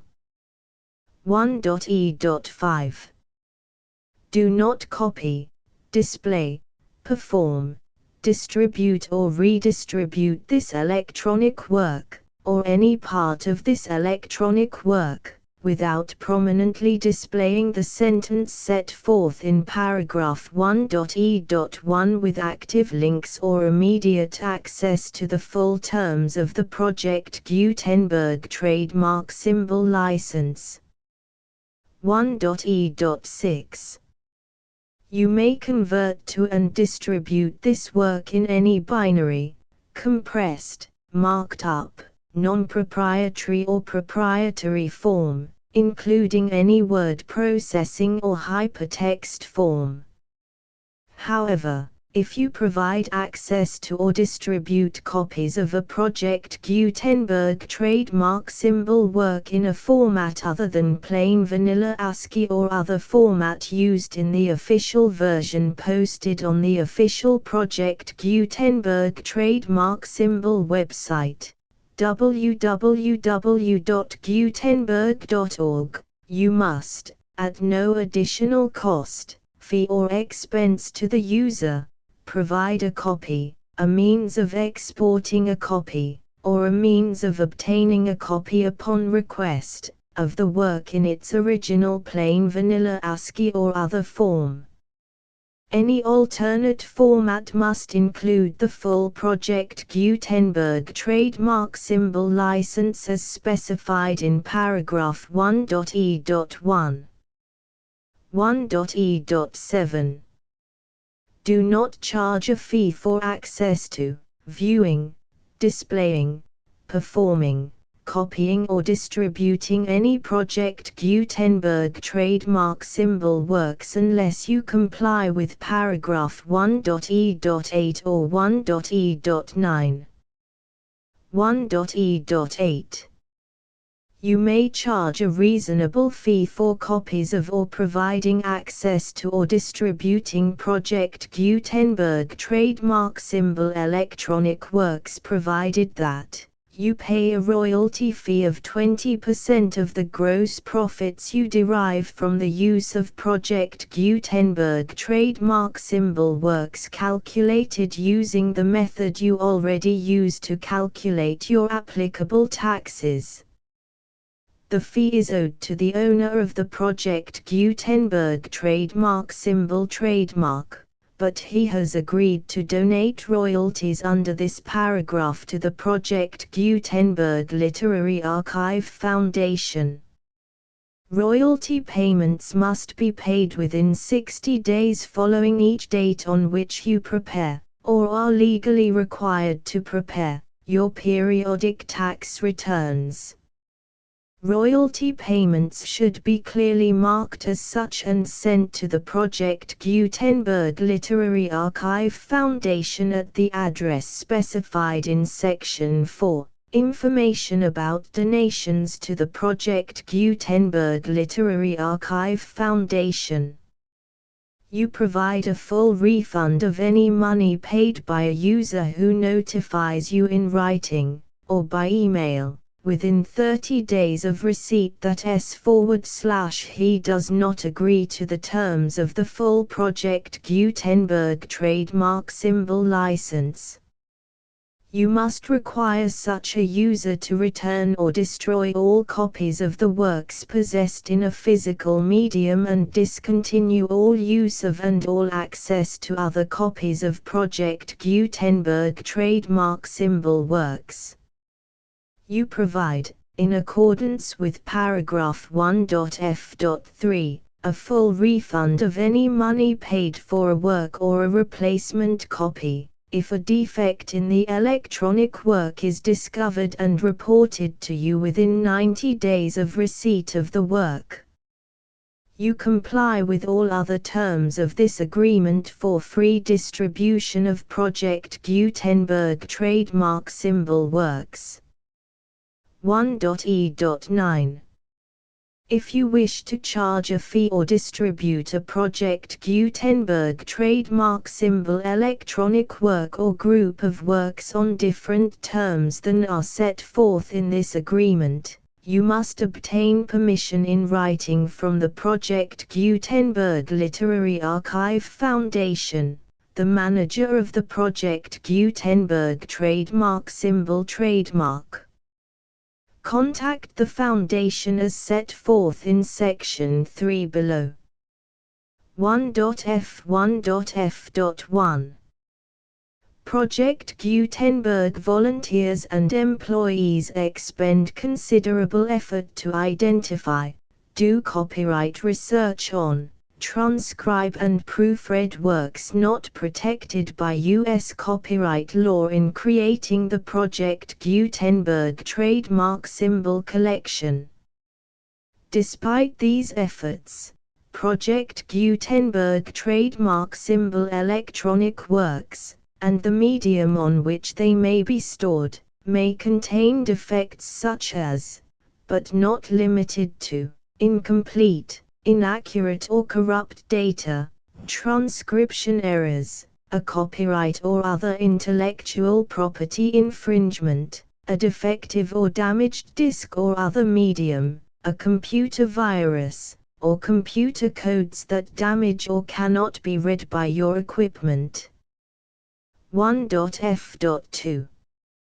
Limited warranty, disclaimer of damages, except for the right of replacement or refund described in paragraph 1.f.3, the Project Gutenberg Literary Archive Foundation, the owner of the Project Gutenberg trademark symbol trademark, and any other party distributing a Project Gutenberg trademark symbol electronic work under this agreement, disclaim all liability to you for damages, costs and expenses, including legal fees. You agree that you have no remedies for negligence, strict liability, breach of warranty or breach of contract except those provided in paragraph 1.f.3.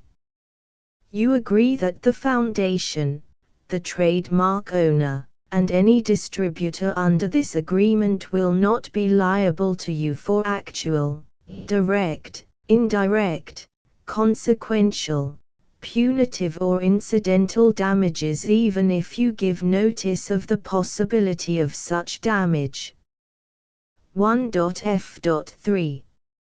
Limited right of replacement or refund. If you discover a defect in this electronic work within 90 days of receiving it, you can receive a refund of the money, if any, you paid for it by sending a written explanation to the person you received the work from. If you received the work on a physical medium, you must return the medium with your written explanation. The person or entity that provided you with the defective work may elect to provide a replacement copy in lieu of a refund. If you received the work electronically, the person or entity providing it to you may choose to give you a second opportunity to receive the work electronically in lieu of a refund. If the second copy is also defective, you may demand a refund in writing without further opportunities to fix the problem. 1.f.4. Except for the limited right of replacement or refund set forth in paragraph 1.f.3, this work is provided to you as is, with no other warranties of any kind, express or implied, including but not limited to warranties of merchantability or fitness for any purpose. 1.f.5. Some states do not allow disclaimers of certain implied warranties or the exclusion or limitation of certain types of damages. If any disclaimer or limitation set forth in this agreement violates the law of the state applicable to this agreement, the agreement shall be interpreted to make the maximum disclaimer or limitation permitted by the applicable state law. The invalidity or unenforceability of any provision of this agreement shall not void the remaining provisions. 1.f.6. Indemnity. You agree to indemnify and hold the foundation, the trademark owner, any agent or employee of the foundation, anyone providing copies of Project Gutenberg trademark symbol electronic works in accordance with this agreement, and any volunteers associated with the production, promotion and distribution of Project Gutenberg trademark symbol electronic works, harmless from all liability, costs and expenses, including legal fees, that arise directly or indirectly from any of the following which you do or cause to occur. A. Distribution of this or any Project Gutenberg trademark symbol work.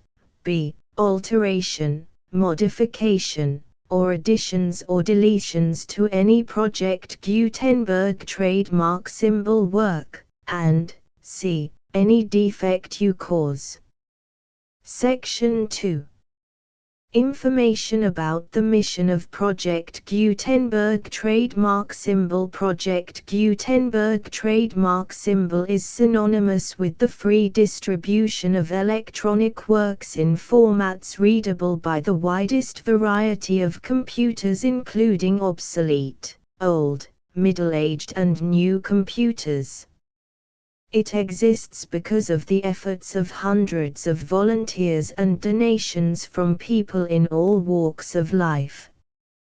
Volunteers and financial support to provide volunteers with the assistance they need are critical to reaching Project Gutenberg trademark symbol's goals and ensuring that the Project Gutenberg trademark symbol collection will remain freely available for generations to come.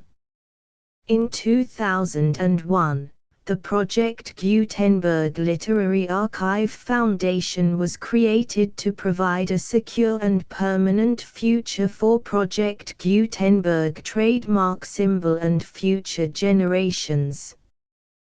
To learn more about the Project Gutenberg Literary Archive Foundation and how your efforts and donations can help, see sections 3 and 4 and the Foundation information page at www.gutenberg.org.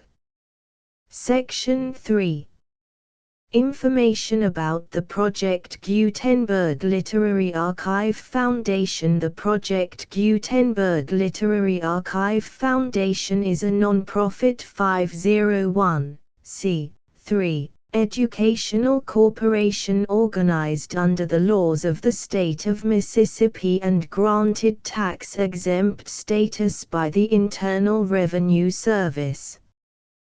The Foundation's IN or Federal Tax Identification Number is 64-6221541. Contributions to the Project Gutenberg Literary Archive Foundation are tax-deductible to the full extent permitted by U.S. federal laws and your state's laws. The Foundation's business office is located at 809 North 1500 West, Salt Lake City, UT 84116, 801-596-1887. Email contact links and up-to-date contact information can be found at the Foundation's website and official page at www.gutenberg.org/contact section 4. Information about donations to the Project Gutenberg Literary Archive Foundation. Project Gutenberg trademark symbol depends upon and cannot survive without widespread public support and donations to carry out its mission of increasing the number of public domain and licensed works that can be freely distributed in machine-readable form accessible by the widest array of equipment including outdated equipment. Many small donations, $1 to $5,000, are particularly important to maintaining tax-exempt status with the IRS. The Foundation is committed to complying with the laws regulating charities and charitable donations in all 50 states of the United States. Compliance requirements are not uniform and it takes a considerable effort, much paperwork and many fees to meet and keep up with these requirements. We do not solicit donations in locations where we have not received written confirmation of compliance. To send donations or determine the status of compliance for any particular state, visit www.gutenberg.org/donate. While we cannot and do not solicit contributions from states where we have not met the solicitation requirements, we know of no prohibition against accepting unsolicited donations from donors in such states who approach us with offers to donate. International donations are gratefully accepted, but we cannot make any statements concerning tax treatment of donations received from outside the United States. U.S. laws alone swamp our small staff. Please check the Project Gutenberg web pages for current donation methods and addresses. Donations are accepted in a number of other ways including checks, online payments and credit card donations. To donate, please visit www.gutenberg.org/donate. Section 5. General information about Project Gutenberg trademark symbol electronic works. Professor Michael S. Hart was the originator of the Project Gutenberg trademark symbol concept of a library of electronic works that could be freely shared with anyone. For 40 years, he produced and distributed Project Gutenberg trademark symbol ebooks with only a loose network of volunteer support. Project Gutenberg trademark symbol ebooks are often created from several printed editions, all of which are confirmed as not protected by copyright in the US unless a copyright notice is included. Thus, we do not necessarily keep ebooks in compliance with any particular paper edition. Most people start at our website, which has the main PG search facility, www.gutenberg.org. This website includes information about Project Gutenberg trademark symbol, including how to make donations to the Project Gutenberg Literary Archive Foundation, how to help produce our new ebooks, and how to subscribe to our email newsletter to hear about new ebooks.